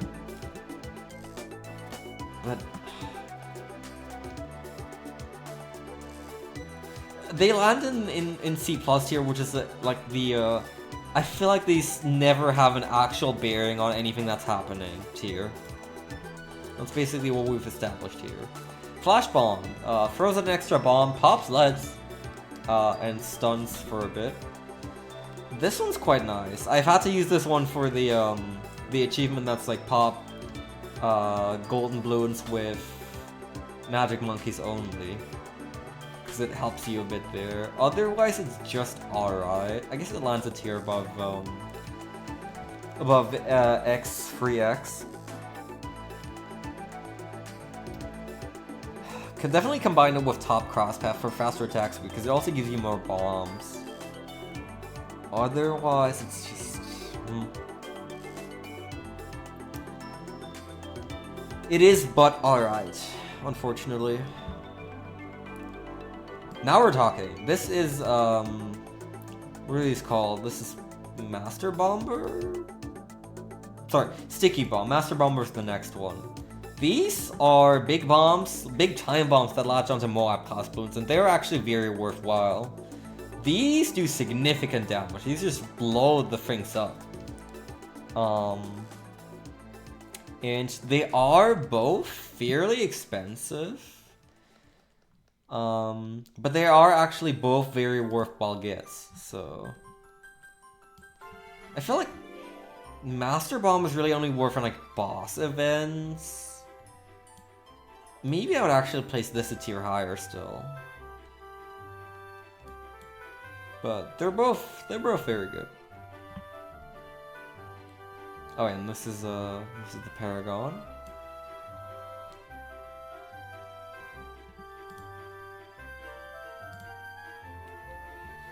Next.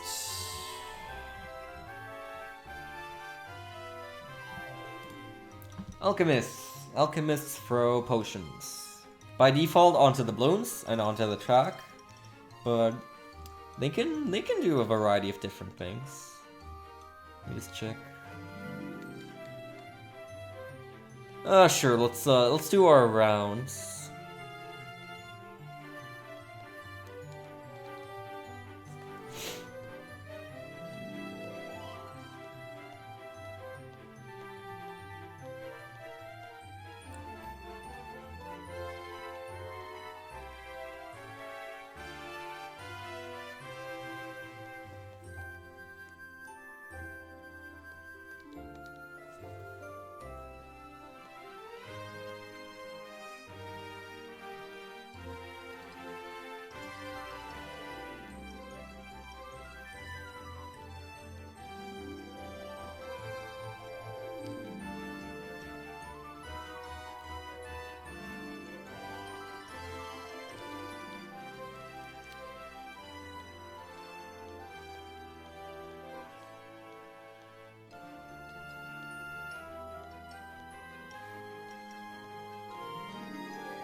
Looks like a bunch of duds again.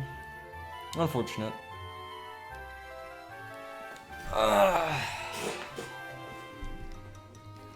We'll get him eventually.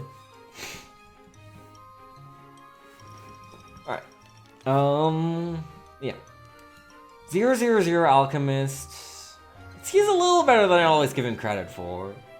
He can actually take care of a decent amount of things on his own. I guess he goes here? He's alright. This is larger potions. It's alright, it's not a must-have by any means. This is nice when you go bottom main path. I guess it's in the same tier as the base, honestly. Acidic mixture dip. I feel like sometimes this upgrade works against me. This makes him for potions on other monkeys that for the next, what is it?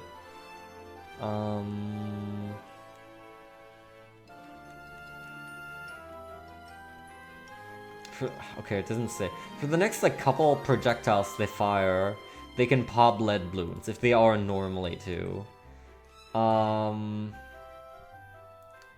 But I'm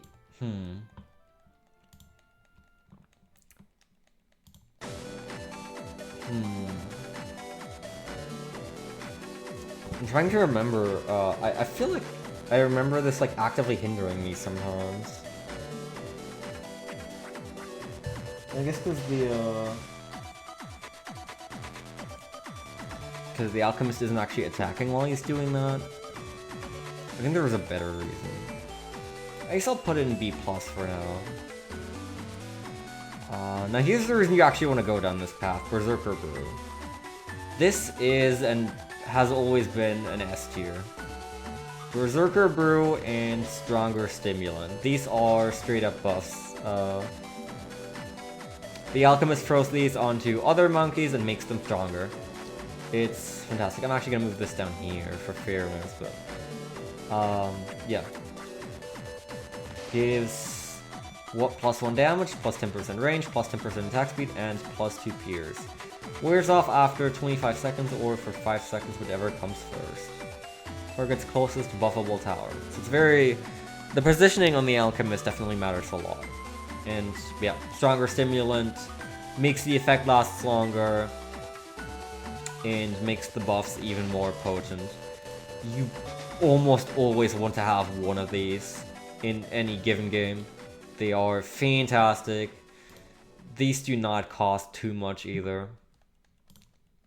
Have them above your best tower, or like have several on the field. You can do that as well.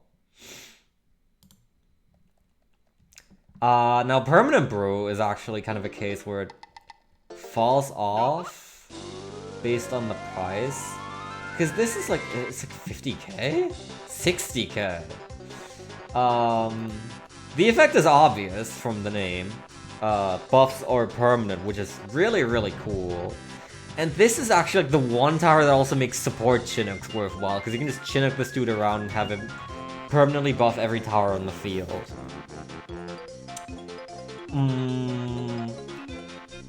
But like, are you really going to be spending 60k in like a normal 100-round game to make the buffs that can be really quickly and commonly applied by Stronger Stimulant permanent? Not really. You could be buying 2 super strong tier 5 towers with that money. So yeah. He's still good, just not quite as good as the previous upgrades in sequence.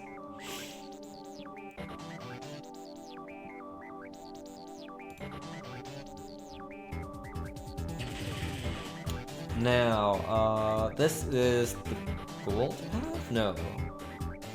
It's one of the upgrades here is out of sequence again. Or two of them even. I think these two go here. This is the stinky path. I mean, stronger acid and perishing potions I have a lot of respect for because they increase the buff duration of the of stronger stimulants / berserker brews potions. So you should always be cross-pathing this when you go for berserker brew. However, on their own they don't do too much, and all they lead into is this. Unstable concoction.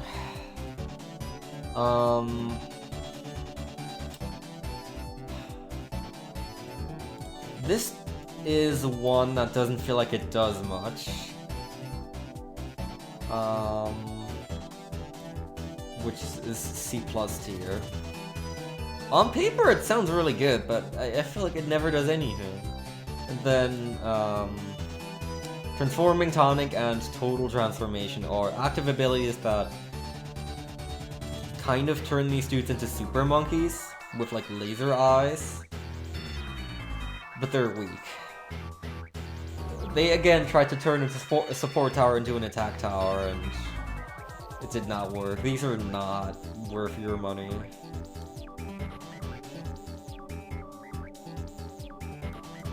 I respect this less than buying like Bionic Boomerang.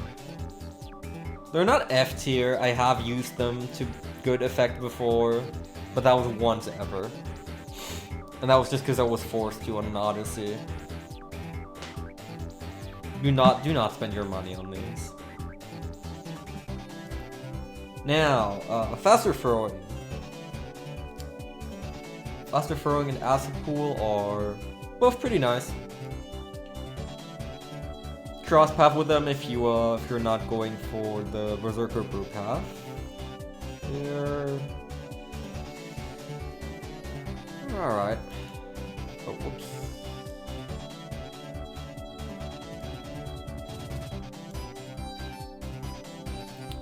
And then here we have lead to gold. This is a really nice source of income and also good lead protection early on.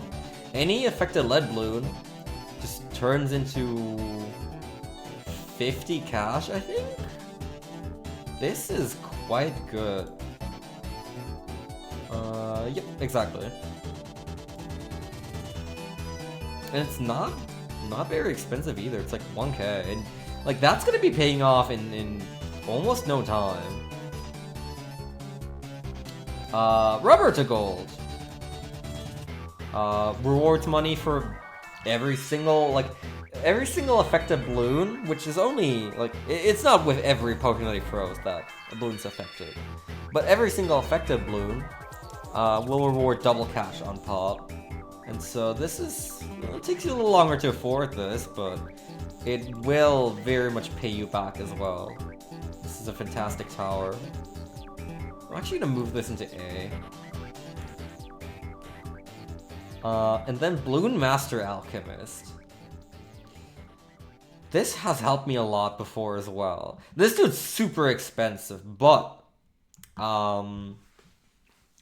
you can turn any non-BAD balloon into a red balloon. He can turn ZOMGs, I think he can turn DDTs into a red balloon. Obviously ceramics or whatever else, although he almost instant kills those anyway. And he doesn't even do it infrequently. He's a good guy. The price holds him back quite a bit. You'll have to afford him very late game, if at all, but like he's actually still reasonable to afford.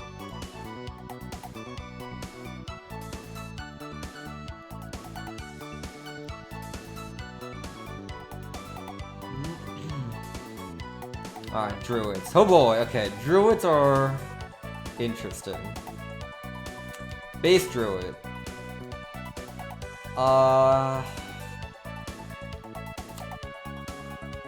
He's alright. He can hold his water, but not too well.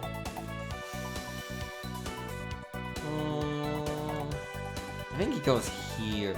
He struggles to keep up a little, but there's very inexpensive tier 1 upgrades that already help with this a lot. This is Hard Thorns, I believe. Yes. This is like the cheapest lead coverage ever. Hard Thorns. Oh, I already put it there. Did I put it in A tier? Yes. Actually, yeah, this is insanely cheap lead coverage. I think it's like a cumulative cost of like 600 cash, which I get. Well, I mean, that's about the strength of a 0/0/0 bomb as well, but this is better than a base bomb. This does super nicely at disposing of leads early on, especially combined with Thorn Swarm, although that's down another path. This is what? Heart of Thunder. This I actually like never buy, because it's not very strong, and I feel like it hurts me more on regrow than it actually benefits me. You can buy it. It's not expensive. It's alright, but it's like... It barely escapes Hell Tears. It's just not a worthwhile upgrade. Now, this path I used the least out of the three.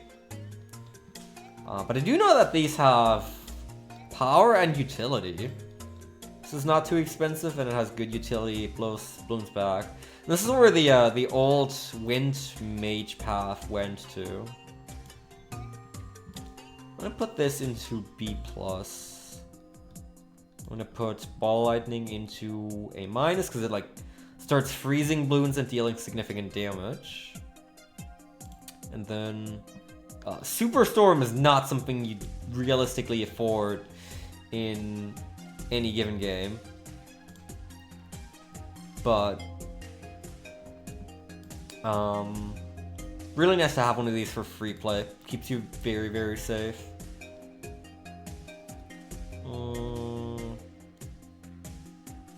I guess it also goes into A-. I can't put it much higher because you're not going to realistically afford it very much. Thorn Swarm. Just a 1/1/0 Druid is honestly fantastic. Just hard Thorns, Thorn Swarm. 8 Thorns per shot, and they have decent pierce and can pop lead. Like, that already does quite a lot for you.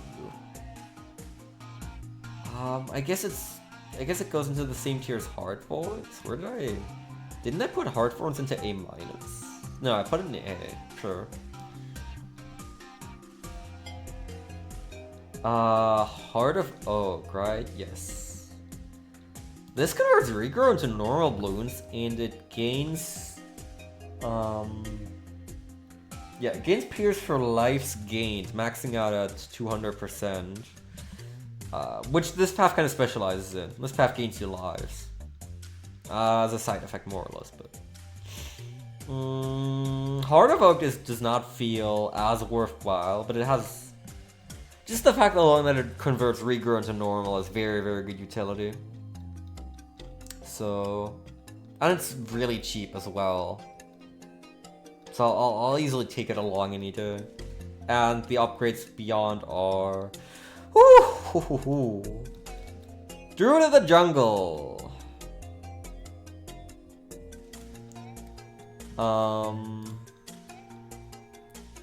Yeah. This is really good. This gains an extra attack where it like ensnares a balloon into a vine and instantly kills it. It can do this pretty frequently as well, and it's on top of everything else. And yeah, it's really good. The next one's a bit of a tragic one, because this one actually got nerfed a lot in the last update, but it's still cracked. Jungle's Bounty. This does several things. Well, one of the things it used to do was you used to be able to ensnare 2 balloons in a vine simultaneously. That's no longer a thing. But this now leaves thorn piles on the ground for every ensnared balloon. And other balloons will walk over it and take damage. which is very good. Attack speed is a lot faster, and it gains an ability that gains you money and lives every time you use it. It's a really good all-around package for, I think, like 4K? 4K, 5K, just about, yeah. Plus more, the ability is more for each banana farm in range as well. This, it used to be even more busted prior to the last patch when you could trap 2 balloons at once. This basically just wins you so much of the game, but it's still one of the best towers, even after the nerfs. And then, I mean,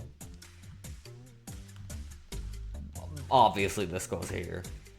Spirit of the Forest covers the entire track in thick vines that are permanently there and permanently damage every balloon so long as they walk across the entire track. What the hell? Massive Moab damage, massive ceramic damage. This guy can also still grab onto multiple balloons at once with a vine. It's... Once you have this guy up, there's not a lot that can get past your defense. Especially when you provide him with the right support. This is another one of those game-winning dudes. Like, this is one of the best tier 5 upgrades in the game. Spirit of the Forest.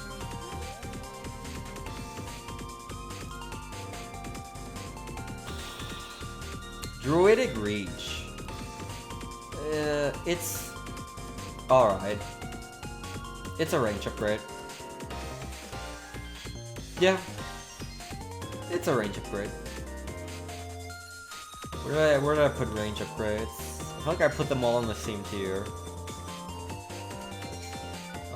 C tier, sure. So here's the range upgrade tier. Heart of Vengeance. This increases in power for every life lost. This maxes in power at 50 lives or less. There are actually some strategies that involve losing lives for the buff on this, because this path gets very good as you go down it. But this upgrade in itself? I guess B-. Just for like the base XX2 Druid. Druid of Wrath. Now we're talking. Is this the one? Oh no, okay, this is the previous one. This one is just... it's alright. But this one isn't anything crazy yet. This guy basically gains attack speed the longer he attacks, which is already pretty good. I guess I ought to move him a tier up. You generally want to couple this with Thorn Swarm and then cover for your lead detection or lead coverage by something else. That way you'll get the most DPS out of this. It's still just alright, but it's building up to be something big. Pop Lust.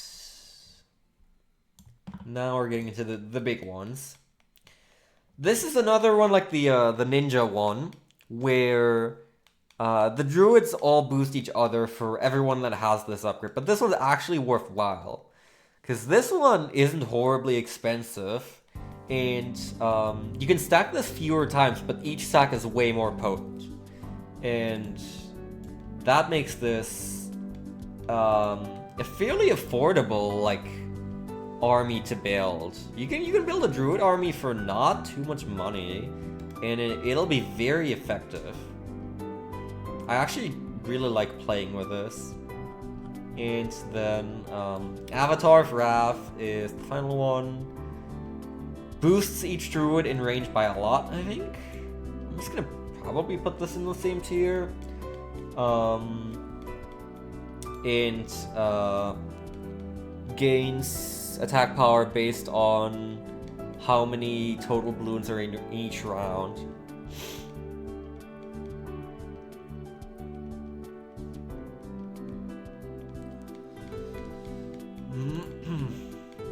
This guy is really, really powerful, even just on his own. And then he's got a whole supporting army that boosts him and each boost themselves as well. These are very, very fun to play with. You're generally not going to be able to afford the XX5 outside of like specific scenarios, but the XX4s alone can do great things.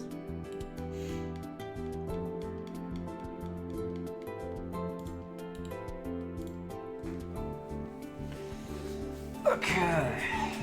We've got our last magic tower here. And then it's on to support and finally heroes.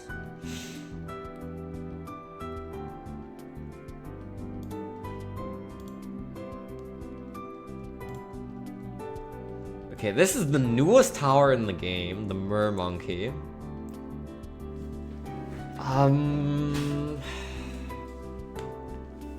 Let's see. Base Mermonkey. Let me actually check how many Arctozolts do I currently have.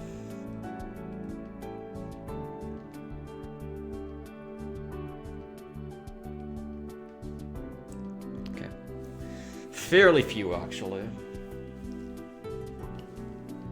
Base Mermonkey.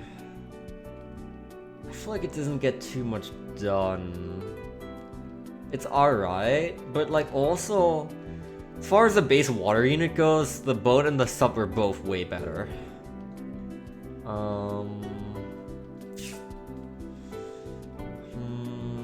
It probably goes like here.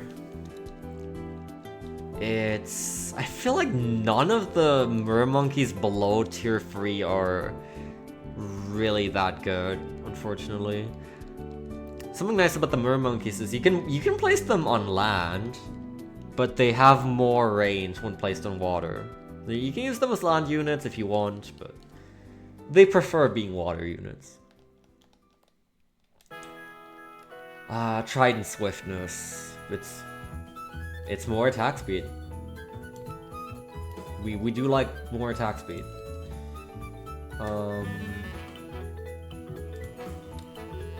Next one is even more attack speed. Goes into the same tier. Abyss Dweller.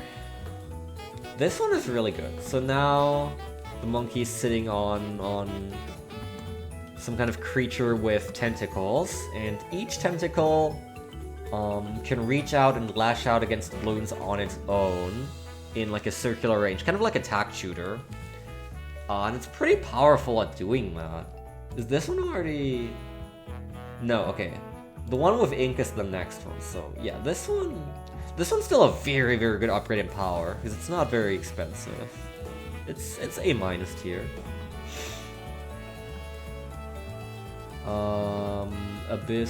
Abyssal Warrior? Yes.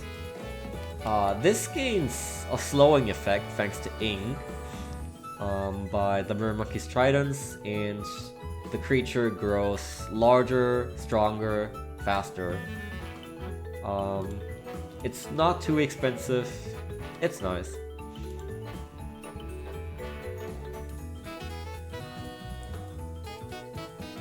And finally, Lord of the Abyss. I'm actually unsure how worthwhile the upgrade is here. I think it's still... This probably goes into like A+. The creature goes even stronger. And also, its tentacles now serve as like area for you to plant or to put water-based towers on. Like, you can get a 5XX Mermonkey and then place subs and boats on it, which is interesting. So you just slap the Mermonkey down on land, and that allows you to have water towers on a map with no land. There's a lot of daily and advanced challenges that use this. It's just kind of a knowledge that I don't think the game ever explains this to you in the actual description. Yeah. Placement of water towers in nearby land. But it's a very, very handy thing to know. So yeah, really cool tower. Second path. Tridents gain Pierce. Sure. Yeah. It's alright. This one's pretty good. This one freezes balloons for a bit.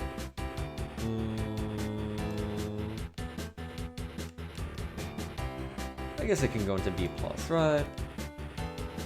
Yeah. Can freeze white zebra and purple. Whoa, I didn't know that. Huh. Now this one goes all out on attack speed. Riptide Champion.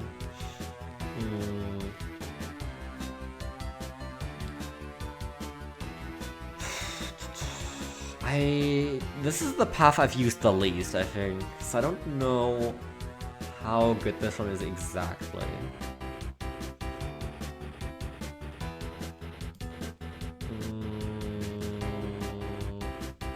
I feel like I've always been a little underwhelmed by this. I feel like this is not the same tier as Abyss Dweller. It's probably right here. Arctic Knight.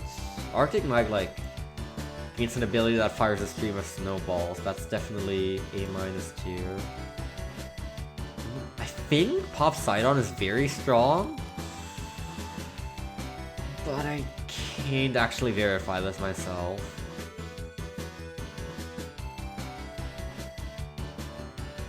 I'll slap it into A tier.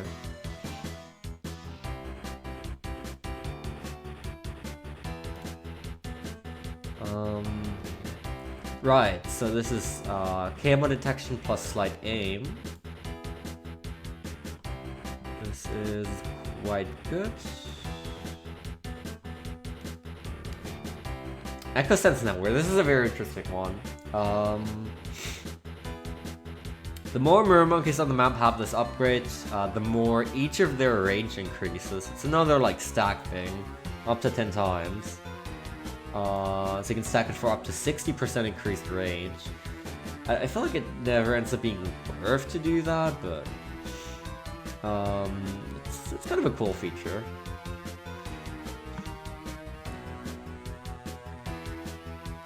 And this is the big one. This is probably the most broken path of the Mermonkey.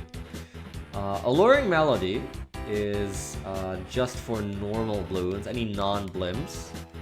It'll lure them around in a circle for quite a bit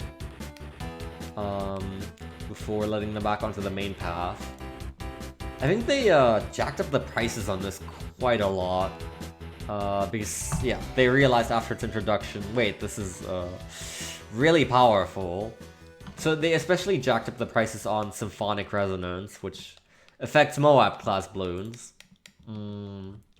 But it's still really worthwhile because this immediately affects Moabs and BFBs. In fact, I think this goes here. And then the final harmonic. Oh, and DDTs. Wow, okay. I didn't realize Symphonic Resonance got DDTs. Yeah, and final harmonic gets ZOMGs. And this like instantly detonates damage over time effects fully, which is incredible in combination with things like Glaive Lord.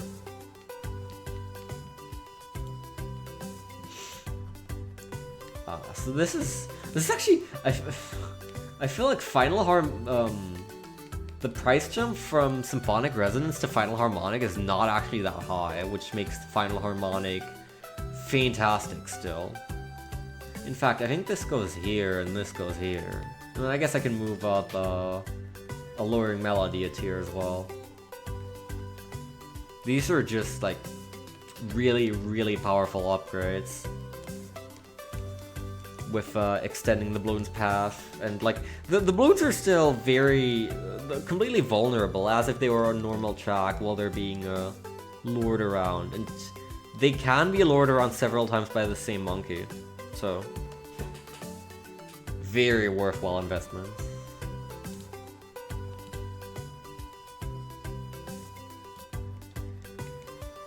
Whew, okay, we've reached the support towers. At last. There's 4 towers left to go, right? 1, 2, 3, 4. Wait, no, 5. Spike, farm, village, engineer, and beast handler. And then it's heroes and paragons. Heroes and paragons will both receive their own tier. Let me take a look at my boxes again real quick.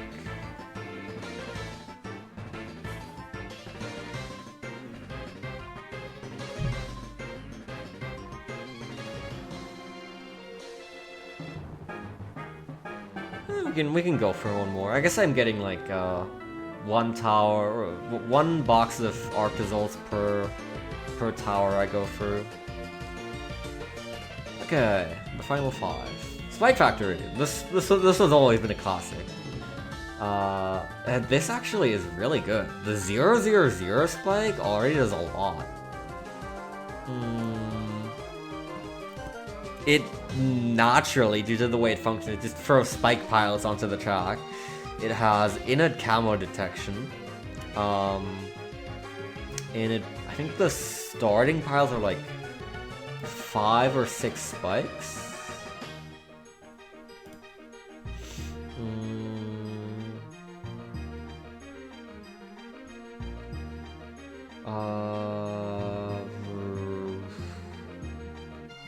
I don't know. But yeah. And it doesn't produce slowly either. Like, 000 spike is honestly, it already does a lot for you. Maybe,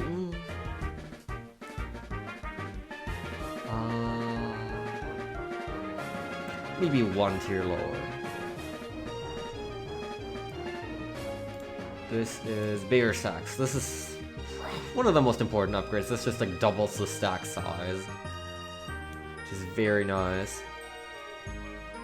Which basically instantly doubles the DPS of the tower. White hot spikes is very nice utility. It's probably more like in this tier because it doesn't technically offer a damage up. It just lets you also pop leads, but that in itself is very nice. Spike balls deal extra damage to ceramic and fortified, and in general have more spikes than a pile. So, they deal more damage. I feel like this is the path I go down the least, but it's definitely it holds its weight. Spike Mines. I think Spike Mines got a buff in a sense, because Spike Mines had its cost reduced recently, right? I think it used to be more.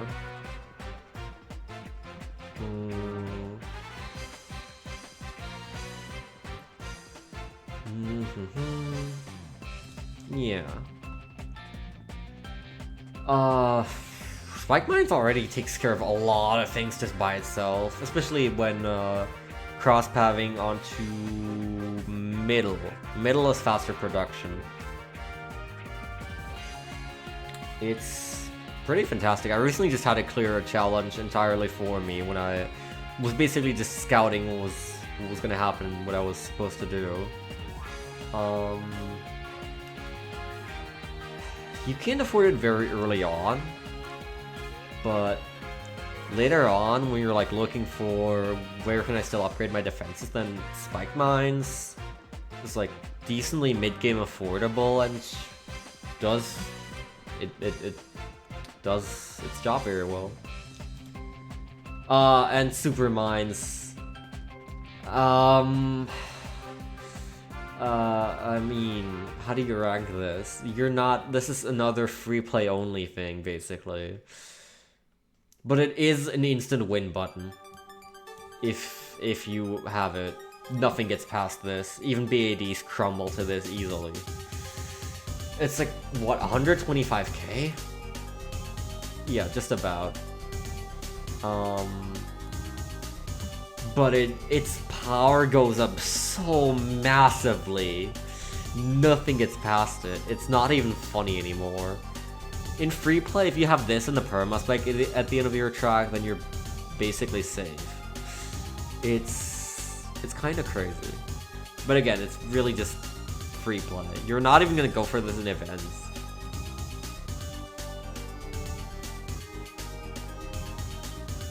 One tool to mess around with though. This should be faster production. Yeah, faster production and even faster production. They're both very, very helpful.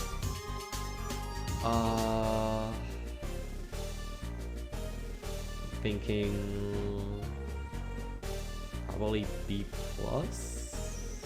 A-. I guess A-. This is generally the cross path you want to take.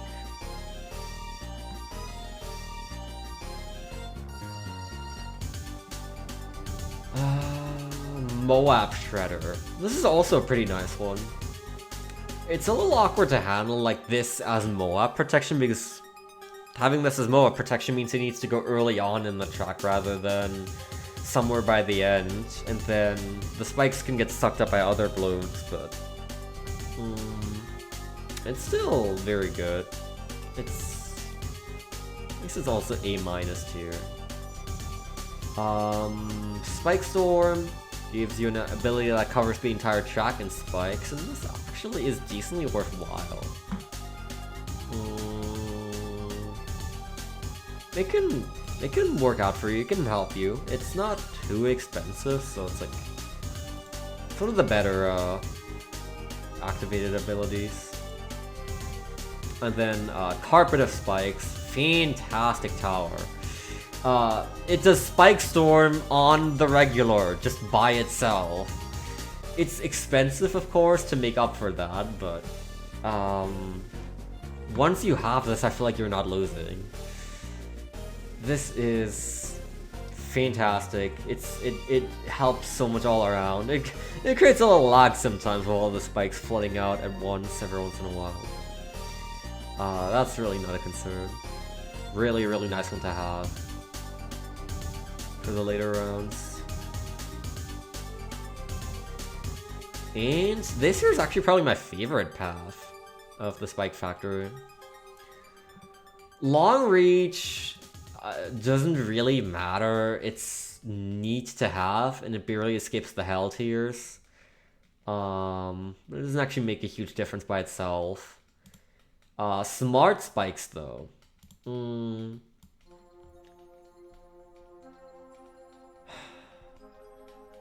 Actually, we're still not getting into the lingering effect. Smart Spikes is just, so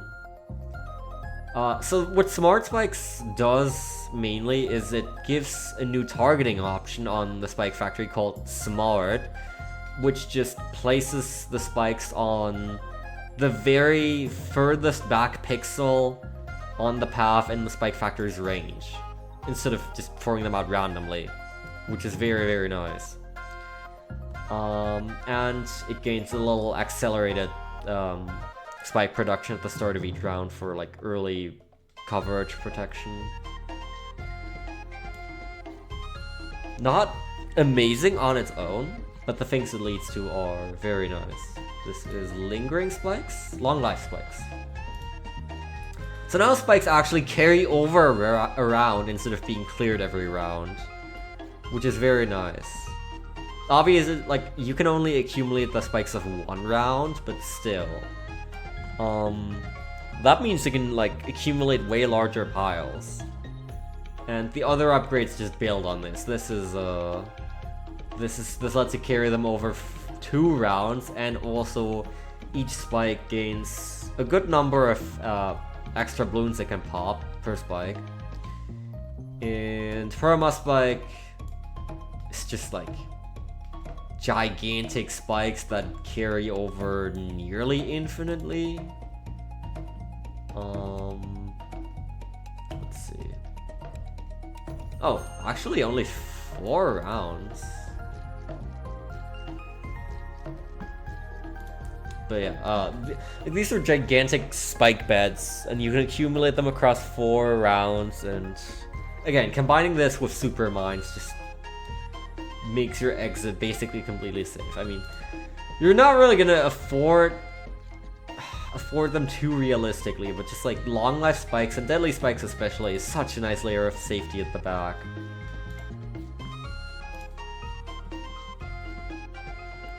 I really like the long life variant. I'm thinking if I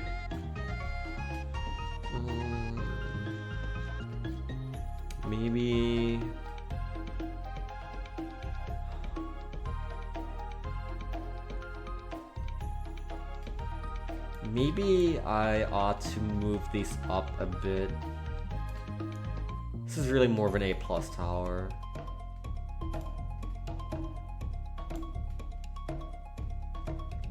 I think this is fair, honestly.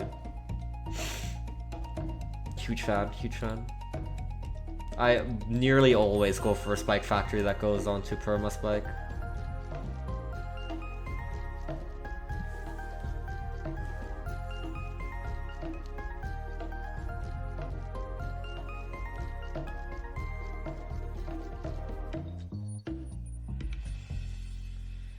Okay, let's do our rounds.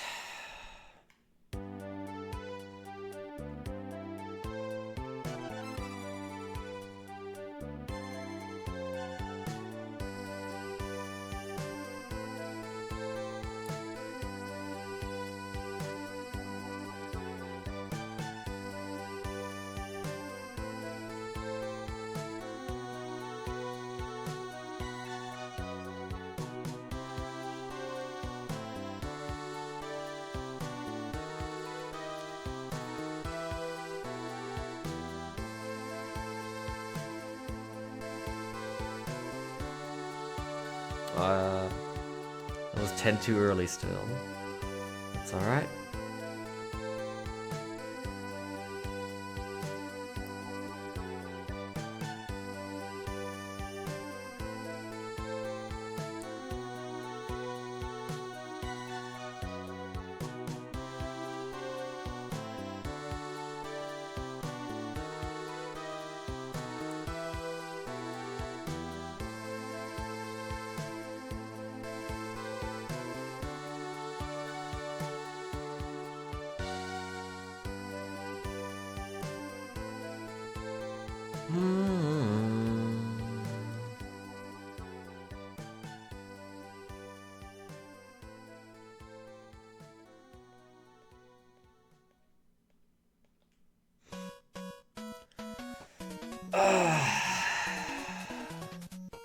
Alright, another round.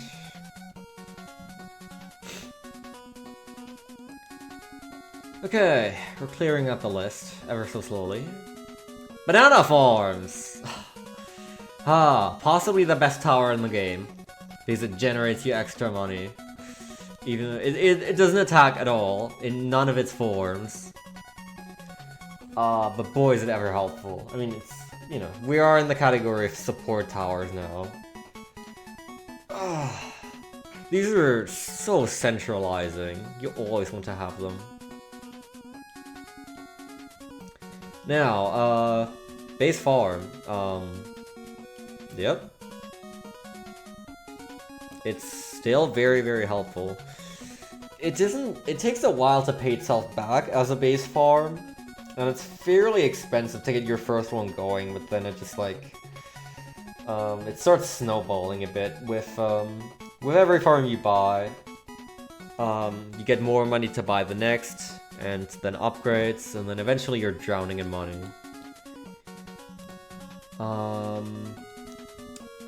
What is this called? This is two more bananas each round. The next one is the very same. Increased production. And greater production.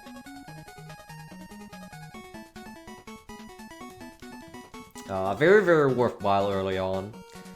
When you're getting your farms going, you generally want to go for 200 farms starting out.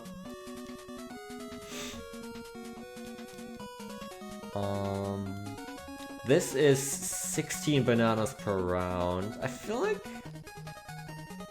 this is not my preferred cross path for farms. I feel like all of the paths for farms are actually decently viable.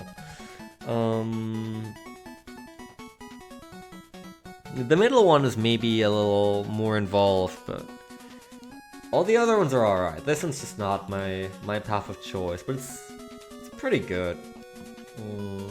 Costs a decent amount, but you get a decent amount back too. Banana factory? Banana research facility, of course. This, instead of giving you bananas, this gives you like whole crates of bananas for 300 cash each. I should go up a tier, because it is a really good upgrade still.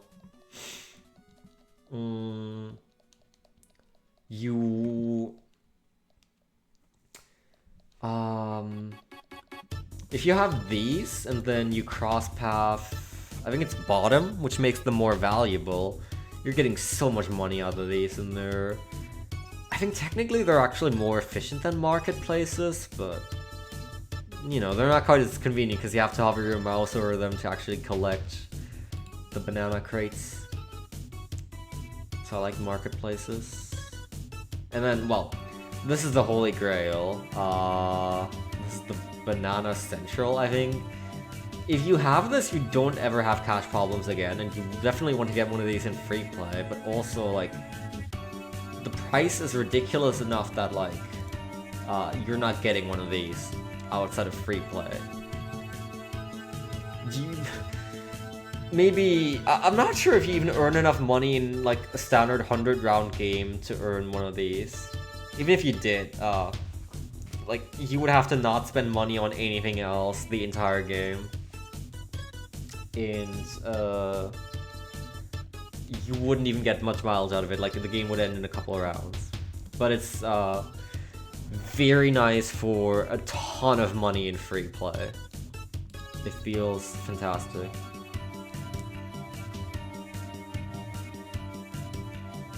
So now banks. I think this is the valuable cross path? Yes. Long Life Bananas does not actually do anything. Not for value. The bananas last longer before they disappear into the ether, but that's basically it. Like, this upgrade on its own is basically worthless. Or it should be, hopefully. But I guess it barely escapes hell tier because it's cheap. And then valuable bananas is very, very nice. You really commonly want to have this to cross path to make them better. Banks. Banks accumulate money over time with interest. And then you can, like, collect them when they're completely full. So, like, basically you set up a bank and it takes a while for you to actually get anything out of it, and then you get, like, a huge chunk of ones. Not my preferred playstyle.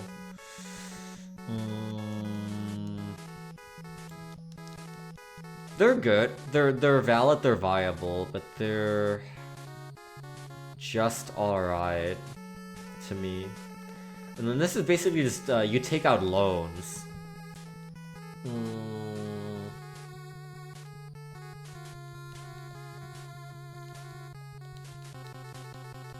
Wait, whoa, wait. Wait, the tier 5 generates money with no debt? Damn. Okay. Crazy. Yeah, so this is basically, this one's taking out a loan, which I basically never use. There's a funny achievement with it, where you have to go into like 40k of debt using IMF loans.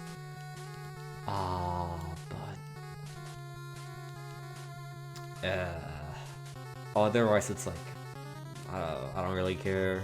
I'm never using this.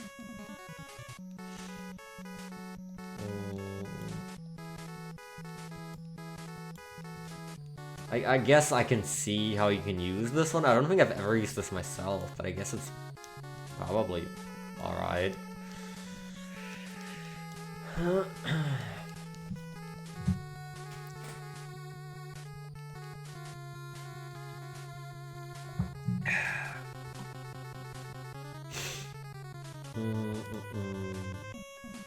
This is easy collect.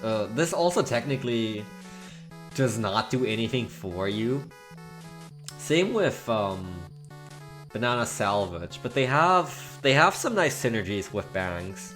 So and they're cheap, and they increase the sellback value of the farm when you do that, because farms are some of the rare towers that you actually probably want to sell eventually at the sort of at the end of a standard game. So this is like alright.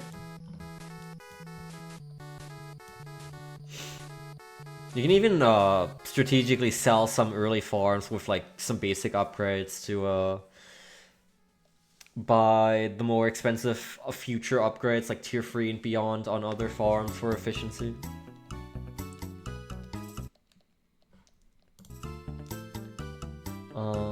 Marketplace.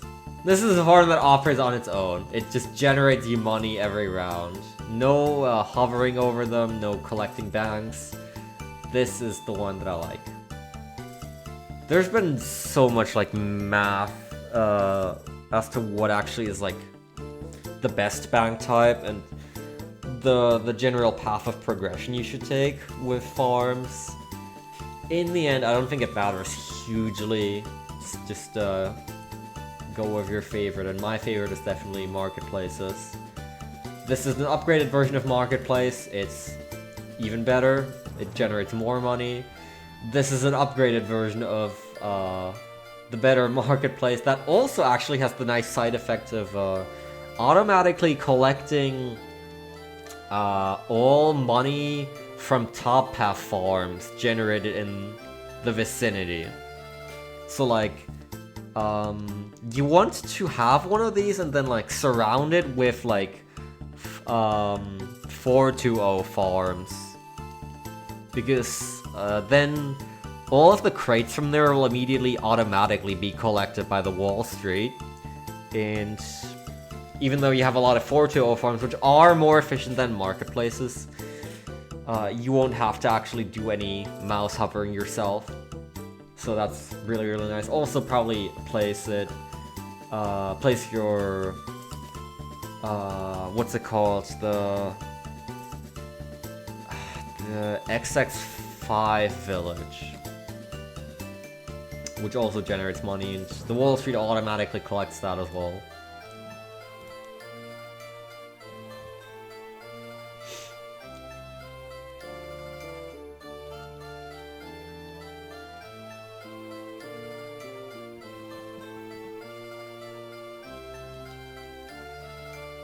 Oh yeah, Central Market also synergizes with Merchant Men very nicely, which is, eventually the game just starts puking money at you in free play when you have like a sea of Merchant Men and a whole bunch of Central Markets everywhere. It's fantastic.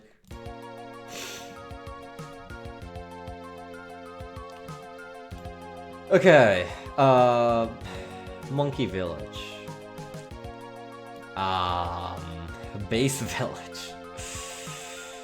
Base Village increases... so Village is a completely non-attacking tower that just applies buffs to other towers in range. Base Village increases the range of other towers by a little. It's not horrible, but it also barely does anything for you. It's just there to start you on. And actually, Base Village is fairly expensive already. And you really need to get some upgrades to actually have this thing doing anything. Bigger radius is nice and convenient, lets you fit more towers into the radius of the village. You do love to see that.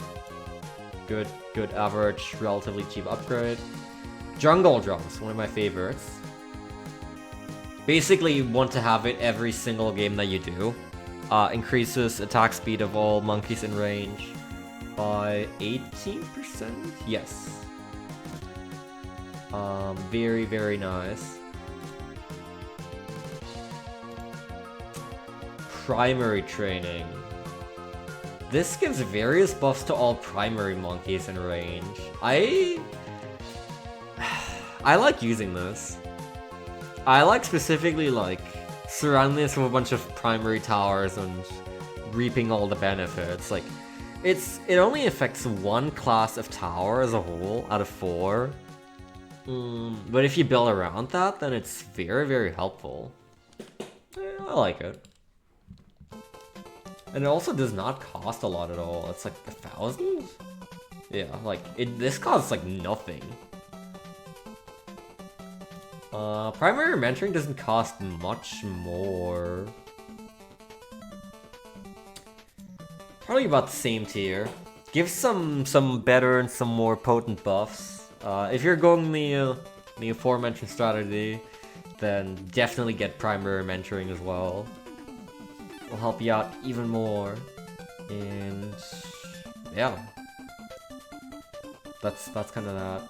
The last one's interesting, because the last one actually makes the village attack against like a blade projectile attack. And this is actually extremely strong. This blade has so much pierce, it has incredible ceramic and Moab damage. It costs a lot, naturally. But yeah. It actually has the popping power to back it up as well, and again, it gives even further buffs to all primary monkeys in range. So this is actually really, really good. If you get this, you're sitting pretty. I'm unsure if it's S+ tier. It's Actually, I was gonna say same tier as Inferno Ring because they're very similar, but I put Inferno Ring into A+.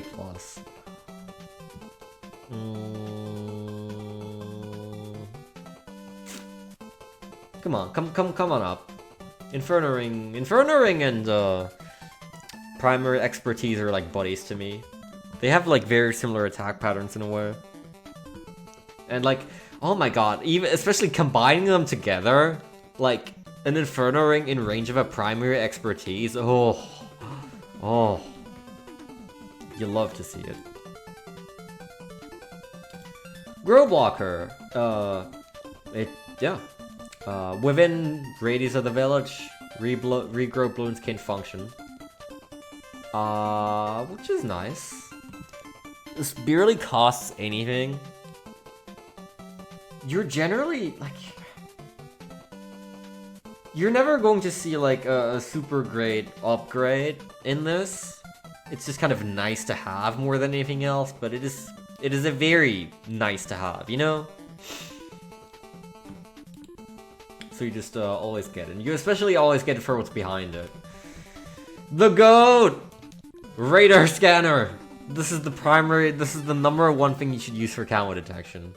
Radar Scanner supplies every tower in radius of the village with camo detection. And that's what I've been meaning with like external camo detection. Is like, I mean, things like Signal Flare and Submergent Support as well, but this especially, it lets you just give so many other towers the ability to see and pop camo. And is very, very nice. Also fairly inexpensive at like 2,000-ish. You basically always want to be having one of these. There's like not a single game where you don't have a middle path village, I feel. Or at least I don't.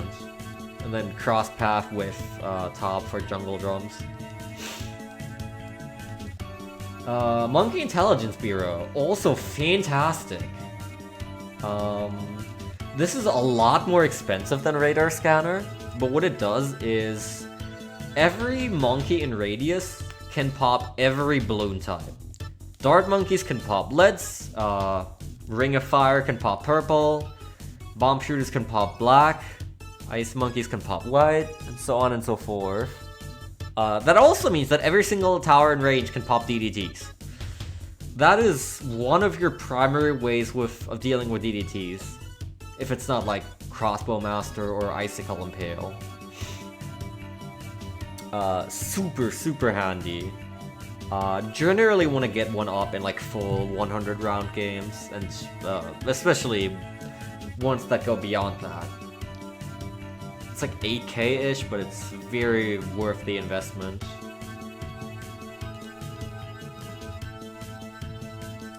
Then I think beyond that is like active abilities that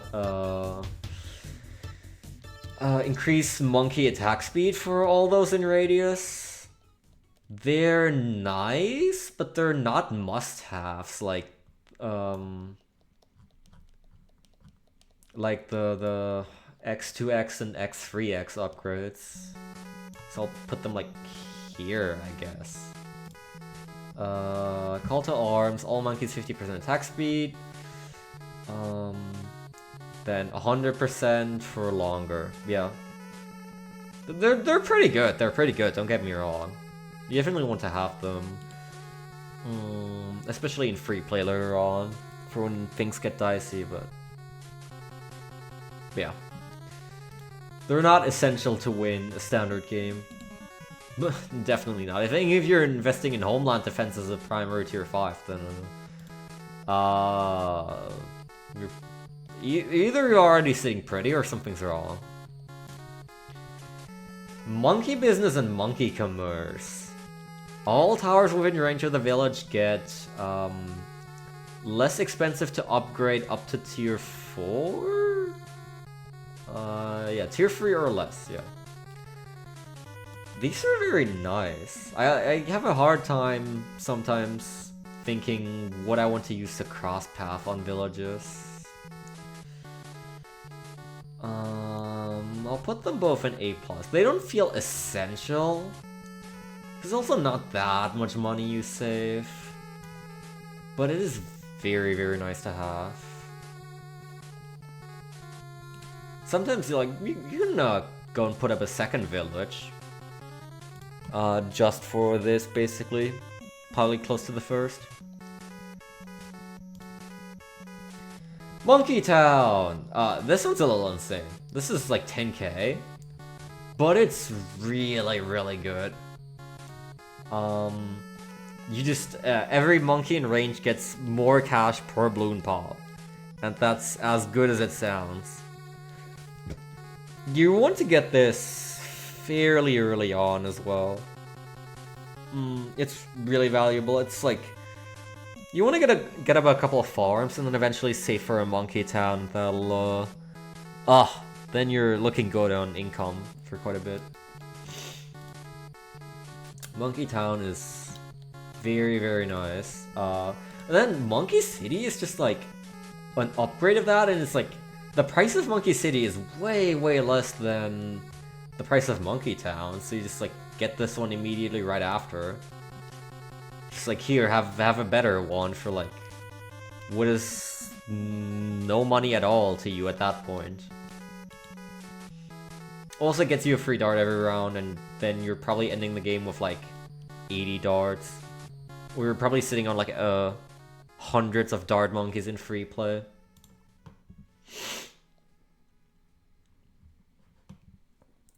And finally, Monkeyopolis.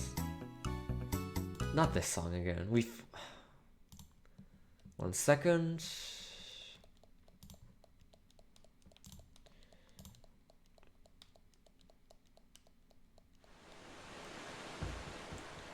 Sure. Monkeyopolis is interesting because its price varies based on how many farms are in its radius. And also how well upgraded those farms are. You basically sacrifice farms to a Monkeyopolis, and then the Monkeyopolis will produce an amount of money that is like equal to the amount produced by the banana farms gone through a specific formula. There's like a minimum as well. So if you just like if you build one with just like 1000 farm, you have like what's called a miniopolis, which is just like minimum cash gain, but it still ends up being worth it for quite a good amount of money. And then like a megaopolis, where you like put like as many 420 farms, a 520 farm probably, as possible in the radius, and it just generates you gigantic amounts of money, like later on in free play and sometimes in boss events. Really centralizing upgrade as well.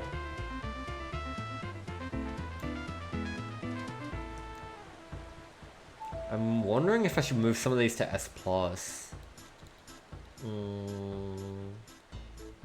Probably the Monkeyopolis. If any. But yeah. Villages. We love them. They're goated. Gotta be one of my favorite towers for real. Engineer. Let me just check the status here real quick. Yeah, we've got 2 boxes free still.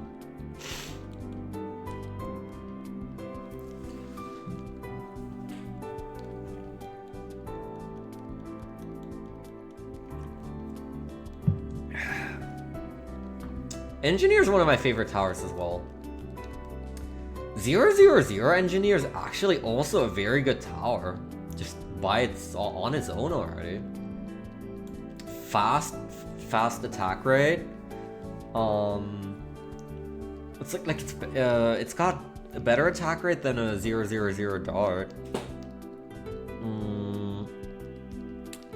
It's a little more expensive, of course. But like, just you can afford a dart and an engineer on round 1, and those two together will like solo the first like single-digit rounds, probably, depending on the track you're doing, I guess. I'm hesitant to place him in A. I'll just leave him here. This is that sentries? Yes. Sentries are fun. I like sentries. I'll put sentries in it.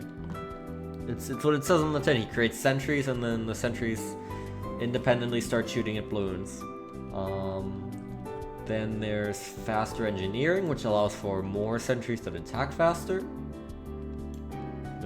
It's nice. It's good. We love that. Then what is this one? This is sprockets, right? Yes. It's, you know,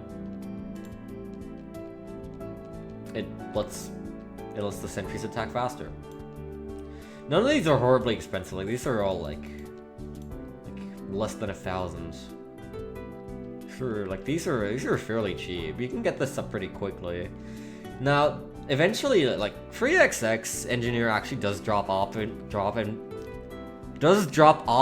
power like fairly quickly. It can't hold its weight for too long, but that's where 4XX comes in. Sentry Expert. Sentry Expert is fantastic. This guy produces various types of sentries. Laser sentries, bomb sentries, spike ball sentries that can pop leads, freeze balloons. Whoa, sorry. And yeah, all kinds of things that like the engineer basically produces whatever is currently needed. If there's leads, it'll produce bomb sentries. It'll produce spike ball sentries against ceramics and so on and so forth. And this guy can also deal with Moabs pretty well. This gives him a great increase in power for only about 2k. So yeah, really good upgrade. Then the tier 5, you know, as all things, it eventually evolves into Plasma. This is a super solid choice for a tier 5. It's decently expensive, but it pays off. Tier 5 sentries are fairly unstable and like explode often, but the explosion also is purely devastating. And the plasma is super strong, so yeah.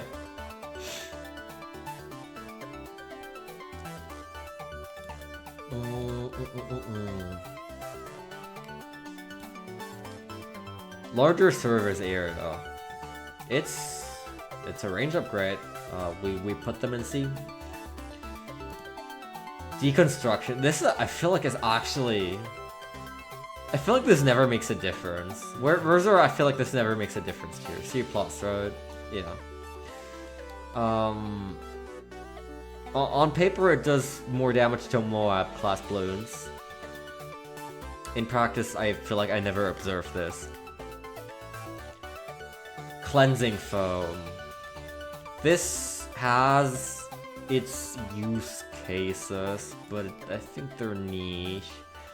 This dude sprays cleansing foam onto the track, and cleansing foam on camos, on leads, and on regrows. I think it also removes fortification. So it's like, it's neat, but...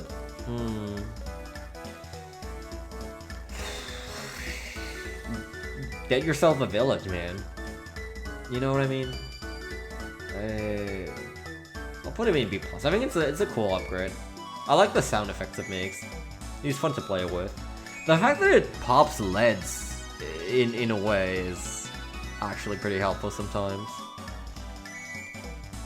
Although 4XX engineer can also pop leads naturally. But cleansing foam's like 800, 900. Turbocharge? Overclock.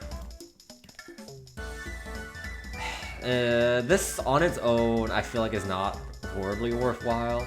This is basically just, what's its face? It's X4X Village.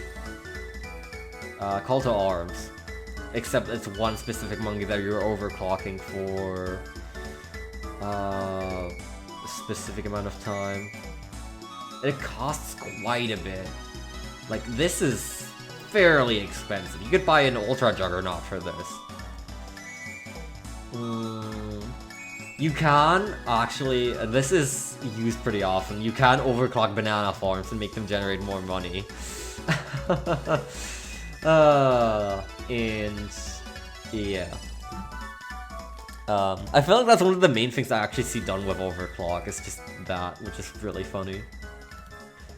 And finally, Ultra Boost.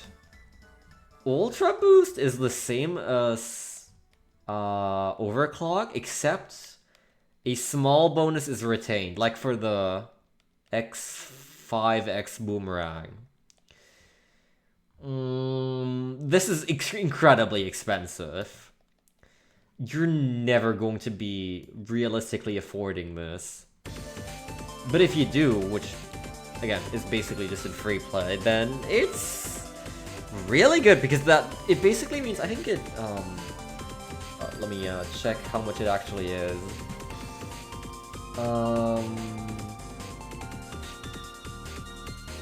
Yeah, so it stacks up to 10 times, I think it's like 6% that like stays, so it's like basically with enough time and enough clicking of the ability, because it has quite a long cooldown.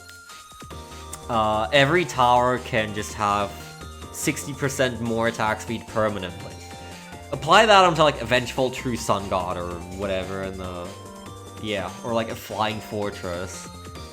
Oh boy, you definitely want to get yourself an Ultra Boost as soon as possible, and you have your money situation sorted.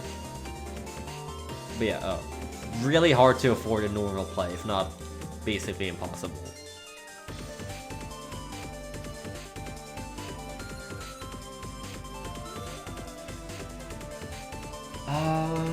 Oversized nails.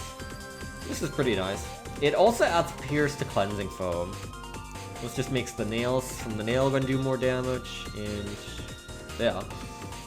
It also helps the sentries a bit. It's nice for synergy, so this is a good cross path.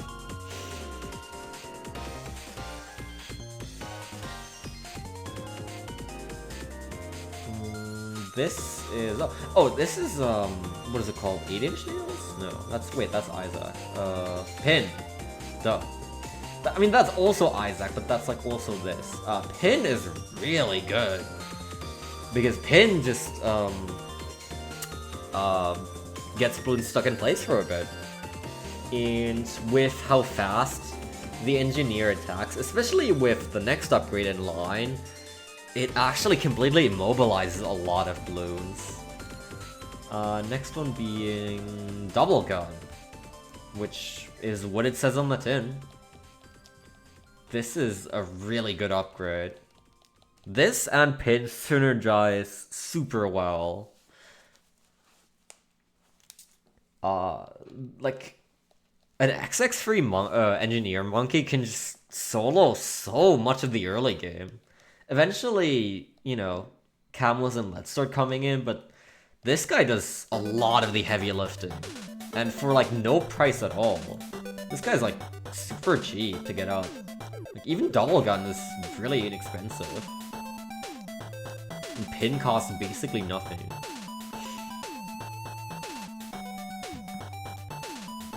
Now moving into Balloon Trap. Balloon Trap is another method of gaining money. You lay out a trap, and then once it's full, you can collect that trap for more money than the balloons would have yielded. And it's quite good. I feel like this is not as important to get up. Like, you're gonna be seeing this a lot in events to farm early money if you really want to optimize things. But you can live well without a balloon trap for money generation. Still very good though when you actually go for it. Not only does it generate you money, but it also just gets rid of a lot of balloons. The tougher balloons, it still just instantly sucks in all non-blimps, and those give more money as well. So really nice. And then XXXL trap. It does what you would expect it to do from an upgrade of balloon trap. It catches blimps. But it's super expensive, and I feel like this is actually an upgrade that's basically never worth. I feel like you're like never getting the proper revenue from this for how much you have to pay for it, or like... Again, you can afford several tier 5 towers for the price of this, so like... You can get rid of the blimps in other ways. I actually feel like this drops off like heavily in value. It's not the worst, but it goes into this range of like comically overpriced for what it actually gives you.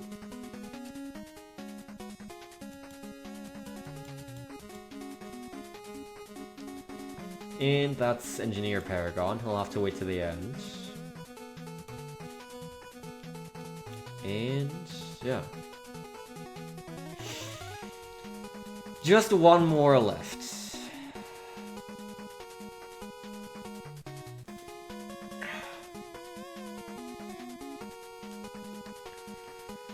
Take a look at my boxes again.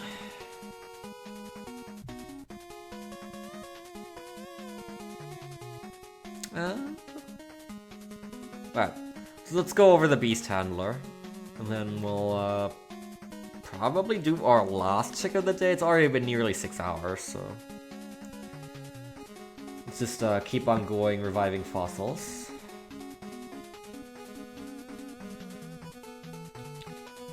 So, Beast Handlers, their free paths basically dictate what free beasts they train between fish, dinosaurs, and birds.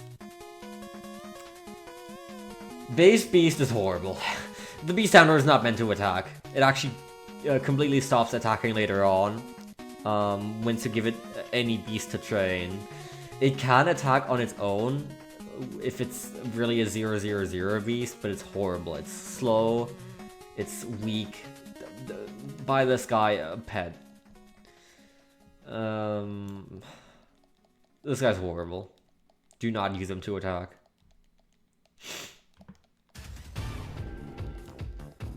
One XX beast. Piranha.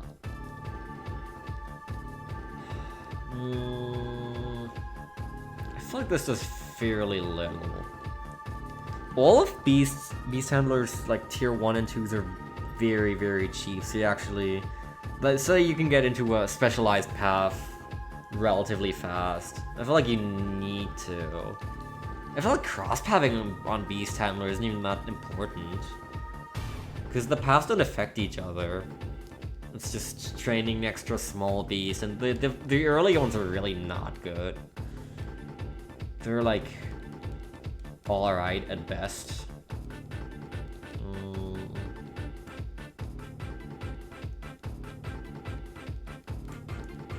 I mean, they go into, I feel like this never does anything category. This is Barracuda.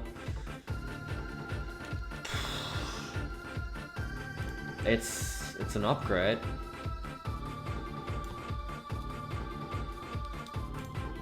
Great White. Now we're getting into something. So the Beast Handler has another gimmick where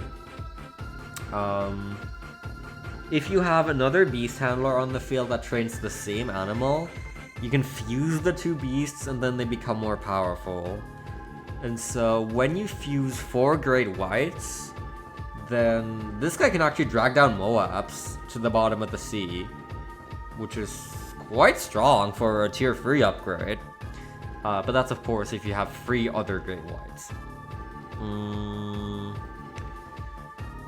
Just on its own, it's still good, but it's nothing to write home about. It's like here, I guess. It does decently well. Orca. Orca basically does all of the things that Great White can do at at maximum beast power, just by itself. And at maximum beast power, Orca, you can drag down ZOMGs into the abyss. Orca is really good. I think Orca, or in general, top path beast handler has seen a lot of usage in the meta recently.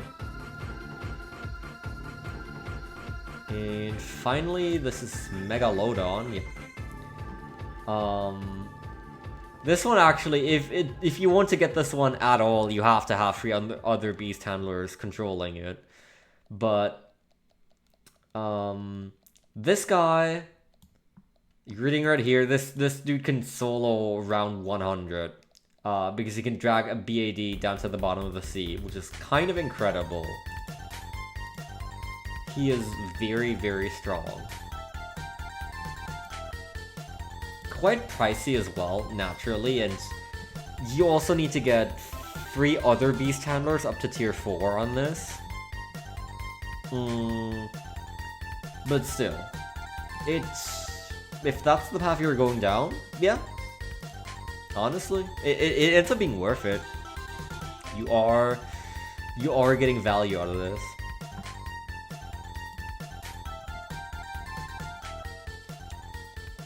Microraptor does not do anything. Well, I mean, on paper, yes. In practice, I feel like it's truly little. Velociraptor.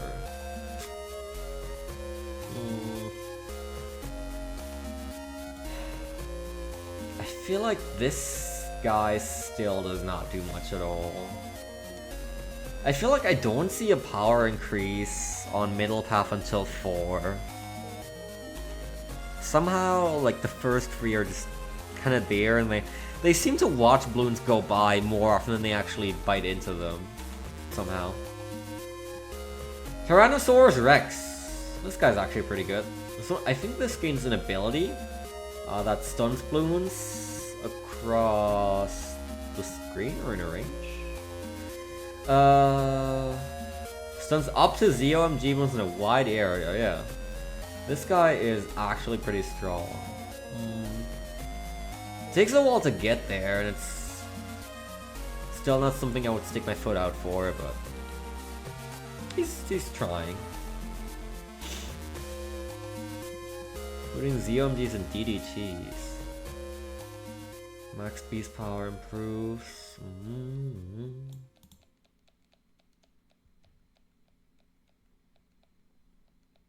Yeah. Pretty cool, dude. Gigantosaurus, again, you need 3 other tier 4 beast handlers to even summon this dude. And it's... yeah, it's an upgraded version of the T-Rex.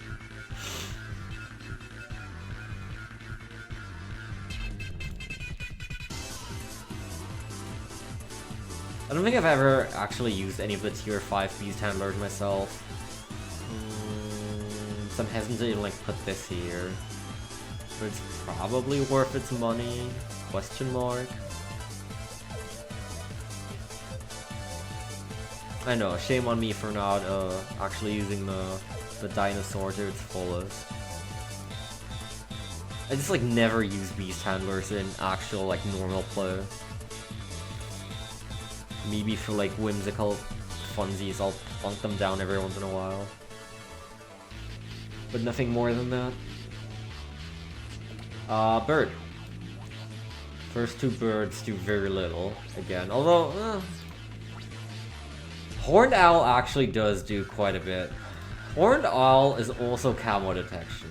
Horned Owl can go a little higher. Horned Owl can go into B tier. These dudes carry balloons back a bit on the track. And any balloons they happen to drag across also get damaged. So... the birds tend to be the best path, usually. Although, again, top half has seen a lot of usage as of late. Golden Eagle, I think, was the meta for quite a while. I don't know if it still is. But apparently Golden Eagle is really good.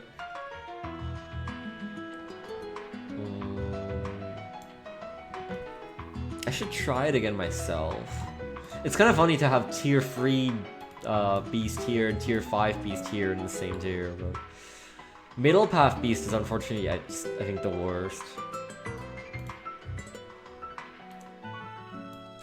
Giant Condor, I don't actually know if it's a significant upgrade from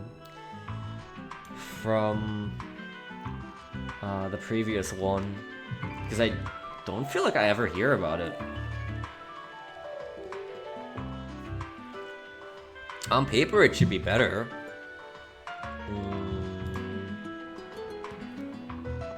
But...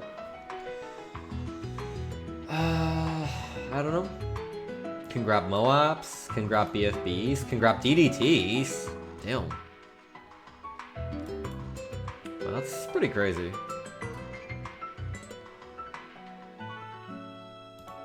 And then the tier 5.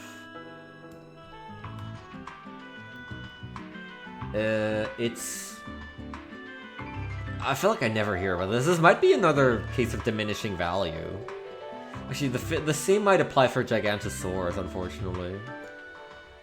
I do not hear anyone ever mention these two's name. They're probably alright, but...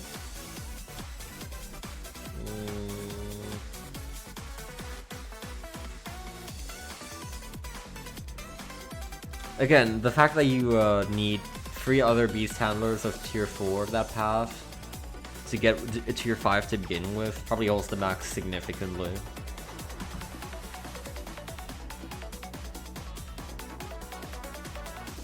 And that's it! That's every standard tower, every single upgrade round. Now it's just heroes and the big Paragon bonus round. Let me see how we're looking on our boxes.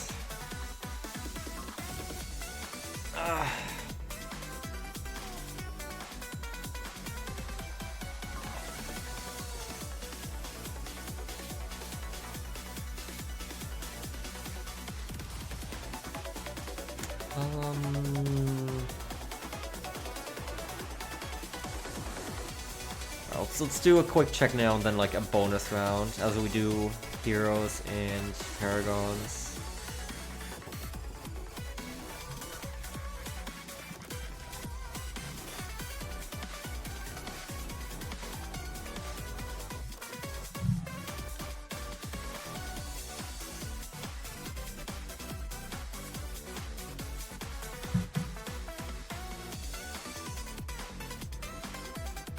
You're welcome to scream if I happen to miss the shiny symbol or the Arctozolt's colors actually happen to be gray.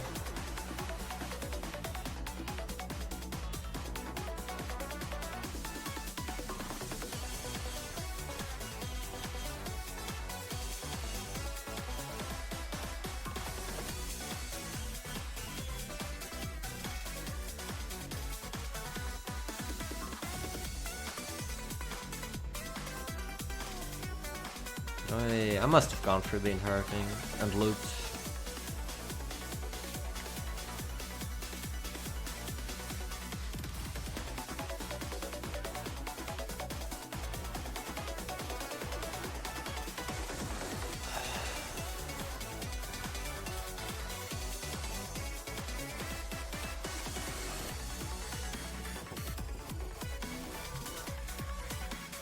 One more full box.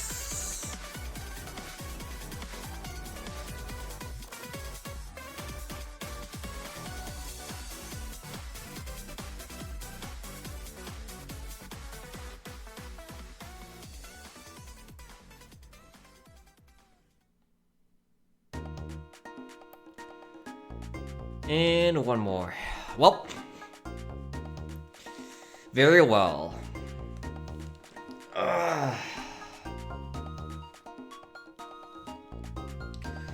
Okay.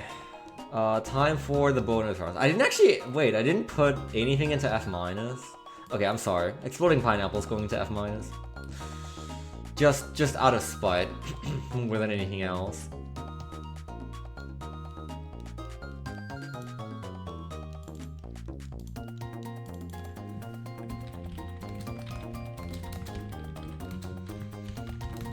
Two more. Oh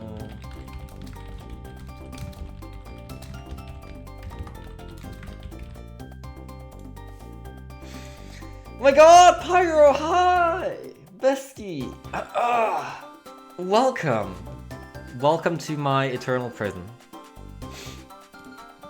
Let's pick pink and purple, why not? Alright, now bear in mind I haven't actually used every hero. I'm probably just gonna skip the couple that I haven't used. Quincy. Quincy is one of the base heroes. I mean, I think it's these four right here that are just given to you at the start of the game. The others you have to purchase later. Oh wait, oh that's what that pose was about? I was wondering what you were playing Surfer's Free again for.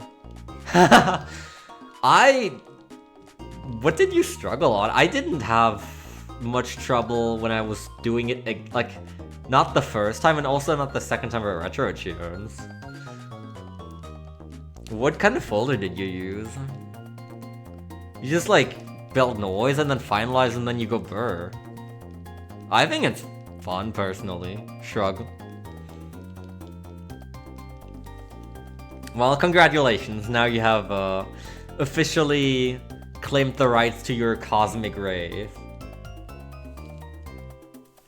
Well, here's the solution. Simply have wolf noise. Honestly, skill issue. Aren't you also on Red Joker? You should just like be able to have wolf noise. What is your main noise? Oh, on Black Ace, okay. Well, my argument still stands. Simply have wolf noise, LOL. Literally, even on my RA save, I just like grinded till I had wolf noise. And didn't actually take too long. It's just, man, it's just the best noise. You can have one in the back. What else are you really gonna want? Like, I guess Taurus. But Wolf still gives a buff to grass. Shrug. I feel like there's no reason to run a Fuka over Wolf. Gemini. I mean, I guess Wolf isn't ideal for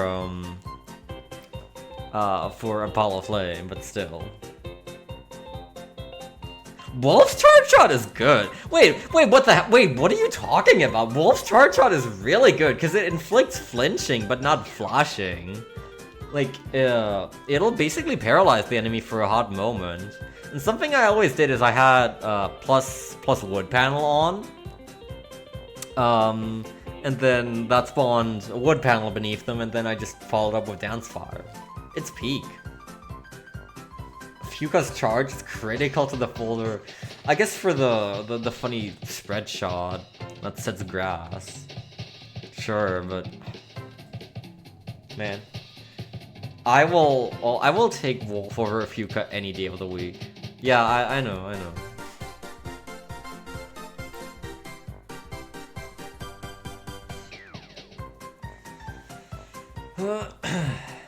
I think you're just skill issuing, sorry. You do not appreciate the art of 10-second deletions, or 12, or whatever.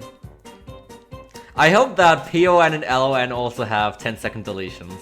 I gotta get the power on my Hatman SP chip up, man. You don't understand.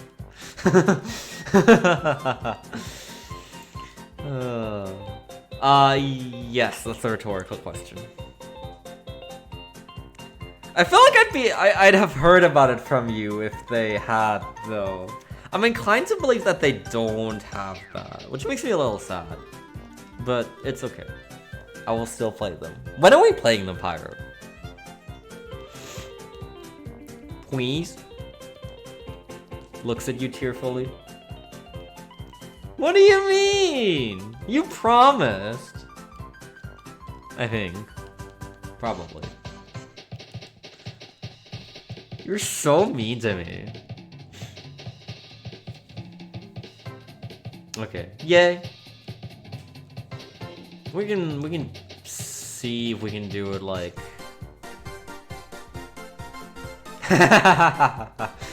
we can see if we can do it sometime next month.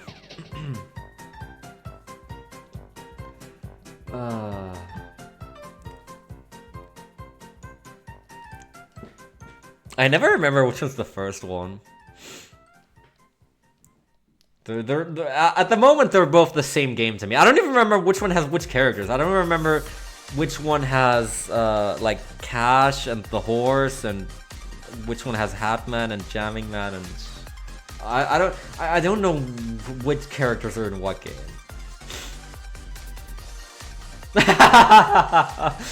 Yeah, if we can do the funny obscure phone game marathon, yay!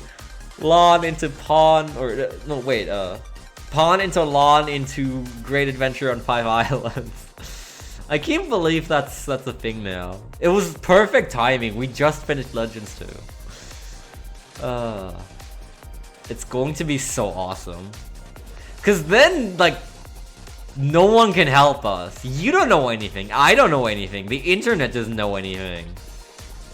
We have to pray to God. That's when it pays off when you become Saint Mega Man.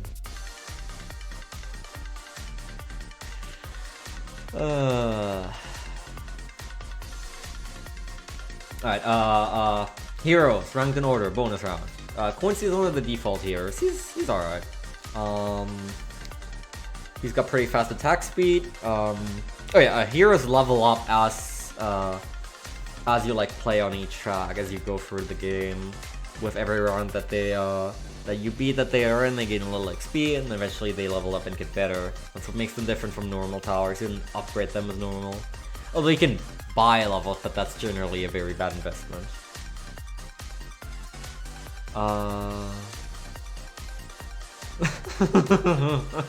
Hey man, hey, don't be mean to Volnut. Legends 2 did him dirty, but still, I think it's cute.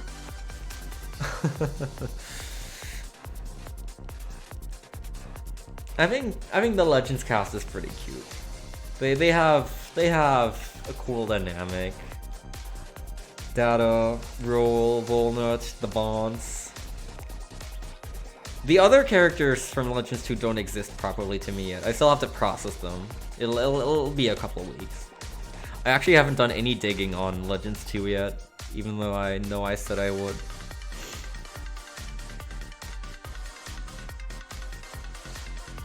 Nah.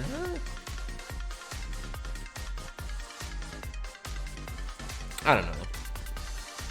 I guess you're more into like the writing aspect of it all than I am. I think they're cute. Yeah, Quincy gets pretty good attack.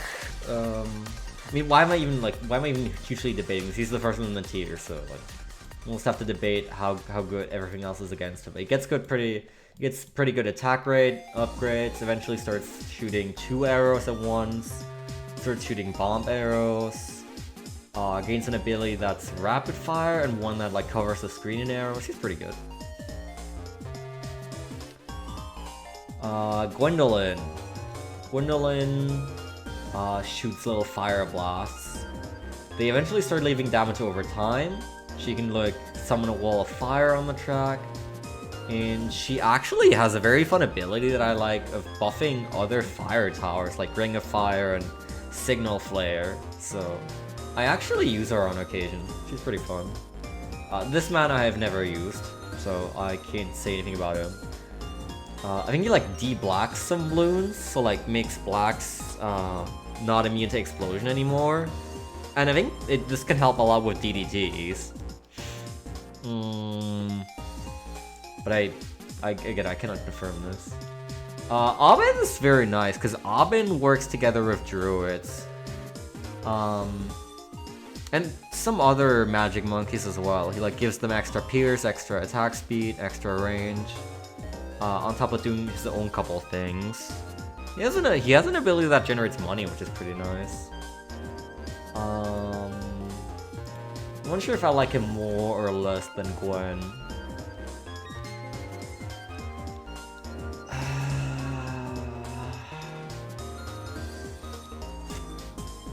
I think I end up using Aubin more.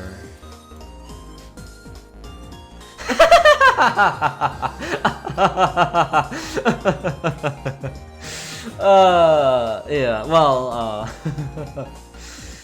there was a whole, you already missed a whole 6 hours of this. I literally ranked every single upgrade of every tower in this video game.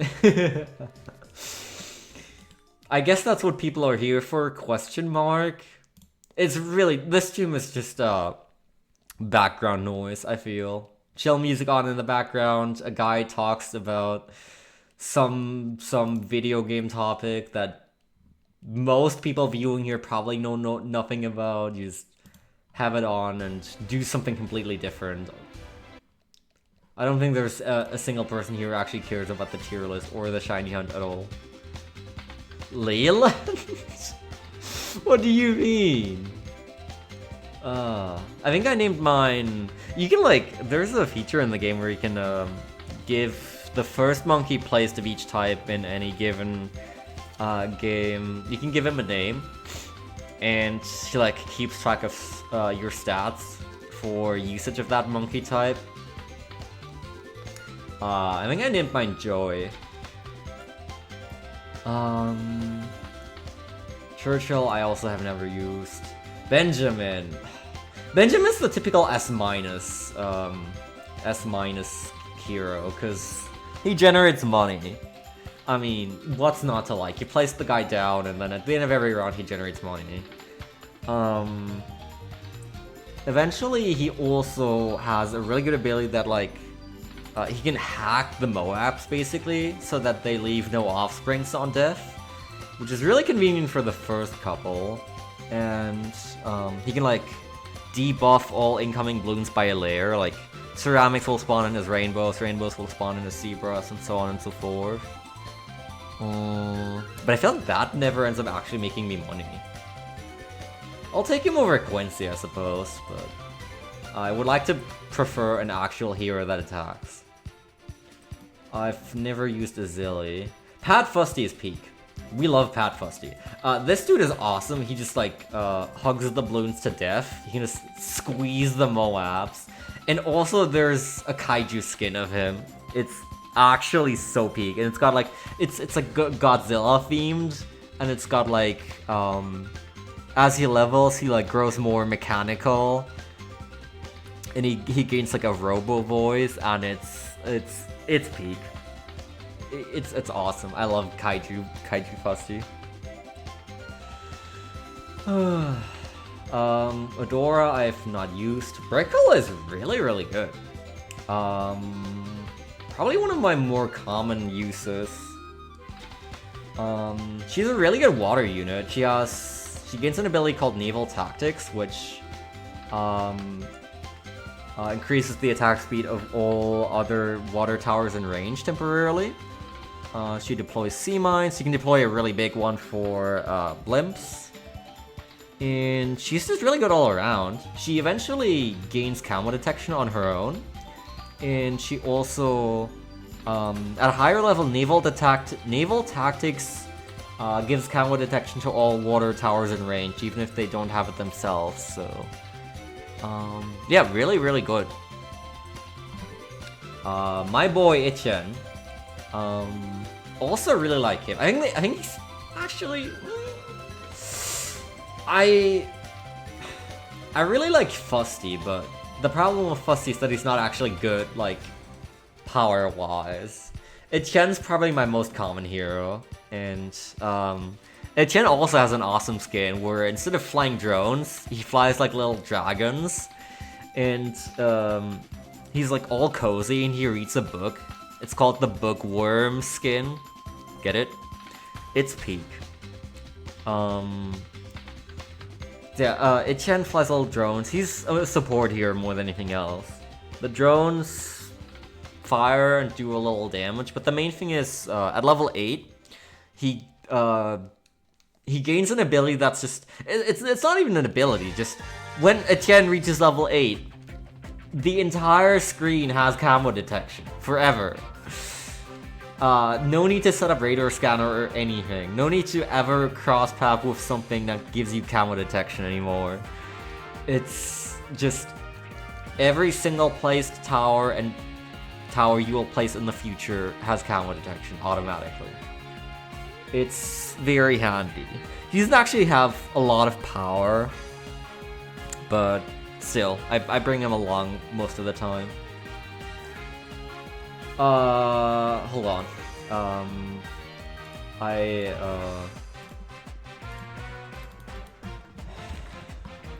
This is, you cannot rank Sada in the same tier as the other heroes. Sada needs her own tier. What were they cooking? Sada has innate camo detection, incredible attack speed, is really good when placed close to the track and in like areas where the balloons like circle around her, much like tack shooters. Eventually, as she levels, her blades can also slice through lead balloons. Until she levels enough, she has an ability to do that. She has one ability that jumps and like melts ceramics. She eventually gains damage over time and large shred on Moab class. She gains an ability that like charges the entire screen once, twice, thrice as she levels. What the hell? Sada used to be able to clear entire tracks on hard mode on her own. That's, yes. Just her. You know. Psy. Psy is pretty awesome. Psy is NB, and they have a lot of swag. Psy just attacks by psychic force. Just homes into... They're kind of like a sniper monkey, where they just home into a single balloon and like... They're better at dealing really high damage on like singular targets than they are at clearing out like a mass of balloons. They can just like annihilate ceramics with their mind, and eventually as they level, they gain like a burst wave, and they can also take care of Moab class. Really good. I hadn't really used them until more or less recently, but yeah, really good. I think they also... I don't know if they have inert combo detection, but I'm pretty sure they gain it. And even lead is not a problem for them. Geraldo, where do you place this dude? Geraldo is also an insane hero that's like a level with Sada. I'm gonna just name this the Sada and Geraldo tier. So these are both of the heroes that can 1TC a map, as in just clear it entirely on their own. The problem is, Sada you just place down.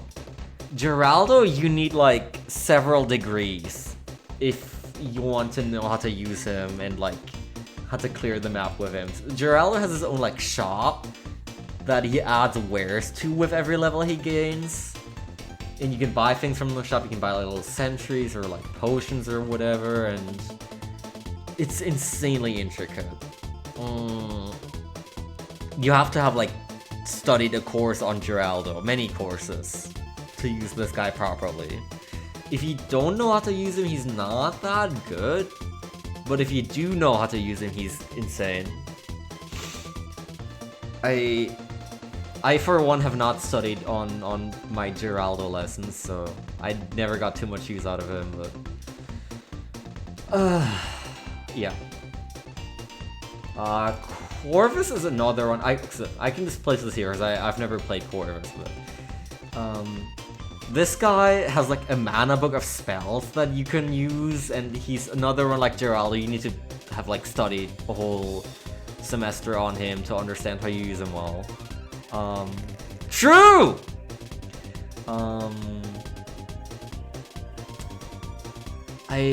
Corvus isn't quite as strong as Sada and Geraldo, but he can still do a lot for you if you know how to use him well.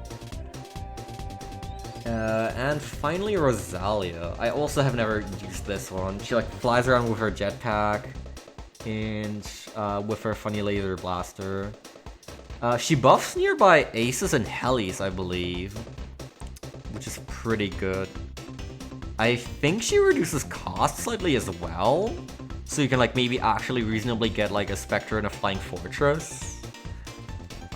I could see myself appreciating her for that. If I ever buy her and play her, who knows? Okay.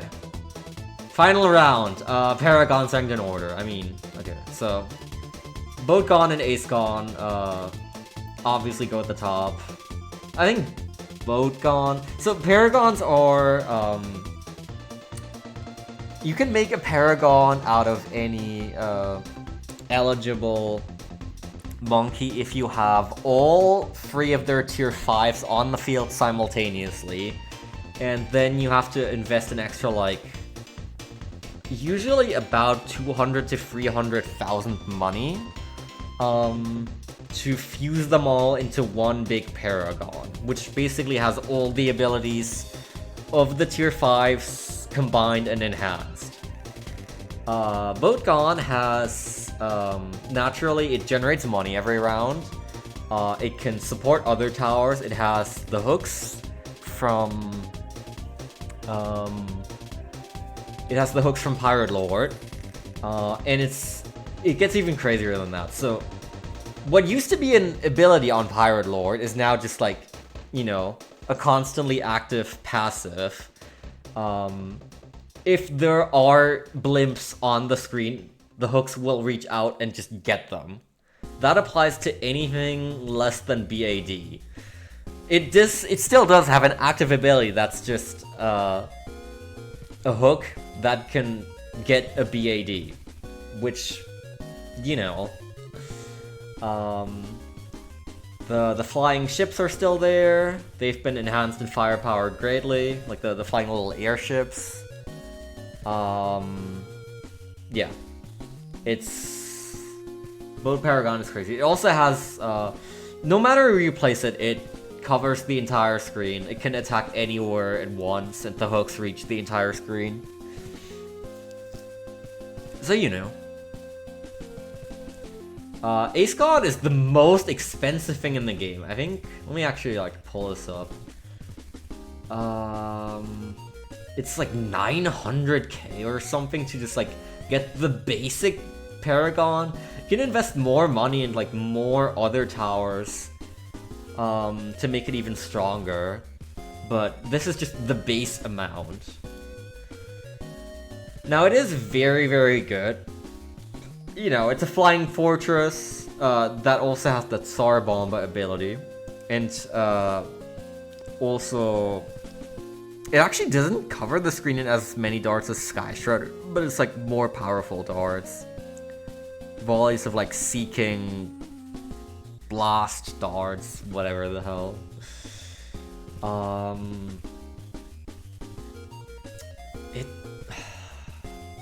It probably has more raw power than Boatgon, but Boatgon has the utility of generating money, supporting other towers, and automatically hooking any blimps, so... who's next? Probably Engineer Paragon. This dude is called Master Builder. He creates 3 gigantic sentries that can independently create their own sentries each. Naturally, he has access to Ultra Boost. And,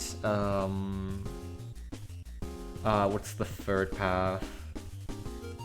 Don't let me blank. Let me actually, just to make sure I'm not spouting any incorrect facts here.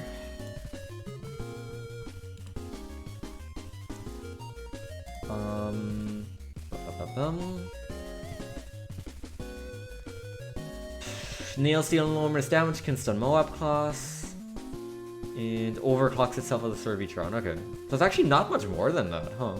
Wait, so... Okay, yeah, there's no Bloon Chop or anything. This path is just kind of...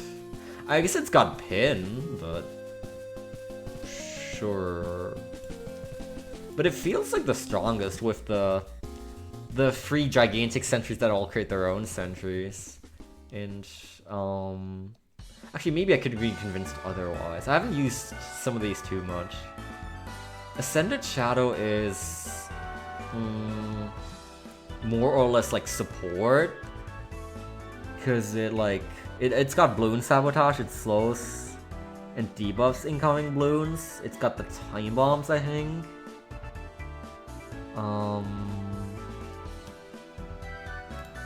Okay, I'm gonna have to like look all these up because the rest I haven't used enough.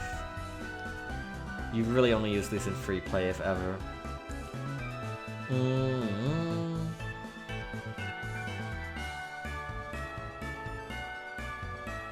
Passive effect on all balloons on screen, slowing all balloons except for BADs and boss on screen to half speed permanently.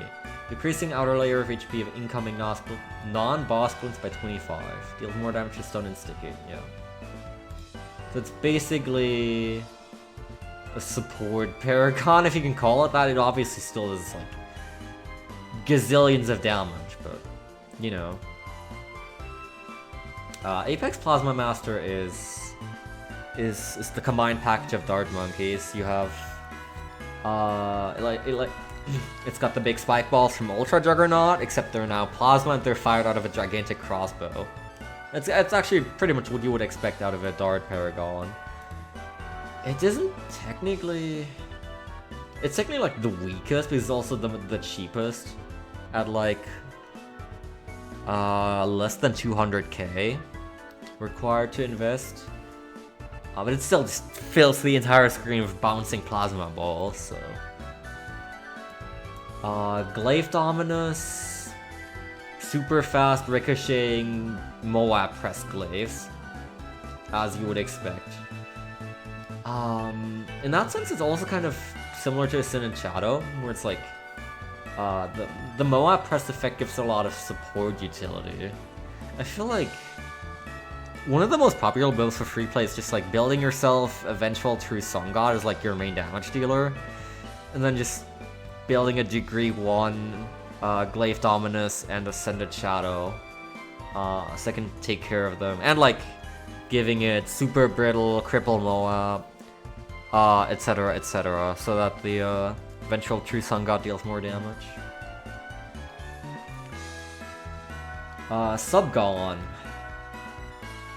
This is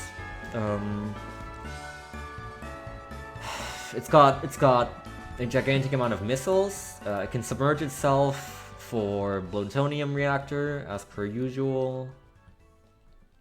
Let me see.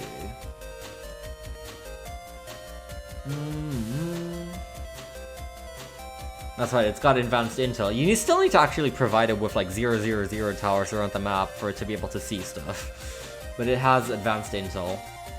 Preemptively shoots missiles at every incoming target on screen. Energizer buffs. Even better Energizer buffs. Buffs nearby monkey subs like Sub Commander. And it's got... that's right, it's got the ability where it like launches a countdown on itself and then disables itself from attacking to then in 15 seconds have like a giant blast. That one actually seems pretty bad to me, I don't know, but... it... by itself, it's still very, very good. Just the gigantic amount of missiles it fires and the power it has, it actually probably goes above Dark Dawn. You just need to have water to place it. And Magus Perfectus. The Necromancer Fire Arcane Monkey. Obviously has a permanent Dark Phoenix. Summons Undead Balloons.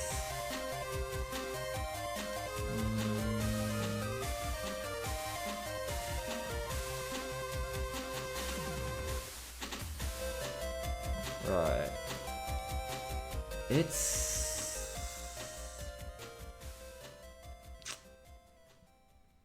It probably goes here, I guess. I'm not really sure about this one at all. In general, I haven't used this enough. There's also, with the last update, they added a tack shooter Paragon, which I haven't used yet at all. And that's also not even included on this tier list, because I guess it was made before that update. And from what I've seen, they've teased a Spike Factory Paragon for the next update, which is... given how already crazy and expensive the tier 5 Spike Factories are, and they're like all already in S tier right here, I can only imagine what the Spike Factory Paragon looks like. But, yay! That's it! We did it! Every single update in BTT6 ranked. Every single hero. Every single everything. Was it worth it? Maybe. Help. Okay, how many Arctozolts do I currently have? Oh, lordy. I still got like an empty box here. Okay, let me save this for sure. Oh god, it needs a while to even render.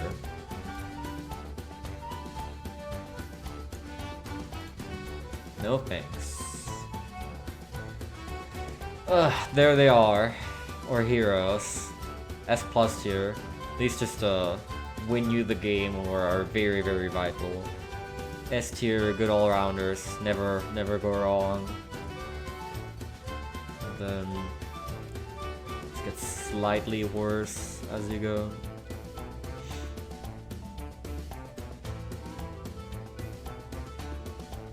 Oh man. I didn't realize how long this would take. I've always wanted to do this, but I never realized how long actually ranking every single upgrade in the game while like talking about it would take. Oh man.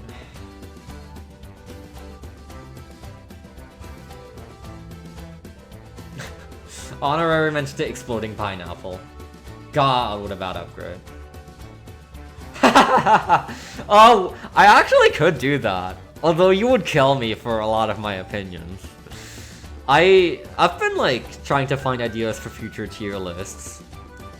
One other idea I had was, well, actually, now that I know how long this took, I was thinking about doing an extra long stream where I do an all Pokemon tier list, but maybe I don't want to do that actually. No, my opinions are all correct and awesome. Terra, Condor, and Plesiosurf will all be in S+++ tier with Dingo, with Axel, with the entire gang, Firefox, Napalm Man, all of my lovable little friendos, and Mad Masa will be in S+++ tier, of course. You can't forget about him. See, the thing is, like, at least, like, I would put Plesiosurf in S+++ tier, but Gary Romero in F-, tier.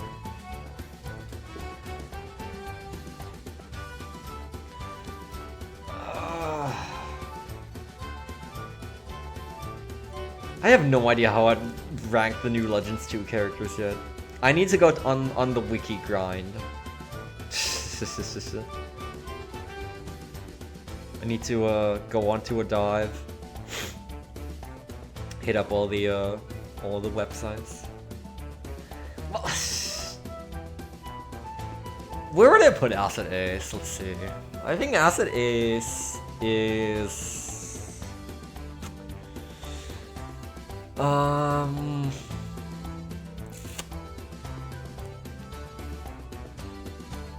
he's probably like A-, B+.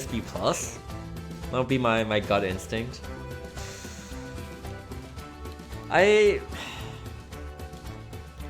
Look, man, he eats the mega snacks. Come on! How can you hate him?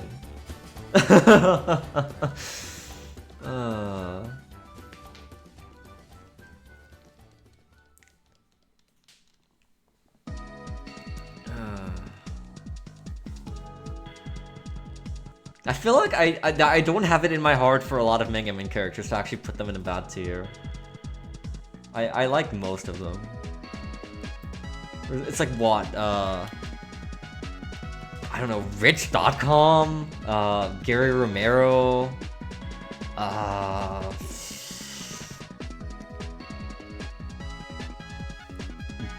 Glide Mega Man Legends, BB.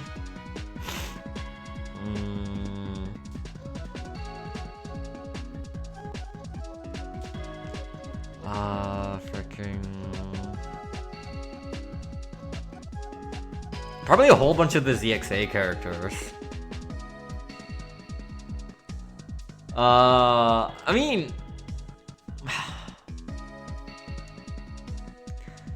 I don't like Glide EXE. Well, the thing is, Glide EXE does nothing, which means he doesn't do anything bad and stupid and isn't hateable. But Glide Mega Man Legends is like actively a puntable character. I wanna punch him in the face. I wanna punch him to the moon to accompany Mega Man and the others, or to Elysium, I guess.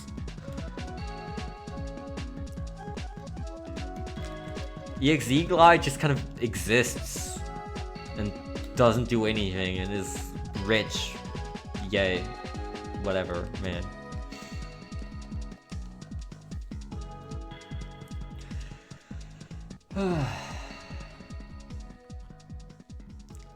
Alright.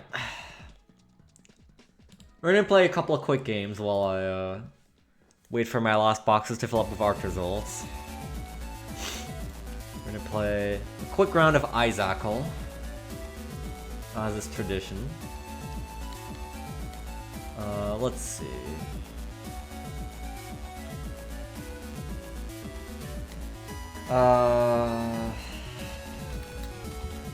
Let's go with a classic for the first guess.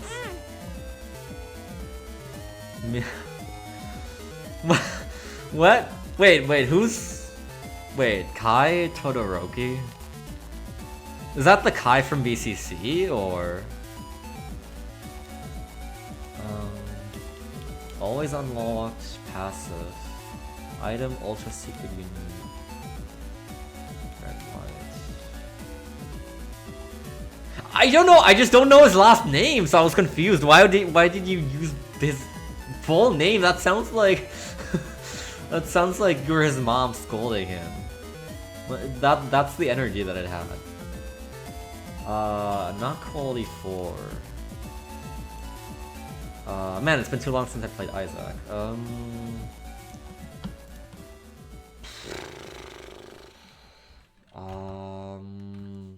Not always unlocked.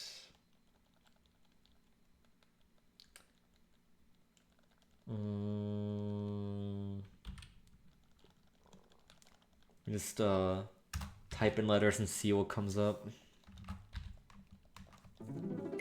It's gotta be heal, many stats, size.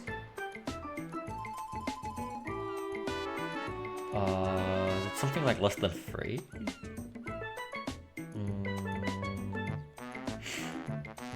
Raw liver. Is raw liver? No, I think raw liver's always on launch. It's not quality 4. It's not flash release.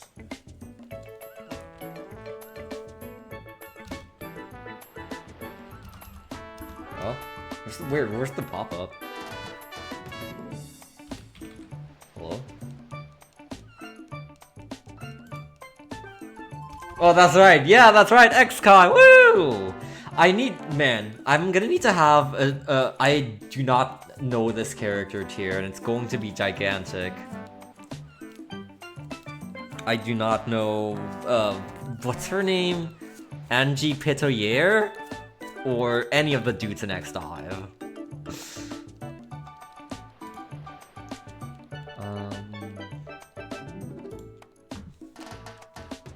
I don't know, I'm just gonna keep guessing. What's the pop-up? Hello? What? oh, there it is. Okay, it came back. Let's see. It's not quality 2. Okay, it's definitely heal. Although a lot of items heal now since they're pensions. Oh, Oliver was Flash? I thought that was Rebirth. So true.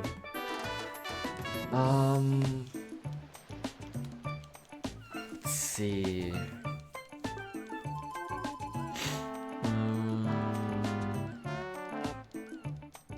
It's probably something that just gives 1 HP, like heal, gives you 1 heart container, like heals on pickup. Is it full bandage? Or super bandage? Or SMB super fan maybe? No, it's okay. So it's a quality 1 or 0 item. Release rather lamp. That sadly does not tell me much. It was before my era.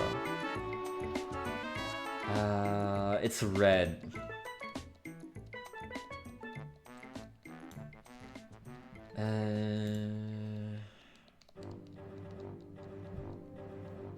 It's less than 3 is always unlocked, right? It's a quality 1 item. Less than 3 is 2.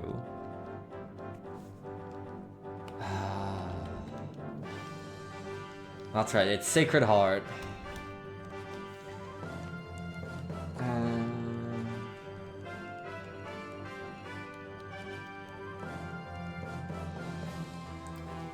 Is it like launch? That's not red. What item is there that's red? That's like, you know, lunch type, like dinner, supper. Is supper considered red? No, it's considered pink.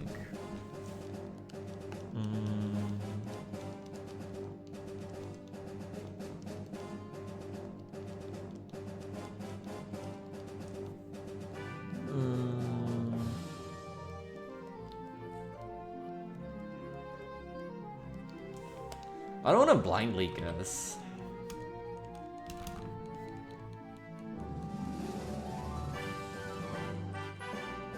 It's definitely item room as well. What can I walk into an item room to find? Tech X. Hopefully. I don't really know.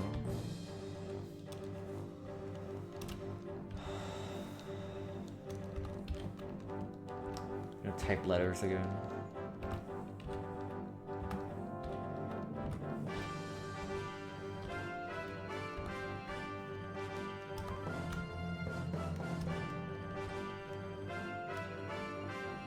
Does Blood Bomb heal on pickup? I think it does, right? Oh, it's Holy too. I mean, I know the item pool. It's item room. It colors red. Heal, HP, shot speed. HP and shot speed up. It's red. Yeah, quality 1 in the item room. I feel like that should narrow it down, but it's... Maybe it's been a little too long since I played Isaac. What gives shot speed up? Kato Ninetails?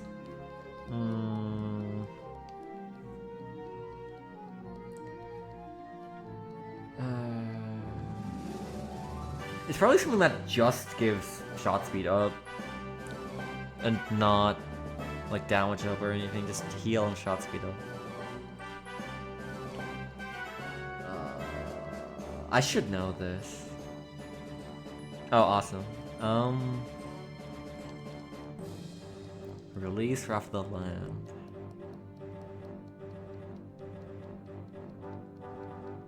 Bro, I do not remember shot speed up items.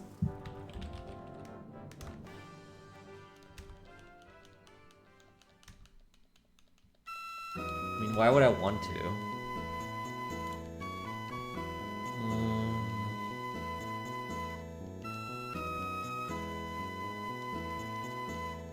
I do not know. I'll probably know if I get the description. So I'm probably just gonna guess items till I get there.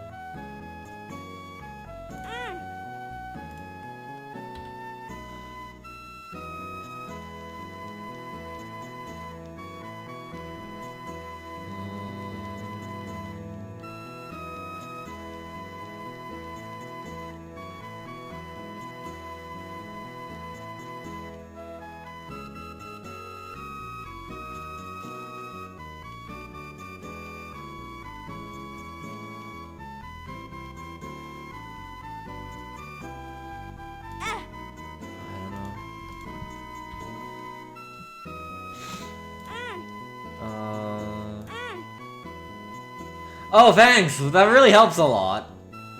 Okay, so it's something that just has HP up in the description, and in addition to that, it increases shot speed. What? Wait, what? What is this? Placenta? No, that's not placenta, is it? No. Stem cells? It's okay. Wait, what? Oh, I think I was confusing this with another item. What's the other item that like spawns mini Isaacs when you get hit? I thought that was stem cells. Bro, I did not remember this item. Giant cell. I was confusing it with that. Okay. What a wacky game. Oh, there's like a little maze in here. Interesting. I did not remember this item. Okay. Let's go and guess the trinket of the day. Karma. Name length is greater. Wow, like nothing. Okay. Lighter. Long name. Release repentance. Okay. AAA battery? Wow, what is this trinket? Oh, that's rebirth. Blessed penny? 13, okay.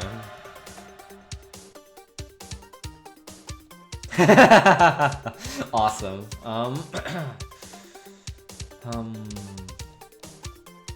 So it's got something to do with coins. Is it is it like cursed penny or something? Coins item charge. Oh, is it freaking what is it called? Charge penny? Haha! Easy. It's that simple. I won! You can't match my awesome speed.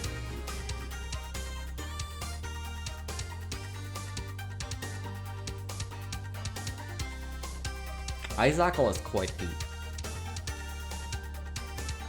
Alright, one game of Pokedoku and one game of Guess the Game.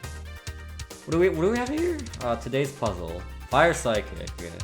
Well, I was gonna say that's easy, but then also the point of this entire game is to get like the least common answers. So like my first guess was gonna be Delphox. Oh wait, am I out of fossils? Whoa, okay. I guess I must be. Crazy. Okay, let's take a look at all these then. All the while I can ponder a fire psychic type. Is it? Oh wait, freaking Darmanitan Zen mode is fire psychic, right? I guess I can enter that. I think that's pretty good. I'm remembering this one awesome post now. There was like a poll, I think it was on YouTube for some reason. Someone made a poll. I don't know if it's a real image or not, but someone made a poll. Hey, what Pokemon names do you guys think I could convince my wife to name our firstborn with the largest likelihood? And it was like Aeron, it was like Luxio, like kind of basic names. And then it was Galarian Darmanitan Zen mode, which I think is pretty awesome. I do hope that's what they picked. I'm way ahead of you, Pyro. I got it in 5 guesses. Cause I got it pretty shortly after Blessed Penny. Oh, really? Wow, okay. Damn. Sad. I was like, it kept asking me, or it kept wanting more characters from me. So then I went with Blessed Penny, and then it was like, okay. From this and this, I gathered that it's coins. So I just tried another one, and then it was Charged Penny. Damn, GG's though. But I did it faster.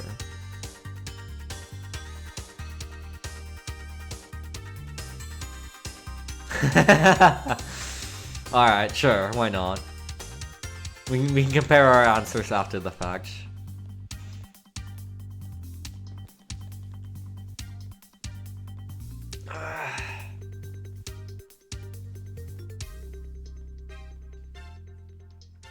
I hope they have a column that's electric and ice so I can enter Arctozolt. Or like electric Galor or something.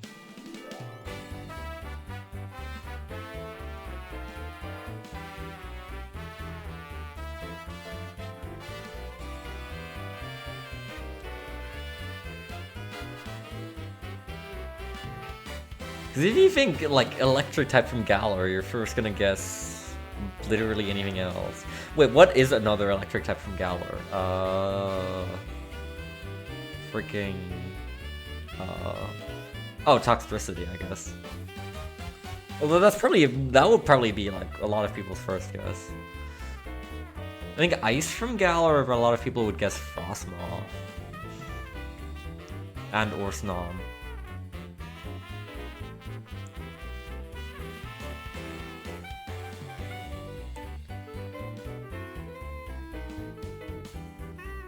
Well, no dice again. Let's get our fossils back and do one last attempt. I'm gonna lock in Darmanitan Zen. Fire Middle Evolution. I mean, one of the starters is the obvious choice.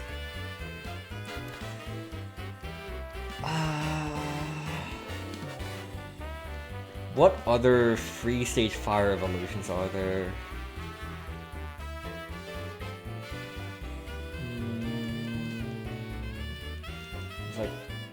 Pyro is only 2. Panseer is only 2.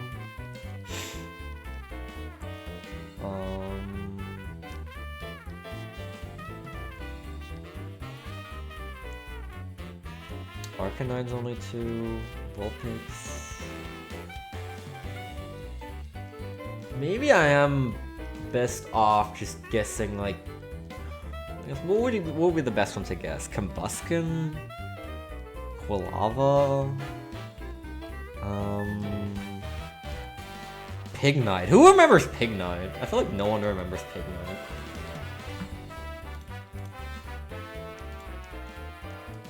Fire Ground. What's Fire Ground? No, we can compare our uniqueness afterwards when I'm done. Oh wow! Wait, really? What the hell? Okay, I guess someone remembers Pignite. I should have gone Toracat? I don't know. Fire Ground. Oh! Freaking, hello? There. Normal Psychic. Okay, actually, I think this is pretty good. My first guess was going to be, Girafarig / Farigiraf, but I think, this is better, probably. Normal Middle Evolution.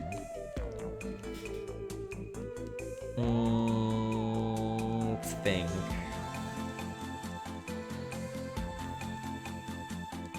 First thing that came to mind is Vigoroth, but that's probably a pretty obvious one.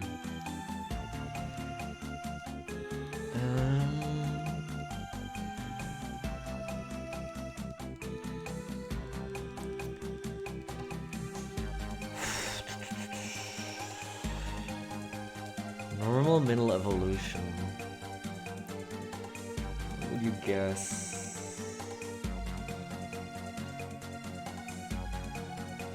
Normal types even have 3 evolutions.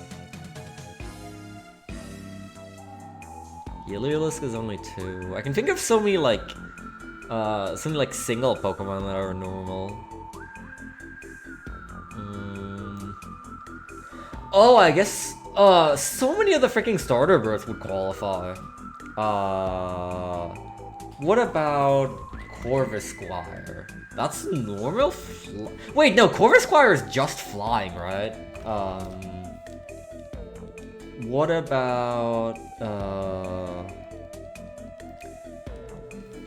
let's see. Well, which one does no one remember?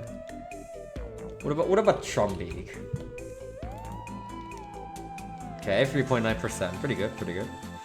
Normal ground.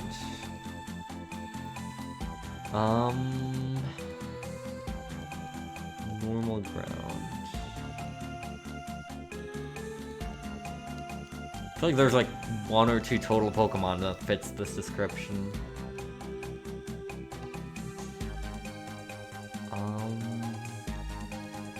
Just have to remember what it was.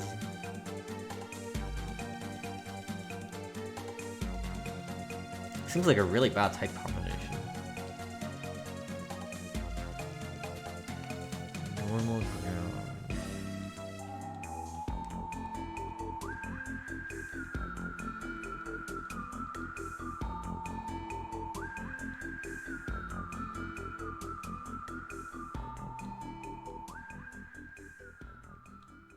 Something in Alola?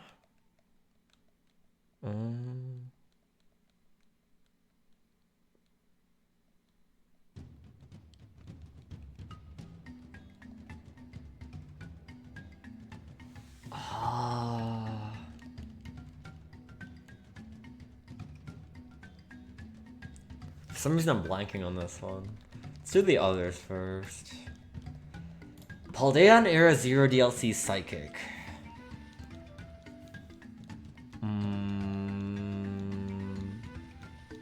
So like specifically not Kitakami? Okay. Not that it matters much. Paldea.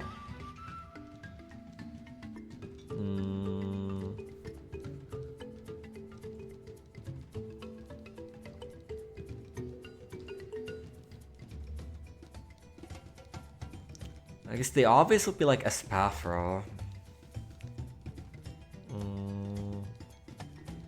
Oh, freaking Veluza was psychic type, wasn't it? I feel like I always just remember it as Wad. Actually, wait, I'm not so sure on this.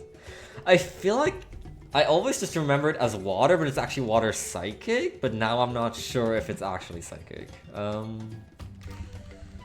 Let me do something more safe.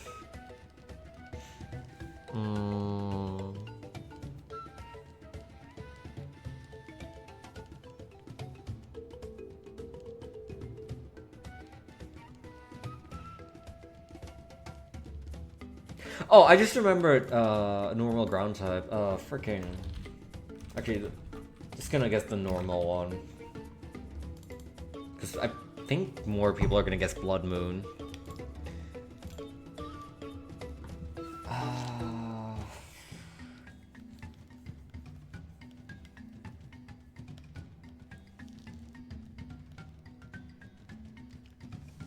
I'm trying to remember if there's like an added evolution like Annihilate that was Psychic type. Because that's surely something that gets you uniqueness points. There's what? I think... wait, no, that's wrong. Freaking... What is it called? The Monkey and the Loyal Free is Psychic, but I don't know if that's included here, because it specifically says Paldea and Area 0. Which I assume is, the Blueberry DLC. Or is, you know, they're taking to mean the Blueberry DLC. And not Kitakami, which is weird. I'm gonna do it anyway. What's his name? It was Okidoki, Pheasantipede, and Monkey. Monkey Dory. Okay. Does it count? I'm not sure. I guess so. Middle evolution from Paldea. I mean, I guess the Stardust would be too obvious. I'm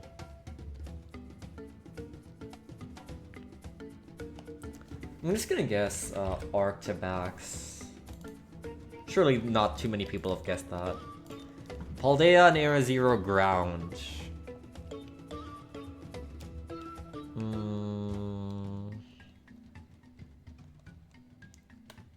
Let's go Iron Treads. 15.1. Alright. Game stats. Okay, most common is actually Delphox here. Magmar for most common middle evolution fire. Camerupt, that's right. Girafarik, as expected. Vigoroth, yep. Diggersby. Oh, Diggersby. That's right. Espathra, yep. Quaxwell. Interesting.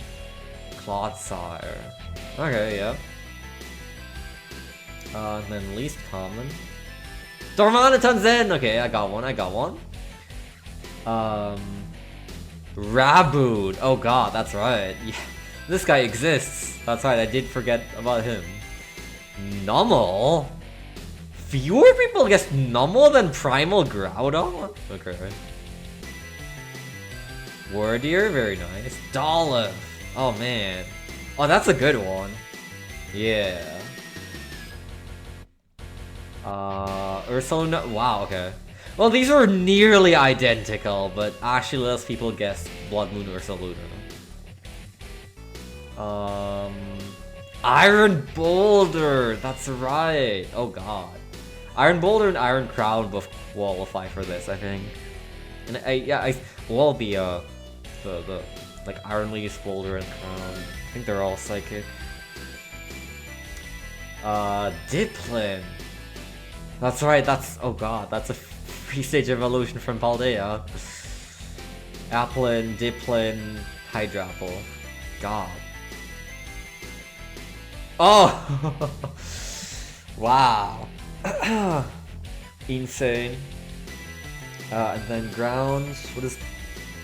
Oh, it's Ursaluna Blood Moon again! I guess people didn't want to guess the same thing twice. Wow, okay. Sure, man.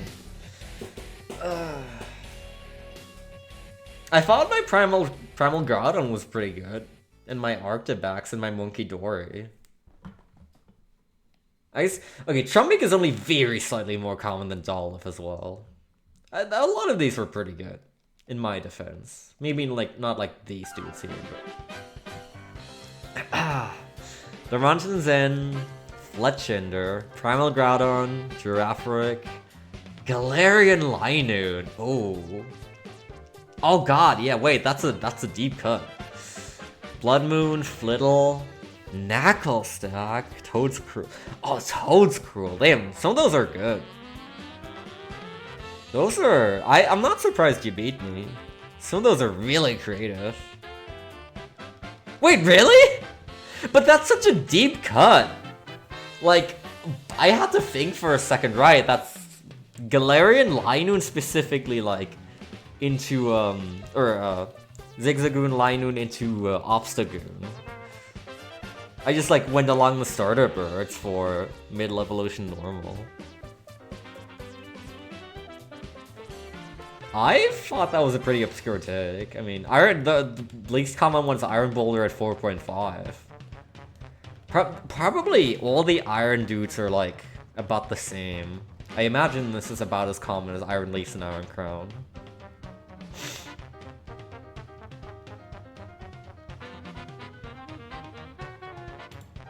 I mean, I don't think legendaries are super common to guess. More people guess Camerupt than Primal Groudon. I guess they come to mind a little quicker usually. Armarouge. Oh, Armarouge, Fire Psychic, right. Pignite, Camerupt, wait, what? Mega Giraffe? Oh, wait, no, Camerupt Mega. Oh, wait, that's gotta have been pretty good. I wonder how common that was. Girafarig, Staravia, Diggersby, Espathra, Diplo, and Great Tusk. My first thought was also Great Tusk for Paldea Ground. But then I went on to Iron Church just because I thought it was a little more unique. But Espathra was like the instant first thing that I thought of on Paldea Psychic, especially because of the gym, because it's Tulios Ace. I can't believe Numel is least guessed on Fire Ground. How is that less common than Primal Groudon? Yeah, I wanted to guess Veluza. But I wasn't sure if it was psychic type or not. I like second guessed myself in the moment. I was like, is it psychic or not? It's like, I always think it's psychic, but then I second guessed myself. I doubted myself. I should have gone with Veluza. It's okay. I'm surprised that... Well, I guess...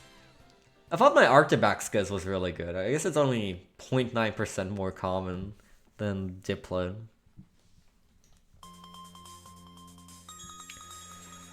Alright, one last game for the night.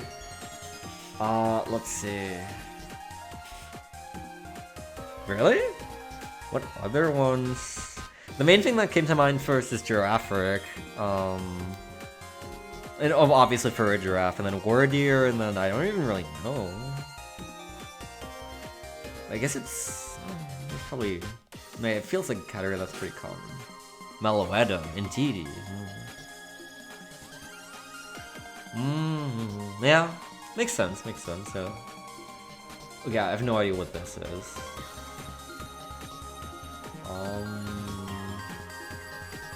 The Sun.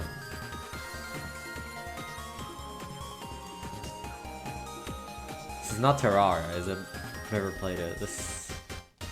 A Bug's Life. Surely. I probably don't know this.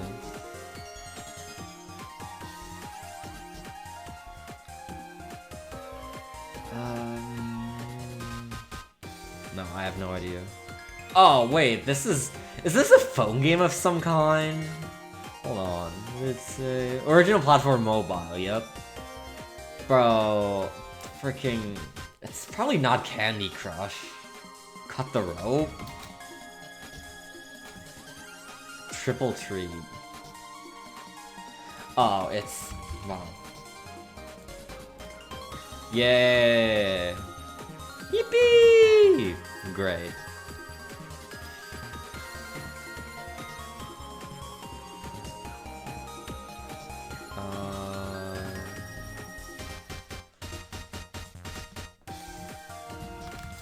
The Fire. Isn't there a game called The Fire? Hello? The Campfire? No? The Lost Campfire?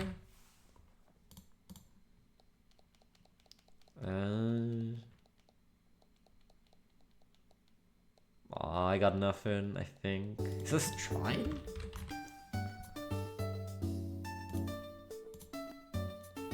Oh, I know this. I've never played this game myself, but I've seen this. Interesting. If you played the game a lot, you could probably tell from just this. That's pretty good. That's pretty good.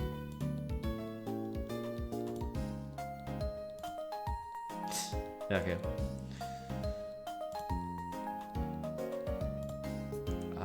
This looks like a survival game. Resident Evil. The Dark Side Chronicles. This is... I think this is Assassin's Creed. No?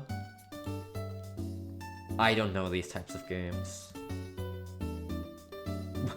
Action adventure? Horde thingy? Left 4 Dead like? Is this Doom?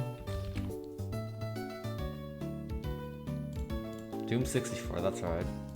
I don't know. Warhammer Vermintide 2, that's right. Not my cup of tea. Is this Deus Ex?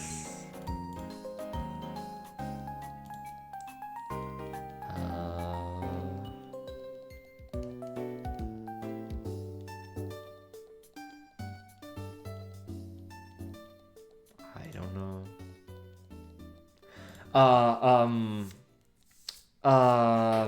Grim Fandango? Oh! I've never played this game, but Baron Haynes really likes this one, and I saw it. I saw a run of the remaster at ESA once. The art style in this one specifically just struck me. Today's the okay. This actually, if this had been the third image, I don't think I would have gotten it immediately. There he is. I think his name is Manny.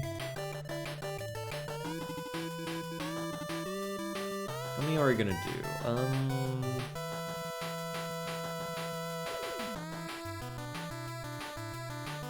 Let's do like 2 more, and then I think we've done 5. I don't know what this is. War, blood, hell, horror game. Not my cup of tea. Is this a new Avatar game? Surely, I mean this is already 2022, so probably not. What is it, like Frontiers of Pandora? I don't know. Yeah, okay. I actually could have gotten this because I have seen this game. But I didn't care enough in the moment. This is from near the start of the game, I think. But this is not familiar to me at all. Huh. What is this?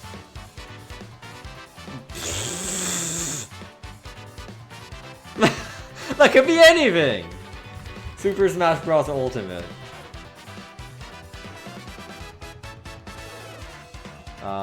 Super Smash Bros. Brawl.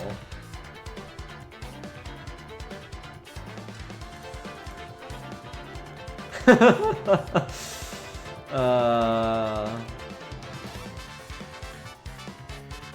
don't... What is this? This looks like Subspace Emissary.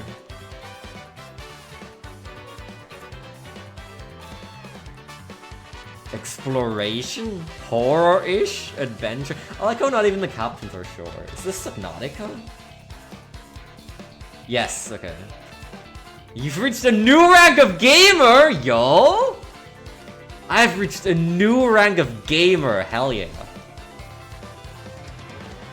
Pat myself on the shoulder for that. Fish. Okay, this is interesting. This threw me way off. What the hell? That was a good one. Wacky. Okay, let's check our boxes one last time. We can end on reaching a new rank of gamer.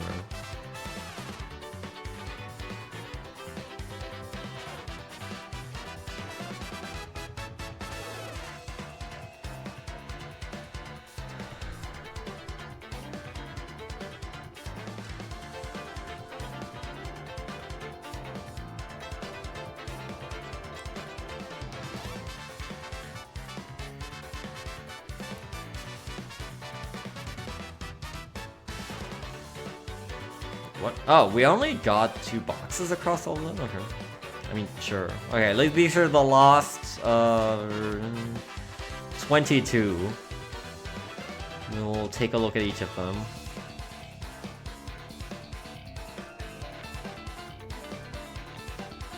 We'll savor these moments. The last bite of a delicious meal. A delicious full course.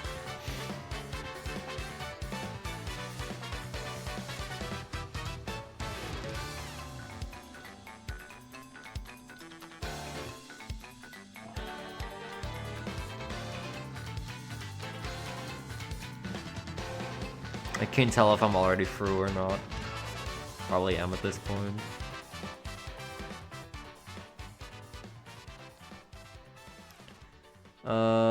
Yeah, looks like it. Well, unfortunate.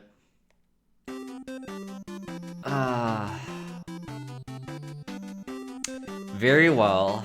Looks like she's gonna hold on to that shiny fossil just a little while longer. Alright. Let me pause the timer. Whoops. Control. Pause.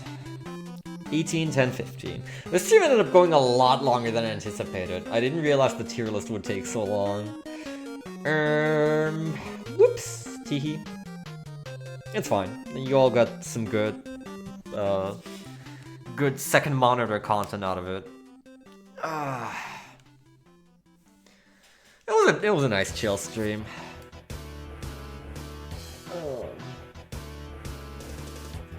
I did not realize how late it got, man. I need to go and get something to eat and then probably head to bed not too long from now. I think the next couple of days I'm just gonna be focusing on doing stuff offline. Continuing my learning of Banjo-Tooie. Oh yeah, I wanted to, yeah, right. The one thing I said at the start of the stream that I wanted to do if we got through very quickly was, work on my Banjo-Tooie notes here while shiny hunting, but that didn't happen. Far from it. But yeah, gonna work on that, gonna work on learning that. Again, I'm still on the YouTube grind. I have many more videos to download and export, etc, etc. So, streams as per usual, only when mood strikes, probably spontaneously. I'll keep you updated on the Discord, !Discord, and or look below the stream, or if you're watching this on YouTube, you can probably find the Discord link below the video, in the video description if I wasn't lazy. Same with all the other social links. I'll keep you updated there, as well as on Blue Sky. And yeah, I do want to do more of these soon, but probably not in the 7-hour. You know, probably like more of an average of like 3-4 hours per stream. It's fun, but it does get a little exhausting. Anyway, Yep, that'll be that. I'm going to switch to the outro scene, play some more music, see if maybe there's someone we can raid. Thank you very much for accompanying me. Oh, shoot. Sorry. For accompanying me. You saw my music. Oh no. On this journey. And yeah, perhaps there'll be another one not too long from now. We've sunk 18 hours into the sun. We're gonna break the day mark soon. We'll see how long it takes. 1 in 4,000. Anyway. Yeah. Again, I'll switch into the outro scene, but I'll say, change the world. My final message. Goodbye.